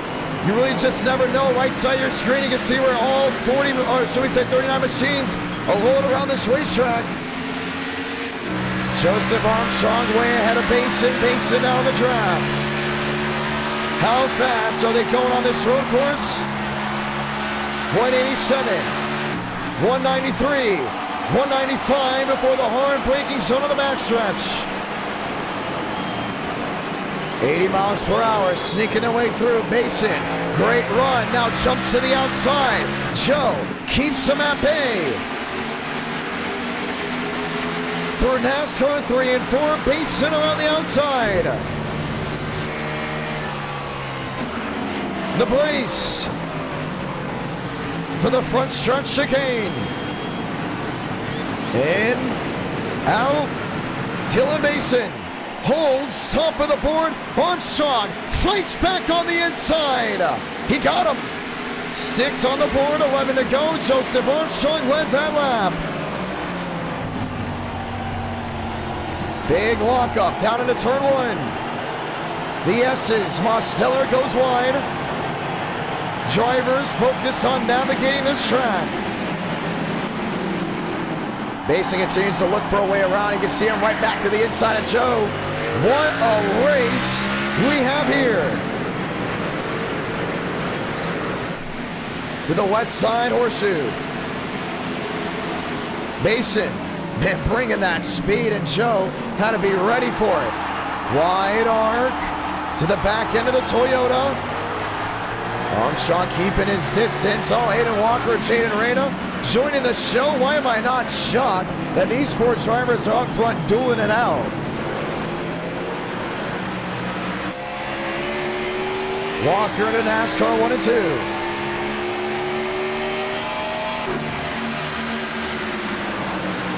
Basin closing that gap, 19 the difference. Brace down to the backstretch. In and out. And Basin really struggles on this end of the speedway. You can see how strung out the rest of this field has really gone. Here's Andrew Cootie back there with Frank DeAngelis. The thing about this racetrack is you usually don't get cautions. And you can already see how difficult it is for drivers navigating through. Here's Josh Kenyon. Here's Joey Beck. Here's Marty Shamela. Here's Lucas. Very slow getting back up to speed. 11 coming to 10 to go. Joe goes wide. Focused on breaking that draft and also getting that right arc down into turn one. Zachary Truhl. William Schmidt.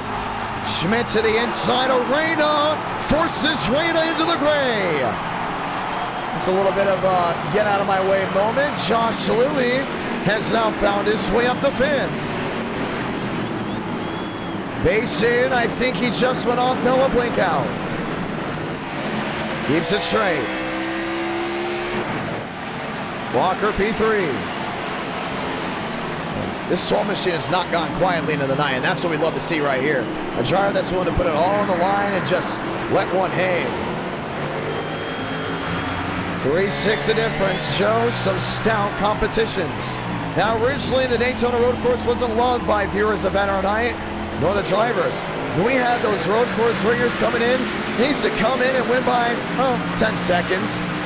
But ever since the competition got better, wiser, and tighter, the Daytona road course started to feel a little bit better when we did the Mazda Miatas. Then we did that one F1 race.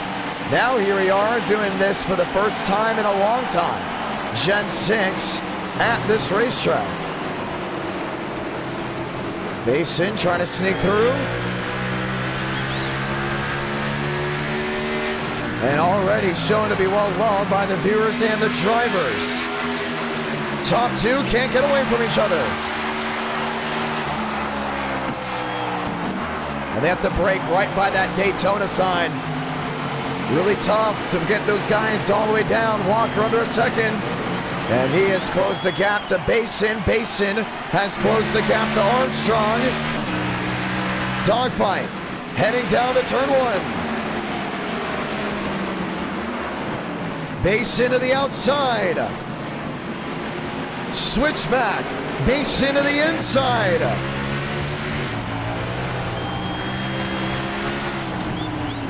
To the east horseshoe. Ford sends it in deep. Armstrong, fundamental racing, hits it right back with the switch. He's going to be on that weird end, heading to the kink. Oh, hard drive in, Basin not giving it at all in the Ford. Armstrong, now advantage to the west side. Basin wide. Armstrong takes the lead right back. Unbelievable drive by TRD.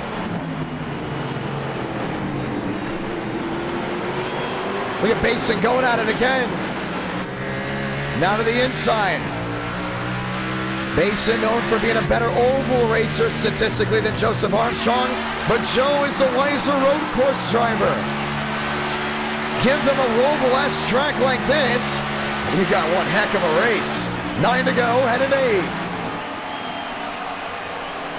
3 drivers under a bubble. Blink out by the 12. Joseph Armstrong, well over the curbing, through goes Basin. New race leader, give it to the 12. Now he has to defend himself on Walker. Breaks by the Daytona side. Easy in, easy out on the Turtles. Walker has the speed. Joseph Armstrong needs to get back to his mojo. 8 laps to go. And Mosteller has now arrived on the scene in 4th. Basin gets away for now. Armstrong better on the inner loop. He's got it made. Down to a 1.27 before braking. Basin wanted the drive. Joe faster on the east horseshoe. Watch how he takes this. I don't think he brakes at all. Oh, just a quick lift of the throttle. Smooth with it.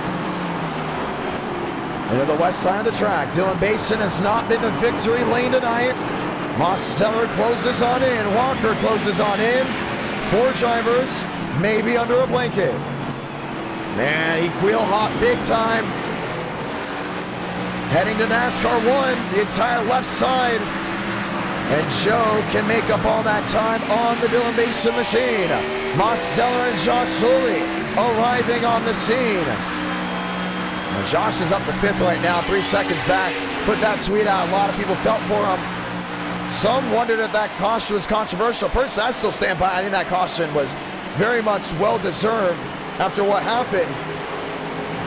But some say Josh Lilly deserved to win that race. Now can Josh Lilly possibly steal one in the later portions of this race? Armstrong making that time back up, 1:17. Basin breaks a little bit later. Lot of racing left to go. 8 to go. 7 to go this time by. All chasing Basin in the 12.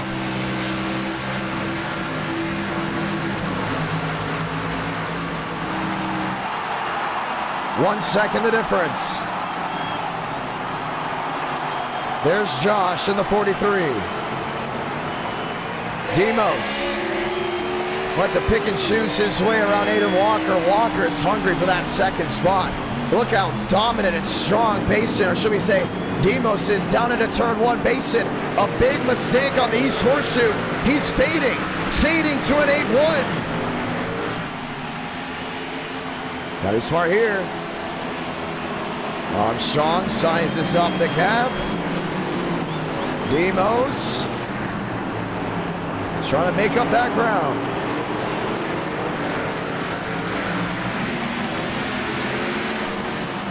Nine, 9-7. No wheel hop out of the 12. Mason will have that forward momentum, carrying the NASCAR 1 and 2, but Armstrong may very well be in the draft.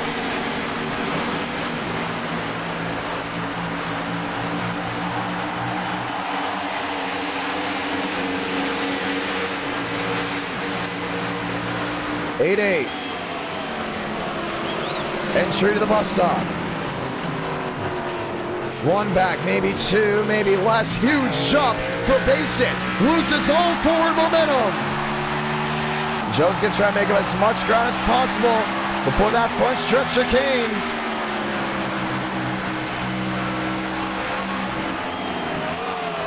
Seven the difference. Crowd loving this sprint race. Armstrong has some momentum, carrying back to himself. 6 to go.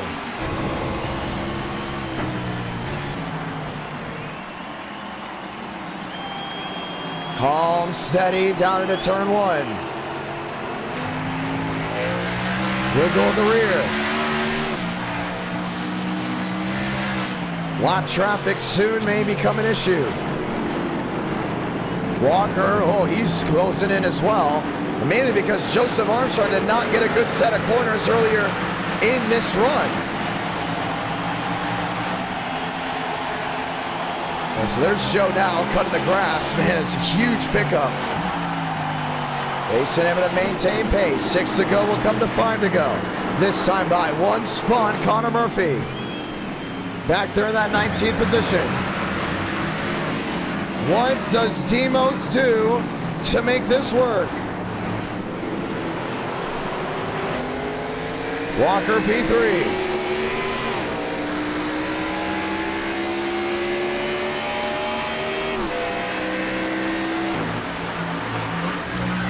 Six, 5 laps remaining this time by.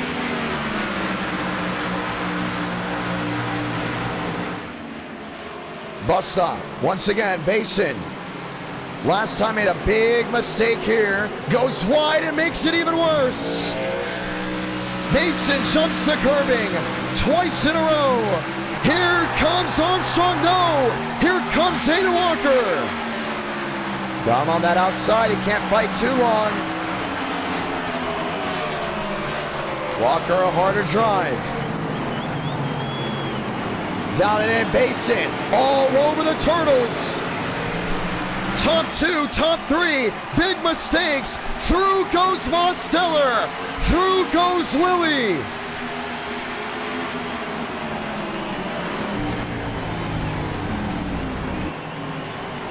Five drivers looking for an edge.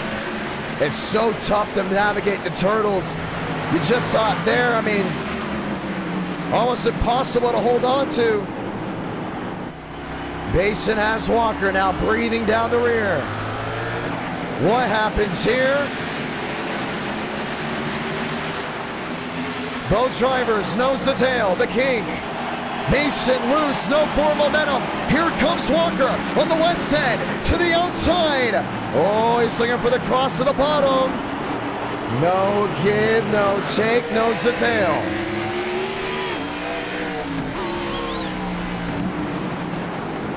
5-3, 5-1, Basin, wide, very wide.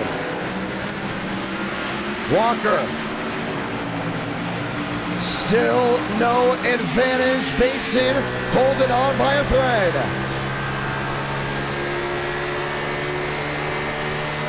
4 drivers make it 5 under a second. He's got to hold on right here. Every time we head to the chicanes and the bus stops, Basin makes a huge mistake, and the top 5 is lined up nose to tail. This crowd is losing it. What an electric race 4.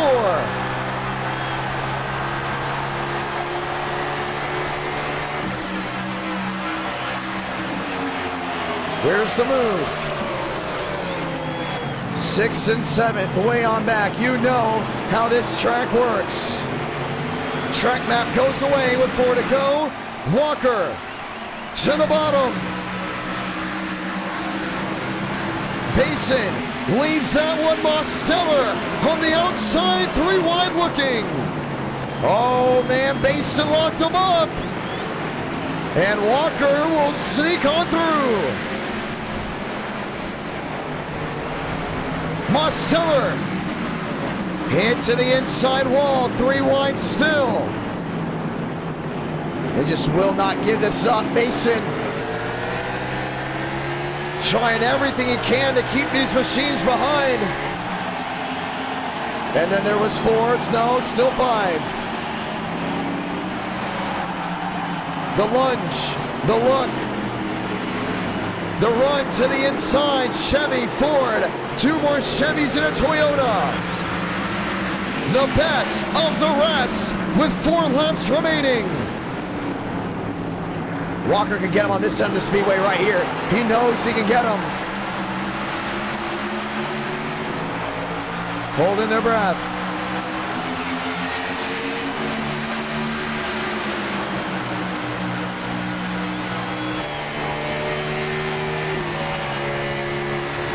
Looking, backstretch bus stop. Josh Gilly found his way around Joseph Armstrong. I worry the 20's tires have all been cooked out. Lilly with the move. Lilly up the 4th. Aiden Walker trying to make something work. Josh Lilly to the outside of Mosteller.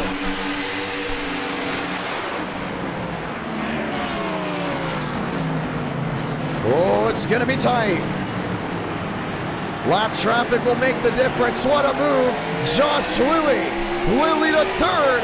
The underdog. Story on the road course.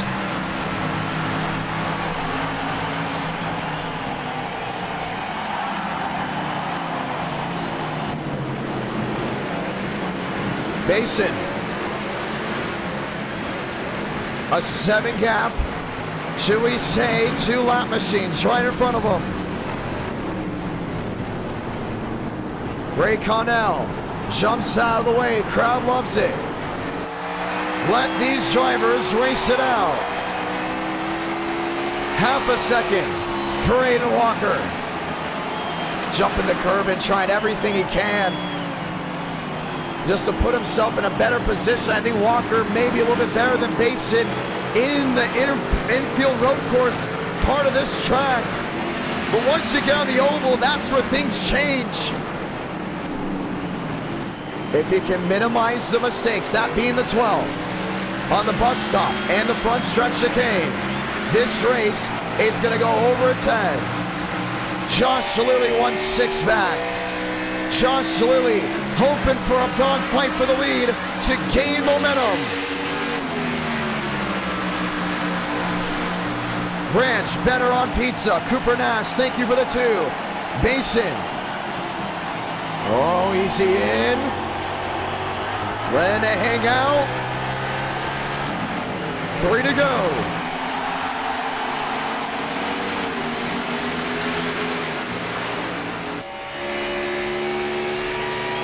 .58, 5.7. If you're within about 4 from the driver behind, you can make that lunge into the infield road course and make it work. That's the thing everyone has to look out for. 2 laps to go for the road course at Daytona. 2 laps for Basin to hold on. 2 laps for Walker to make that move. Now Lilly's definitely losing that speed. We've had these 5 drivers go at it all race long. Aiden Walker, it's time to use that Formula 4 knowledge to your advantage.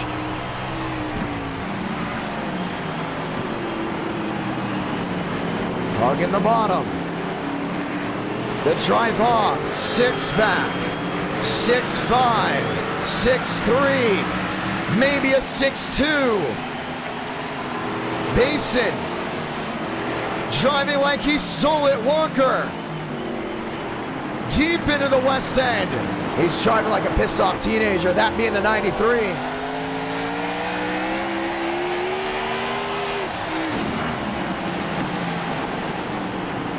Has to get the drive off here.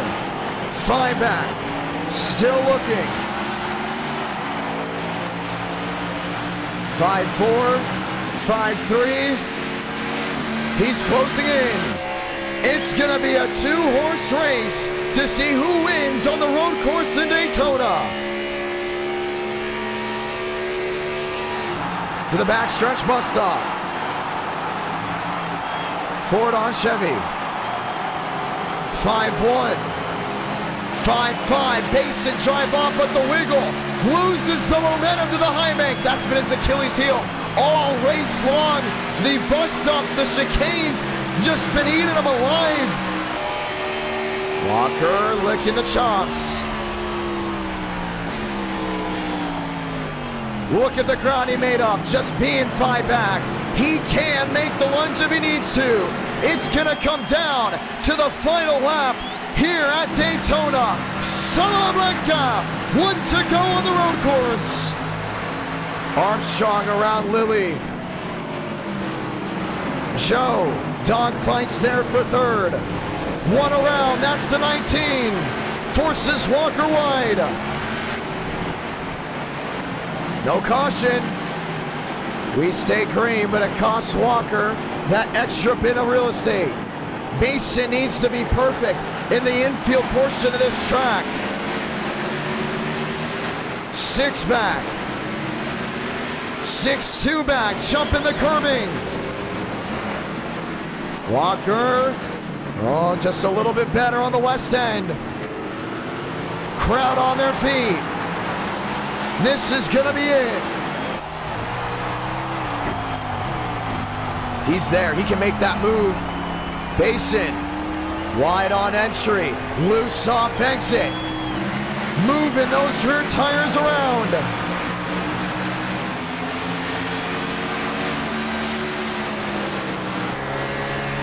'93 in the draft. He's 4 back.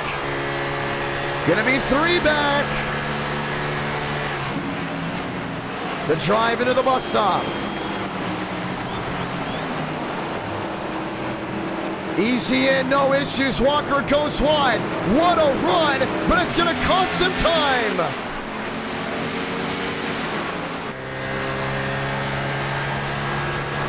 .83 the difference. 8-2 the difference. Let it hang out for the final time. Basin will hold off Aiden Walker to win at the road course in Daytona. Basin victorious. Walker 2nd, Joseph Armstrong. I don't know what happened with him. They score him now in that 3rd position. And Dylan Basin will come home with the win. 250 watching at about 12:30 at night. That's what you love to see. And we're going F1 racing next. So just get ready because it's going to happen. Dylan Basin victorious.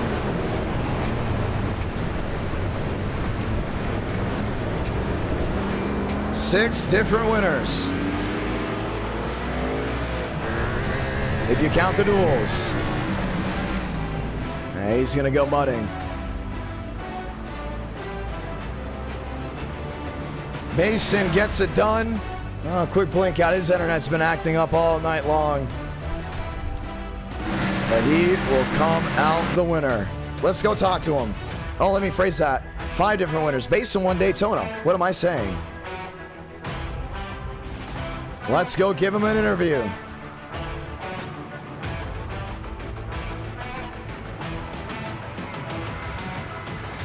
And second Basin joins Mosh Pit. We'll give him a lovely chat. That was awesome. I don't think Joe's too happy with him, or possibly how he raced him. A final statement before we go F1 Super Formula Racing.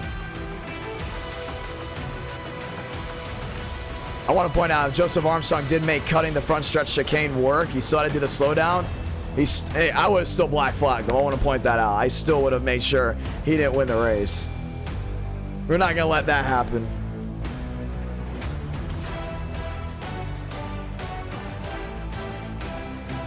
What a drive it was. We wait for Basin, and we get things ready for what is next. On the horizon, Basin to John, you got a copy. Yes, sir. Well, second win of the night, both came from Daytona. How about that? That's pretty cool. It may have scored me 18th because, although I crossed the line first, I got a black flag after the line. How'd you get a black flag? Oh, okay. That's why you blinked out, because it disqualified you, I'm guessing. Yeah, because people were still somehow that behind, not finished for another 2 minutes, so.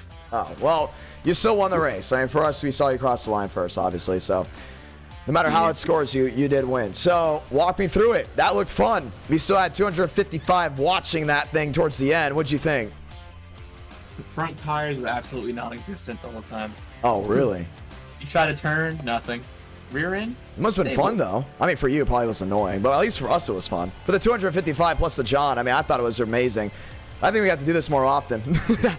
First, like 3 or 4 laps were really fun, and then the front just completely fell off. I felt like I was just driving like little Prius tires or something. I don't know. I gotta ask you this, though. You won on a super speedway, now you won at the road course at the same track. Out of all the races tonight, what was your heartbreaking one, and what was the one that you had the most fun at? The heartbreaking one was Kansas, you know, getting rammed under yellow. Okay, walk me through that, because you didn't agree with my statement. I mean, I never really sped up. I just kind of... Are you sure? I was always I can go pick up the SMT data from Denny quickly, you know. We'll go do it. We'll go do it. I'm saying, like, we're already above pit road speed, just normal pacing. And then he's already right at my butt, so I gotta go up a little bit, and I start slowing down, and then I really start slowing down, because I'm like, I was waiting on him to brake, because I saw he was on me. I was like, is he gonna brake? Like, we gotta brake soon. Well, hold on. No one buy the Super Formula just yet. I just realized we have the IRL ones that we haven't used yet, and we can use. Should we use the IRL ones as the F1 race, the F1, the open wheel race? Maybe, because I don't even have the Super Formula. I don't have the Super Formula either. That's the big thing. We'll ask you guys. The IRL one is faster than the Super Formula. Most people, but the thing is, I think more drivers will have the IRL one, if I'm not mistaken. That's a car that I think more would have. Let's ask.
An interesting part of the night. You know what that part of the night is?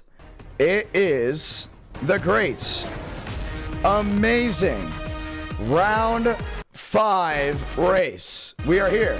We're here in round 5. We have done it. And we did it with over 300 likes. We might be hitting 400 likes. Oh man, that's even better. We'll keep that all in mind. The Super Formulas are heading to Watkins Glen for the next race. That would be a 20... How fast are they going to be going? They're going to be going under a minute. Maybe under a minute. We'll go 25 laps. I think 25 laps just in case. So I want to get these guys going with it. I'm really excited to see these cars out there. We're also going to do group qualifying so you guys can go out there and do your thing. The only thing is we're going to have rolling starts. We will be having rolling starts. So you do have to keep that in mind. I don't think there's anything against rolling starts. I know it's supposed to be F1, but the way they do the standing starts, I'm not a fan of it. So we're going to do rolling starts. Super Formulas just bought it. Thank you to the Super Chats. See, being a member in a Super Chat, and your Super Chat really helps us out a lot with innovation. Buying new cars, trying new things. So let's see how the Super Formulas work. Now, I don't have the Super Formula Honda. I think I got the Toyota, if I'm not mistaken. But there's two. Oh, wow, there is two. Okay, cool. So we're going to go to Watkins Glen. There should be a setup. That would be absolutely horrendous if we don't have a setup. We have Road America. We have the Nürburgring. We have Fuji. We have Zandvoort. We have Road America. What setup do I use? I just use the regular road? I think we just got to use the regular road. We're going to use just the regular road setup because there is no Watkins Glen. Let's see what we can do. Baseline? I think baseline. We'll just use baseline. We haven't had enough time for testing. This is just an idea that came up. If it's somewhat feasible, I want to consider doing this more in the future. I want to point that out because Super Formulas seem really cool, and we all love Watkins Glen. Watkins Glen's amazing. Watkins Glen Super Formula. We have never done this car ever. This is a brand new car to NR Night in America. I have absolutely no idea what to expect. This could be the greatest thing in the world. This could be the not... Oh, there's a high downforce. Use high downforce? Okay, we'll use high downforce. High downforce setup. This could be the not greatest thing in the world. That's not even English. And as you can tell my voice, I am very much sick, but that doesn't mean anything. All day I was taking the cough drops left and right, doing everything I can to make sure we stay together. We're going to do high downforce. We got it, Demos. I saw it in the chat. Don't you worry. Session is up. No, I'm going to save the extra 5 cents because we got Speed Week testing. Tomorrow starts testing for the next eTicket event. So do keep that in mind. We'll be showcasing all the stuff on Instagram, Twitter, who's doing well, who's complaining about the car. And we're just going to get like driver information just so we can get really the ball rolling for Speed Week, testing, overlays, everything in between. It's going to be an absolute blast. 400 likes, race 6.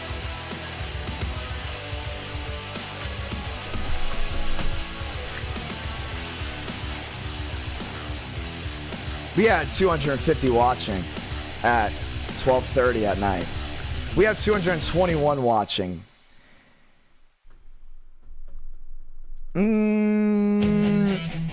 I really want to get this stream out because I have this short to put up tomorrow morning. But if the Super Formulas work, I would like to do another Super Formula race.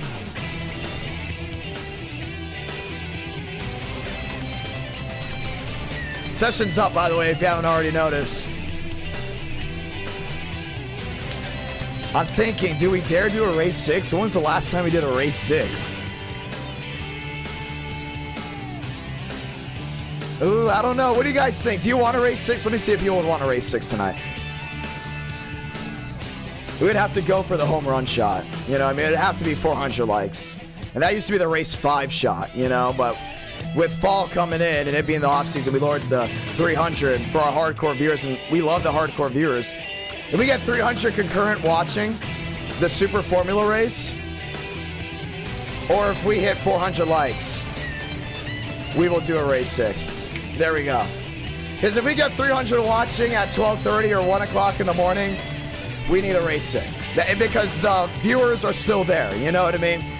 You guys are still there. You guys are having fun with us tonight. You guys are ready for the eTicket. Matter of fact, Drive Smart, California 500 right there. Get ready for it. It's going to be a blast. We get 300 concurrent, so that means wake up your parents, wake up the goldfish, you know. Wake up Nemo. we will do it. Or 400. No cheating. No cheating. But this is going to be a quick race, so that is a home run shot. And I mean serious home run shot. So it's going to be a lot of fun to see. Session's up, loaded on in. Super Formulas at Watkins Glen. We already have 8 in there. And last time we did a Formula 1 race, 2021, maybe early 2022. In a long time. We only did it at one point with only the Mercedes. And then I thought, oh man, it'd be cool to have Red Bull and all these other manufacturers in there. And they didn't join and we couldn't put the overlays on, sadly. So the Super Formulas, you can make F1 paint schemes. So, voila. Oh, we have a lot of drivers. Yeah, we have a good amount. We're going to have easily enough for an F1 race. Let's get ready to do it. Let's get ready to go green. We'll have 10 minutes of open qualifying so drivers can learn it and qualify at the same time. And 300 concurrent. It's got to be 300 concurrent viewers. By the end of the race, you got to hit it. You just got to hit it once. We hit it, then we'll have the next race. That's the deal. Let's get ready to go green. Page, Truel, Gentry, Kenyon, Madigan, Thurston, Bai, Solomon, DeAngelis. Let's get ready to roll. It's a stout field. Going up and down, looking at it. Andrew Cootie. Never seen Diego Vale race. Never seen Herbert Solomon race. James Fields. Mason Moriarty. Landon Gentry. Josh Lilly. River Page. All lined in. Well, this is a sound that I have never heard on iRacing before. A little bit of blinking here and there. It's still loading in. I just bought it. Andrew Cootie has the Chase Elliott scheme on his F1 car. That is unreal. Did you guys put a paint scheme on? Come on, we gotta see all the paint schemes. There's the Red Bull. Who's run that Red Bull? Josh Lilly? Heck yeah, Josh. That's what I'm talking about. Get that Red Bull on. 5 minutes of open qualifying.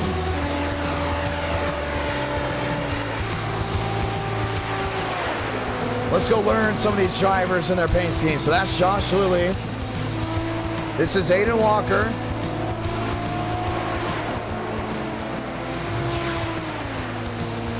Who's that behind? Is that Frank? That's Frank. Look at the Hawaiian Punch machine. Oh, I used to love Hawaiian Punch. Wow. iRacing sponsors now make me actually want to go try Hawaiian Punch. I haven't had Hawaiian Punch in like forever. Jackson Buys, Cooper Nash, also in a Hawaiian Punch car. And it looks like the F1 car. Obviously, it's not, but it's the closest thing we're definitely going to get to F1 with paint schemes on iRacing. Arson Freeman. I saw the beautiful Ferrari. There it is, River Page. Man, they are moving. How quick are they going? Oh, maybe not that quick. 175, that's not bad. At Watkins Glen, that's not even the fastest part of the track. Not Xfinity speed, give or take. Definitely quicker through the S's. Oh man, we got the shot over the halo. What? 185? That's pretty good, man. That's sweet.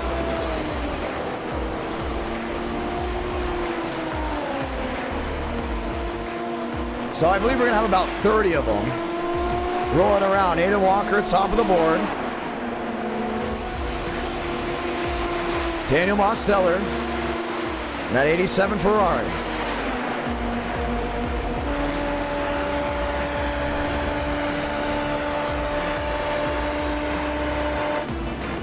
I like it. They're moving, man.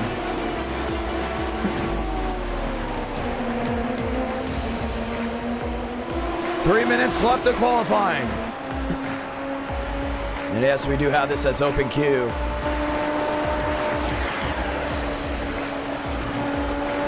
"55-second lap times." Wow. I did not see that coming. I am not gonna lie. 2 seconds faster than the IR18s. What? Vale, top of the board. Madigan, Mosteller, Walker. Andrew Cootie.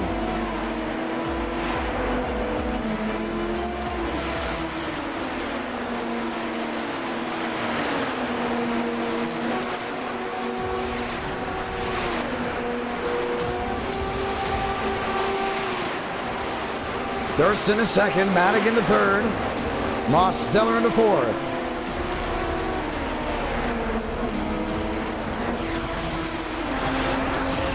Watching on with Thurston. Yeah, lap traffic's going to be a little tough, no doubt about it.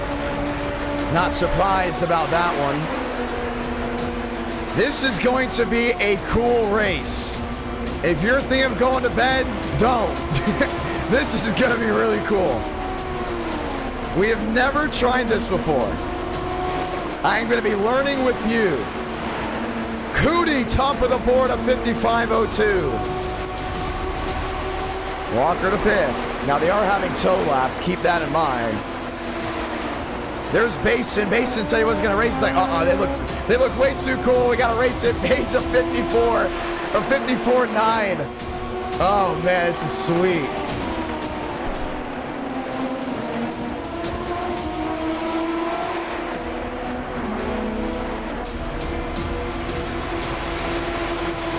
Roldan, the 12th. Sean the gearbox. Green, white checkers are on. So this is a NASCAR F1 hybrid race, no doubt about it. There's a little NASCAR in this. We are gonna have, single file restarts. Let me point that out if we need it. Single file restarts, and we'll have a double file start. Unless we have single file starts. Let's ask the viewers in the chat. You guys get to have full fan control over this race. We will definitely have single file restarts. Do we start the race? Double or single? I think single makes more sense so we don't destroy the entire field. I would like single file, honestly, for all if we can.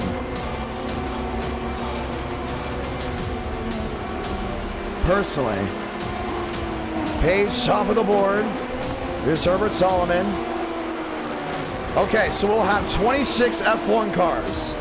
Yes. Perfect. That is more than the actual F1 field. I'll take it. Man, River Page just moved. Oh, he's in the wall. Did you see how River Page took this shoot in 6 and 7? Definitely destroyed the entire right front.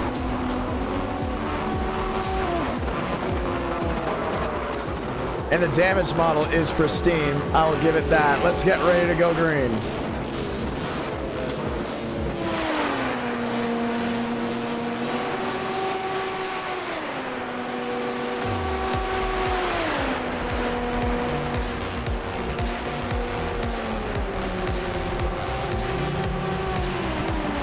Thurston, top of the board of 54.83. I got a nice message from Braden Mummick that said, oh, come on. He wanted to race Super Formulas in NR at some point. He's going to miss out on this show. Won't be able to get it done.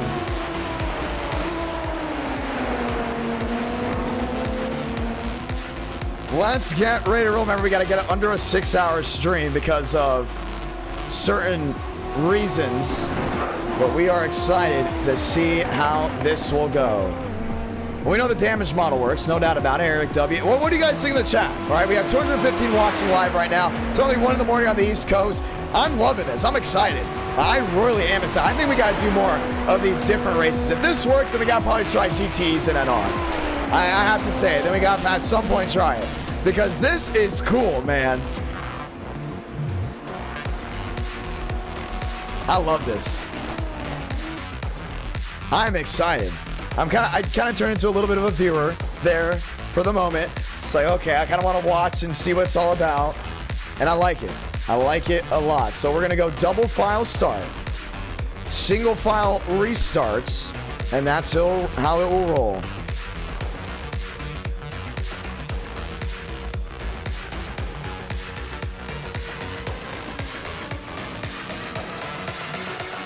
Time to go green, ladies and gentlemen, as the super formulas have worked their way onto the racing surface. This is F1 Night in America. As we get ready to go green, Page and Thurston, Cootie and Walker, Madigan, Vale, Anderson, all lined in. That's your top 7. The rest of the field, top of your screen. Oh, and the greatest theme song ever is playing, and you're going to listen to it with me. Let's get ready to rock and roll.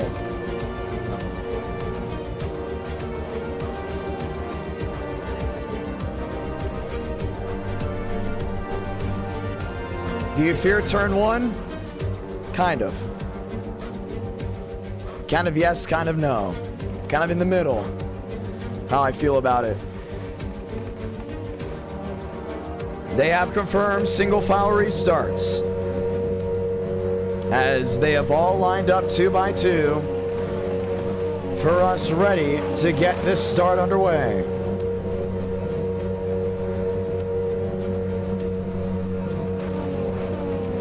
I think we got to take these on a street course, man. These on a street course. What about if we go to Long Beach, or will we go to Belle Isle tonight? Just screw it. Let's get a free track. Nah, I highly doubt we'd go to Belle Isle. I wouldn't be asking anyone to pay for Belle Isle unless we had like a huge, you know, ahead of time notice. Top 20 of the 26 drivers will be on the left side of your screen. Ladies and gentlemen, for the first time ever, NR Night in America is racing with the super formulas. So let's go ahead and give them a warm welcome as we say those magical words. God speed drivers. You are go for throttle up.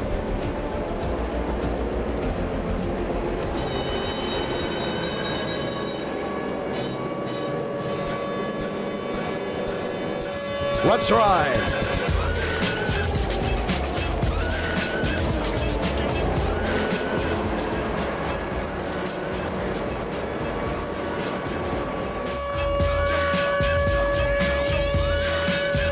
Let's roll.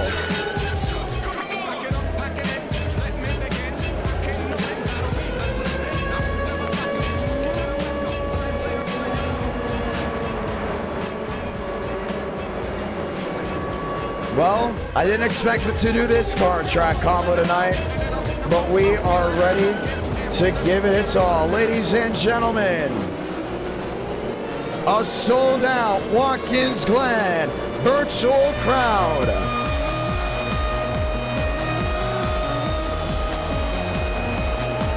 Let's go green.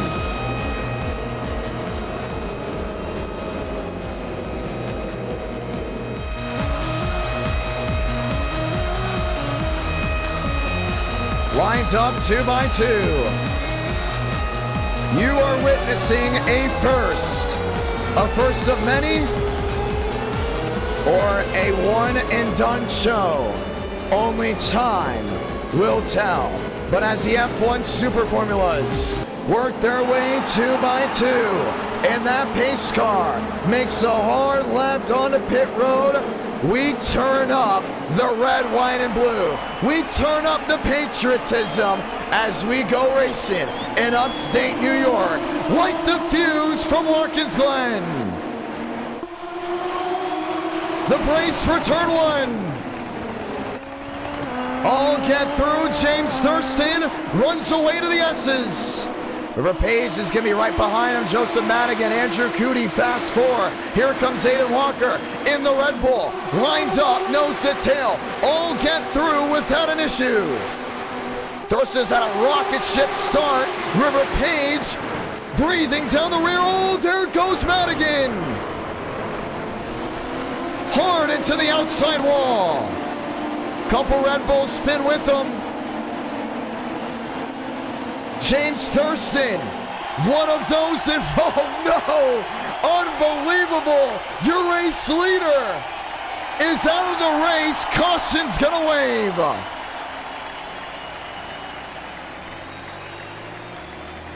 Oh, no. No way. Oh, I am baffled.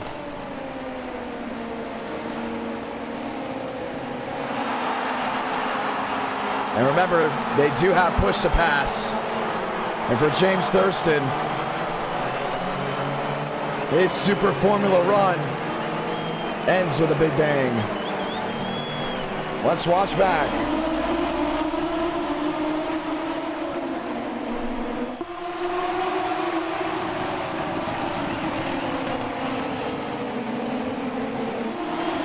Now, just a reminder, if you see the green LED light on the intake, that means they're using push to pass. I believe we're gonna see it right here. So that back light, when it turns green, they're using push to pass. And James Thurston with River Page. Forgot to mention the top two out of the race. And we need a Super Formula night. We need to do F1 this Sunday. Okay, maybe I'm talking about too much. I don't know. But this is really cool. Wow. Andrew Cootie will be your race leader. And James Thurston out early off that run. So now they'll have a single file restart. And we'll get the one to go next time by. And there you see the 3, 4, 5, maybe 6 machines sitting on pit road. And just a gutted performance already. Who's that? Crab walking. That might be River Page. It is. Talking about not giving up if you're that 43 or that 41. Unbelievable. I can't believe it. And Andrew Cootie takes the race lead.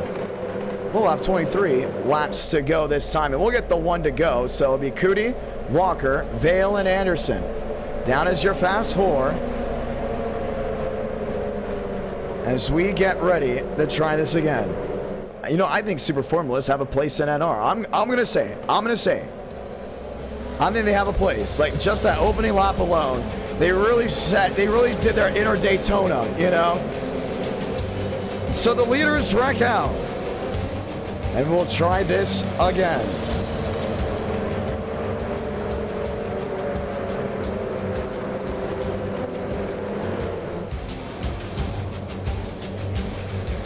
Cootie and Walker, Vale and Anderson.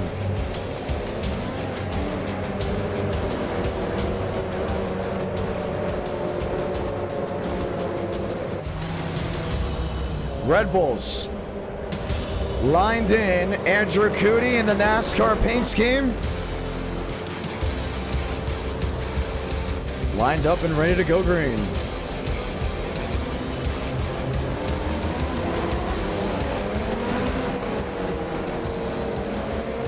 Single file.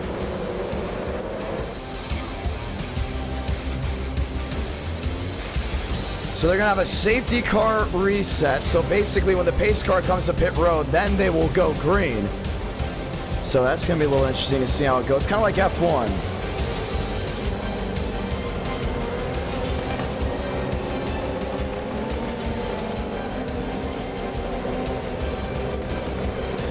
So Andrew Cootie will get ready to restart this race. The night has been fantastic. Beautiful crowd came in and joined us. Vale in third, Anderson in fourth, rolled in fifth, Mosteller, DeAngelis, Truel inside the top 8.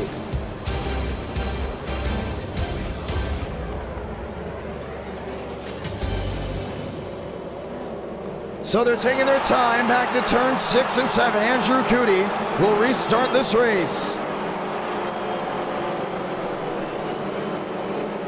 There's Walker.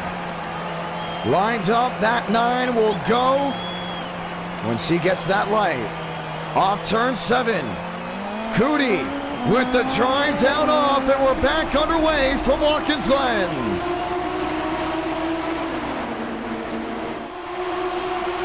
Walker, drive into turn 1, lines up with the 9.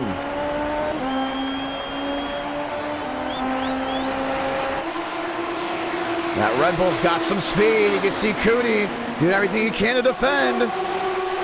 Jump to the bottom, Walker on the outside, now wheel to wheel for the top spot. Here comes the Ferrari of Vale. Vale to third, looks for the move. Walker with the late break. Andrew Cootie, a little run to the back end. Almost lost the wing, but did it.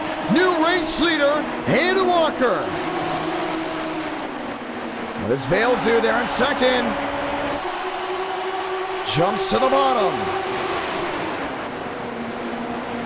Vale on the inside. Walker defends well off turn 7. Aiden Walker and Team Red Bull will lead this lap. 21 to go.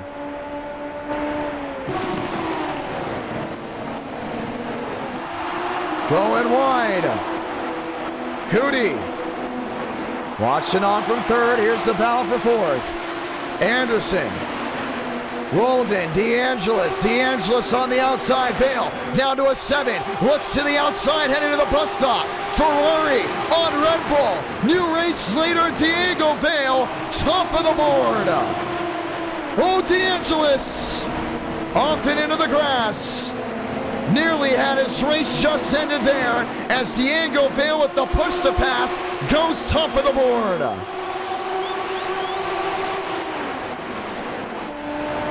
Walker watching, waiting, climbing up the gears. What a race we have had.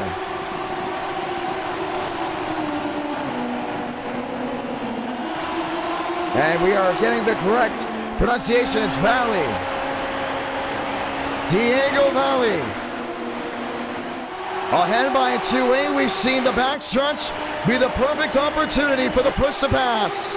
Walker closes the gap. Not enough. Yeah, he definitely had that green light back there. That's what we talked about. That green light will indicate if they're going to use the push to pass or not. A lot of these drivers really putting it all on the line. Off turn 5 of the carousel.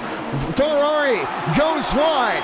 Valley, or should we say Valley, holding on back to 6 and 7. Diego Valley has never really been up front at NR night. Starting to realize open wheel is his specialty. Anderson to third, rolled into fourth, Cootie to fifth. DeAngelis back to that 9th spot. We have movement in the middle of this field. Mason, Truhl going wide, Moss Stellar. Watching on from 6, Andrew Cootie, who's led a big portion of this race. Battle for the lead, Aiden Walker. Jumps to the outside with the push to pass. Can he make it work to the bus stop? Huge lunge in. New race leader, Hayden Walker, top of the board. How about Alex Anderson? Had a long hiatus from NR. A big advocate for the GTEs to finally make their way to the great racing in this community. Gets the opportunity of the Super Formulas and is the first one back in the lobby. Volley to the bottom. Anderson to third. 3 drivers under a blanket.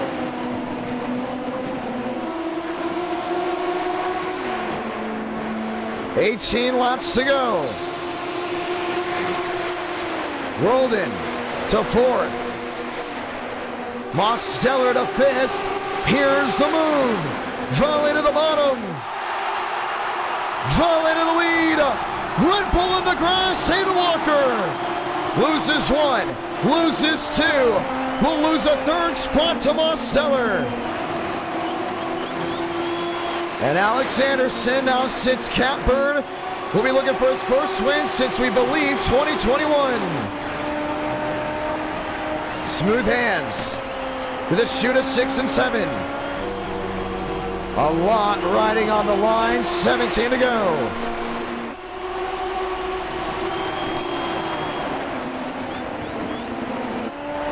Anderson, overtake on, you see that green light. Push to pass, enabled. Look at the speed to the outside. Alex Anderson, top of the board of the Alfa Romeo.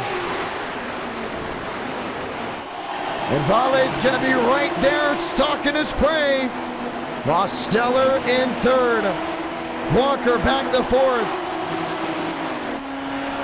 No push to pass yet for the 15. Letting off, you see that 87 watching on.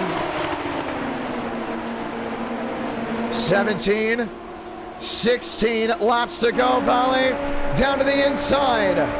He's just looking, can't use the push there. Anderson keeping himself at bay. Top 6 under 2 seconds. Volley to the move. Volley to the outside. Volley to the lead.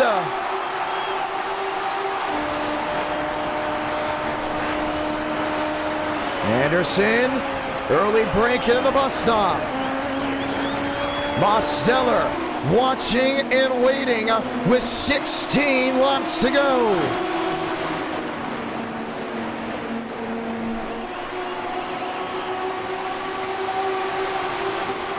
Most there in third.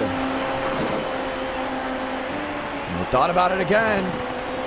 Back to turn 7, nose to tail. Walker still in tow. Anderson, a 2-2 back. Now he's going to use the push to pass in the backstretch. That's very predictable about this racetrack. Very interesting to see how these drivers use it. In the slipstream, jumps to the outside, crowd on their feet. Valley to the bottom, Alfa Romeo, top of the board. Whoa, one way off. Dylan Basin.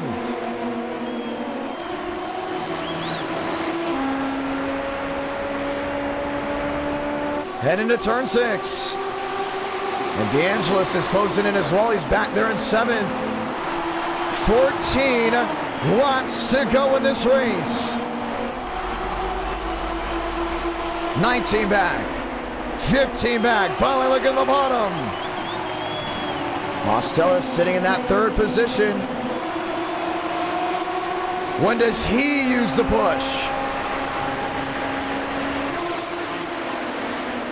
Letting the sights and sounds just tell the story.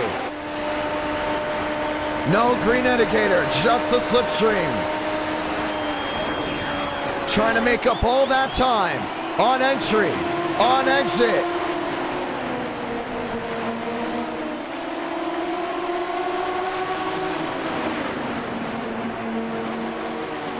Walker back and forth, watching on.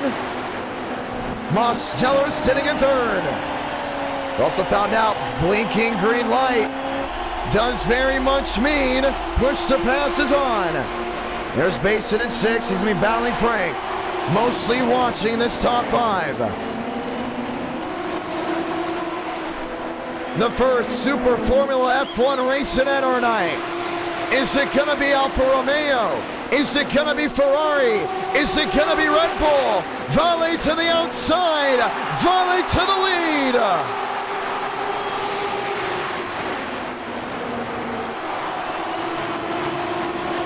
Exits the bus stop. Full saw through the carousel. 12 to go this time by. And Anderson's not going to be waiting in that wake. Demos hasn't had what it takes yet to really close into this top 2. 12 to go. Mose breaking the draft.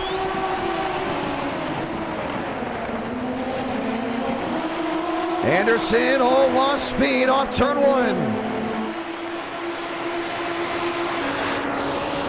Demos is really waiting there. See what he can do. Watch for the green light. None just yet. He's saving it until he absolutely needs to. This top 6 are just dialed in. Aiden Walker in the Red Bull. Mosteller in the Ferrari. Anderson in the Alfa Romeo. Valle in the Ferrari. 12 to go. Comes 11 to go. Frank DeAngelis. A hard, vicious crash. The caution will wave. Wow. And we'll have a late race restart. Let's see what happened.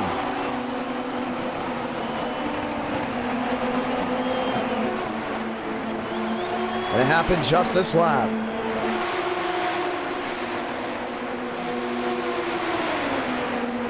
To the inside of Basin. And him and his Toyota. Cuts in front of him. Oh, man, way too hard to the bus stop. Oh, man. Oh, what a lick. And Frank DeAngelis just got Hawaiian punch on the exit of the bus stop. That has been the go, no-go zone all night long. Watch this hit again. Crazy.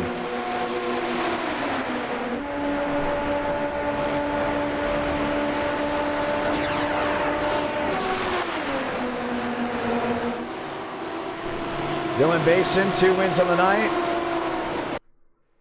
Yeah, the second Frank lost that rear wing. He had no control and just goes up and into the air and finally comes back down. What a hit for his machine. Now, with the caution out, what do? You come to pit road?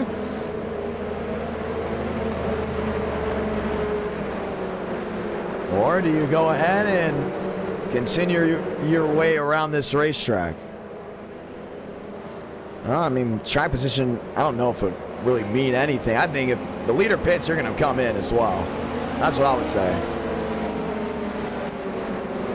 What a hit for the Frank DeAngelis machine. 300 concurrent, we'll have a race 6. 400 likes, we'll have a race 6 as well. Pit road's open, and everyone jukes everyone out, minus Diego Roldan, who elects to come to pit road as we get the 1 to go this time by. Let's get ready to go green. New to NR Night, love what you see? Subscribe with notifications on.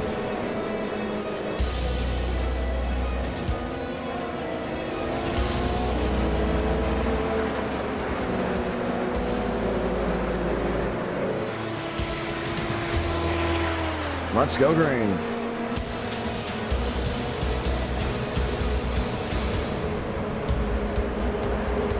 Well, we get ready to shape this one out once more. Vale, Anderson, Mosteller, Walker, Truhl, Greenwood, Buys, Kenyon, Fields, Roldan, Cootie, Nash, Schaefer, DeAngelis out of the race.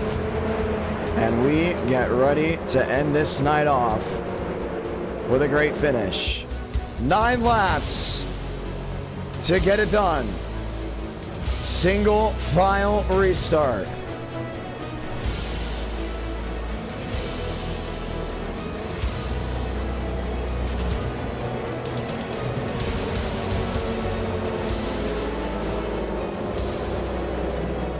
Greenwood in 6th. Kenyon in 7th. Buys, Fields, Roldan, Cootie, Schaefer. Got Nash there as well. DeAngelis, Basin, Gentry, Solomon, Moriarty on pit road. Page, obviously those are the guys with the huge shunts in the rear. First time trying this car track combo. We're just watching the leaders for the rest of this night. Pace car. Way out there in no man's land. Crowd on their feet. This is going to be the ending. 9 laps to settle this race. Diego Vale. Get used to saying that name. Brings them down to turn 7. Back underway from the road course in Watkins Glen.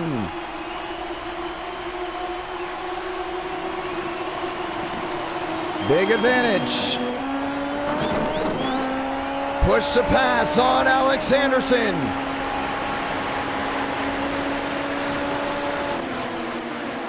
blinking red light in the rear means he has push to pass on. Looks to the inside. Anderson to the lead, heading to the bus stop. Through the carousel. Exiting turn 5. 8 to go this time by. That blinking red light in the back, that shows push to pass is on. Keep that in mind. Almost in the wall, may have scrubbed it. 8 more times around, Watkins Glen. Vale to the inside, thinks better of it. Lost a lot of speed with that direction.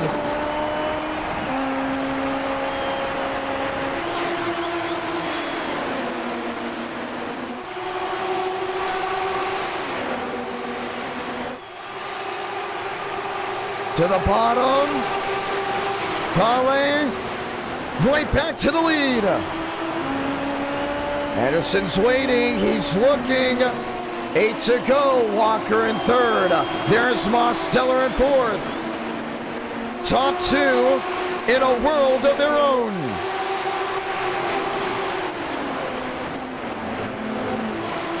Seven to go. This time by. What's going to work? Still going to have about 5 drivers with a big opportunity. Diego Vale holds on to turn 1. Now through the S's.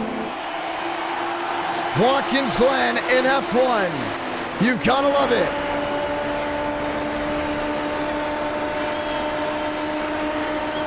Jumps to the outside. Vale defends downstairs. Romeo, Ferrari. Vale holds on. Here comes the Red Bull.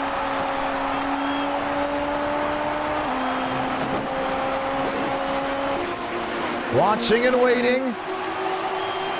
Aiden Walker. Zachary Truhl thought about finding a way around. 6 to go from Watkins Glen.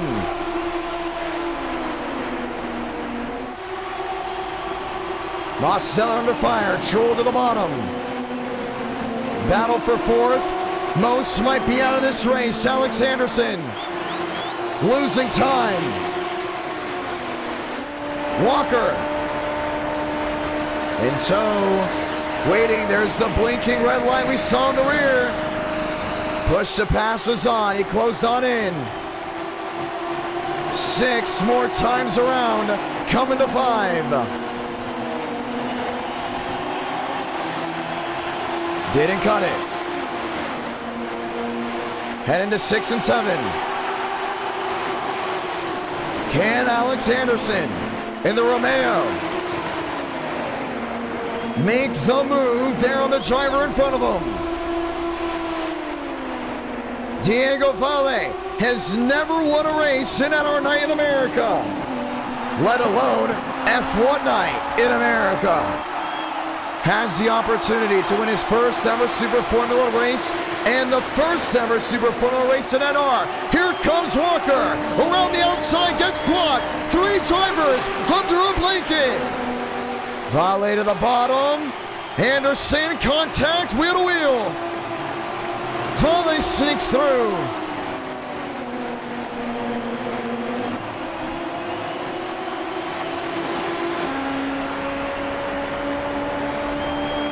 Off the carousel to turn 6. The shoot of 7. Something has got to give. Anderson to the wall. Anderson to the wall. Blocks Aiden Walker. Walker to the inside. Anderson goes wide. Still holds on to 2nd. I don't know for how long. You better watch out. Has allowed them to get away. Pushes on for all these machines. Snaking his way through. Truhl now into 3rd. Do they have the time to catch Vale? It's 1-3 back now. That's the big worry. 1-6. They got to go. And they have to go in a hurry. 6-2 back. 1-5, 1-4. Push is on.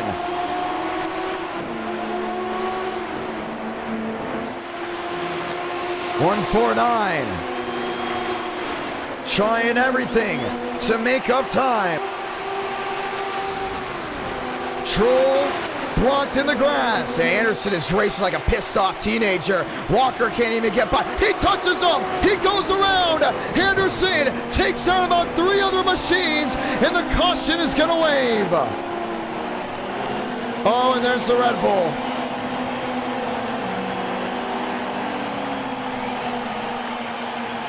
Wow. And Mosteller wasted no time to all F4. Unreal. And with 3 to go, Alex Anderson put racing etiquette out the door. Aiden Walker's jumped.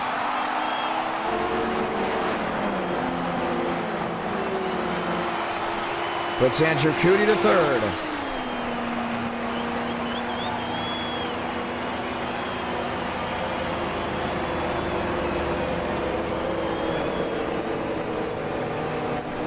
Unreal. I cannot believe it.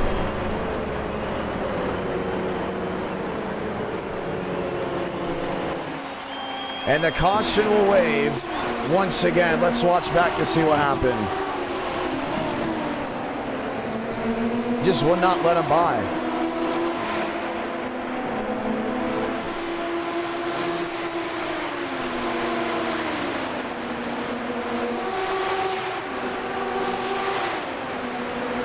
You know, for a driver that prides himself on racecraft and prides himself on road course racing, you know, you would expect him to probably race a little bit better. At least that's what the comments were in the Discord by him. Look at Mosteller just get lifted up and then gets force blinked out by iRacing because I'm believing he was going to go over the guardrail and automatically forced him onto pit road.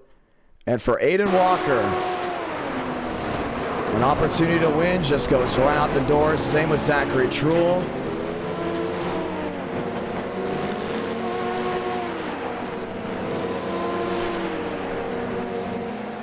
Wow.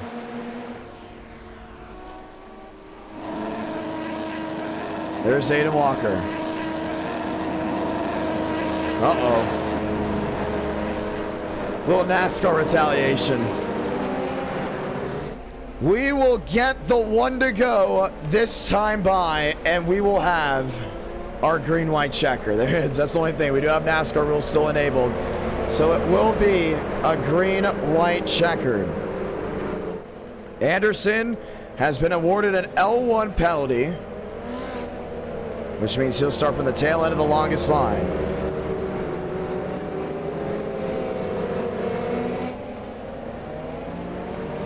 Wow. That's the only thing. We still have the NASCAR rules on. We didn't change it. So that is the only thing that is a miss with this, with the F1 side. So Cootie is arguing with Anderson, saying, no, I don't think so. And Anderson still is not going back there. Still is not going back there.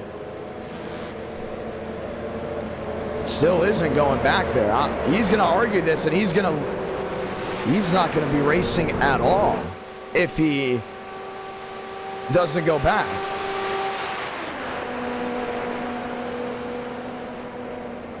So we got the 1 to go. And now we wait. The game plan.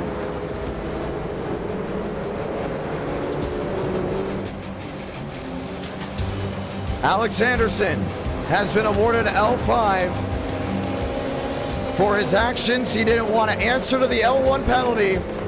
Andrew Cootie goes to 2nd.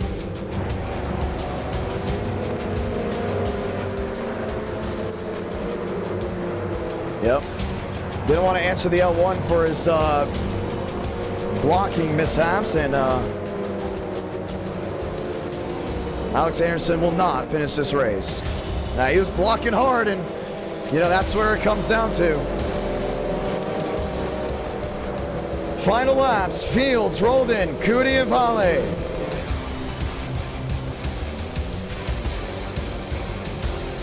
Let's see how this race ends.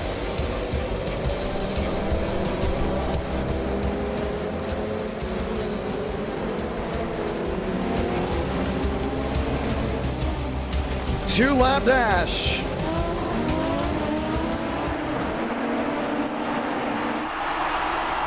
Vale the jump, Andrew Cootie in second. All right, he's got 2 laps to make something work. Diego Roldan back there in third.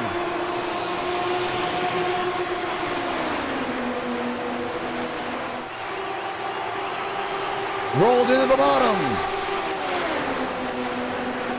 Battle for second. Oh, should we say Cootie? Allows Roldan. Oh, there goes Vale. Vale into the wall. Destroyed his Ferrari. It's over for that team as he has parked it in the grass. The caution will come out again, and we will see another restart.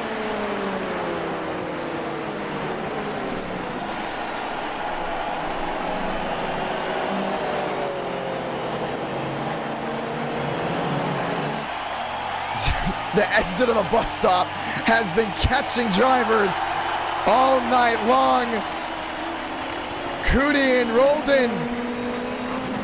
Red Bull has a shot, and there's 6 drivers left. I cannot believe that. That did not just happen. There is no way that just happened. Watch it again. What a hit. Also want to point out some blinking red light. See that green blinking light right there? That means push to pass is on. Just want to preface that. If it's blinking, it's on.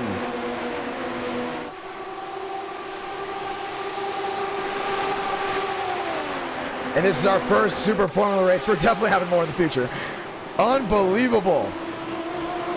Bam! Oh! What a smack. Watch this one more time. So he goes over the rumble strips, and then you just see how much the car bounced up and down. Just couldn't get it right. Super slow mode. Watch this lick. Right side of the car lifts off the ground. There goes the wing over the guardrail. More than half the field. We had 26 drivers start this race. Now, granted, I want to point out we didn't have any testing before. This was just an idea that we had during the F1 race, during the Daytona road course race with the Cup cars. And we're like, let's just try it. And everybody wanted us to try it. So a lot of these guys just bought this car. They're going in with 0 experience. And I'm telling you right now, a lot of them, even though with how this race has gone towards the end, with all these wrecks and all these wild, chaotic moments, entertaining for the viewers, but probably just frustrating for everyone else, they are thinking to themselves, we got to do more. And I honestly agree. We have to do more. This is not the end of the line. Ladies and gentlemen, the one to go. And this race could have been over. Vale couldn't have won, but he didn't. But we did have the overtime rules enabled for this race. 230 of you watching with us late at night. I will confirm this will be the final race of the night as we're closing into nearly 6 hours of this stream. But we are definitely doing more Super Formulas in the future. Down to the final 6 drivers. Definitely need to do more. And the thing is, you got to go in with the idea of, once again, not a lot of practice out of anyone, right? Which is fine. But they have made it entertaining for the viewer. They've made it entertaining for myself, the broadcaster. And I've had messages already from drivers that have wrecked out within the first couple laps saying, do this more. So that just shows you how excited they are for the future of this car. Might have to have F1 night in America.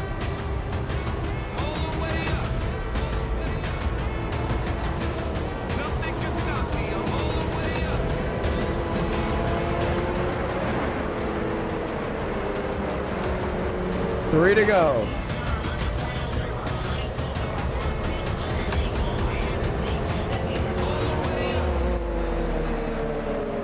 Rolled in, Cootie, all lined in. This is their last shot. I can't believe Andrew Cootie could be the first driver to win a Super Formula race. He wins the most odd races, a next-gen race at Legacy Daytona, a dirt race at Eldora with the trucks, Super Formulas at Watkins Glen. Andrew Cootie can really just be him if he wins this race. And I'm telling you this right now, for the ones that still haven't gotten over Daytona, the eTicket in 2023, in February 23, they're going for Diego Roldan. They're going for Red Bull as the crowd rises to the occasion. Just one more time. Chase Schaefer in fourth.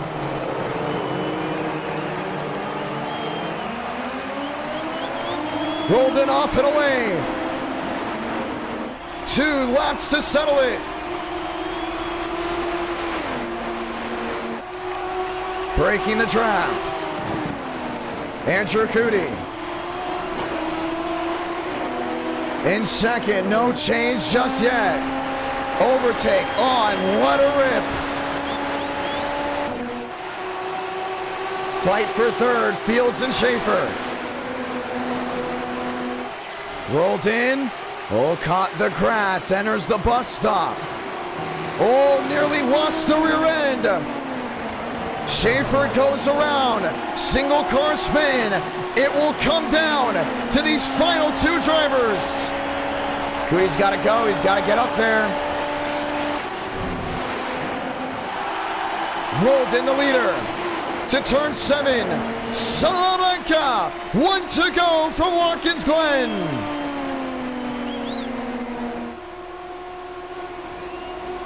Cootie, does he put on the push to pass? He needs to. He is fading. Oh, he's fading horrendously. It may be all over. Diego rolled in down the backstretch.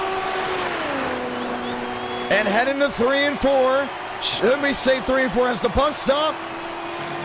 Before turn 5 of the carousel. Last shot to 6 and 7. It will be a Red Bull that will go to victory lane. It will be a Honda that goes to victory lane. F1 Night in America has been born tonight as Diego Roldan will be victorious from Watkins Glen International.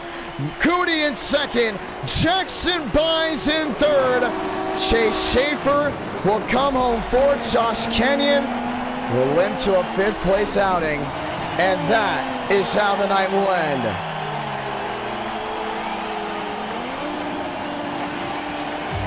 We cannot go over a 6-hour limit due to possible songs being copyrighted. And for the ones that don't know, I must mute those songs. And you can't mute them if the stream is over. 6 hours, but this gives you something to look forward to. I'll tell you that. It very much does. Huge round of applause for all the drivers that raced tonight, for all the viewers that joined in. They're spamming 6 as much as I want to.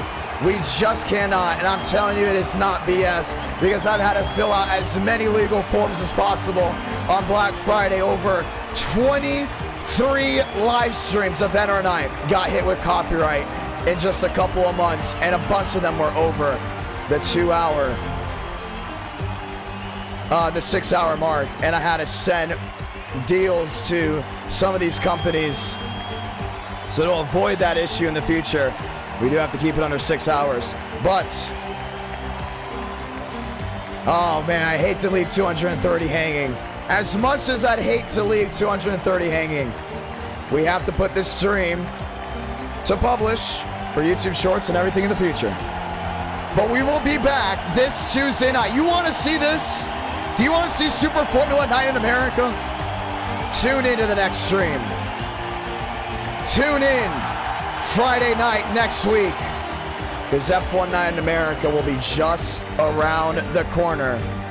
No doubt about it. Thank you all for tuning on in. It's been an absolute pleasure, and I can't wait to see you all. This coming up Tuesday night at 8 Eastern, 7 Central. It could be for the brand new damage models on the new Cup cars. The car tomorrow, who knows what it's going to be, but we'll have to sneak Super Formulas in there, and we will have to at some point give Super Formula their own dedicated night in NR Night in America. My name's Jonathan Ramos, the voice of NR.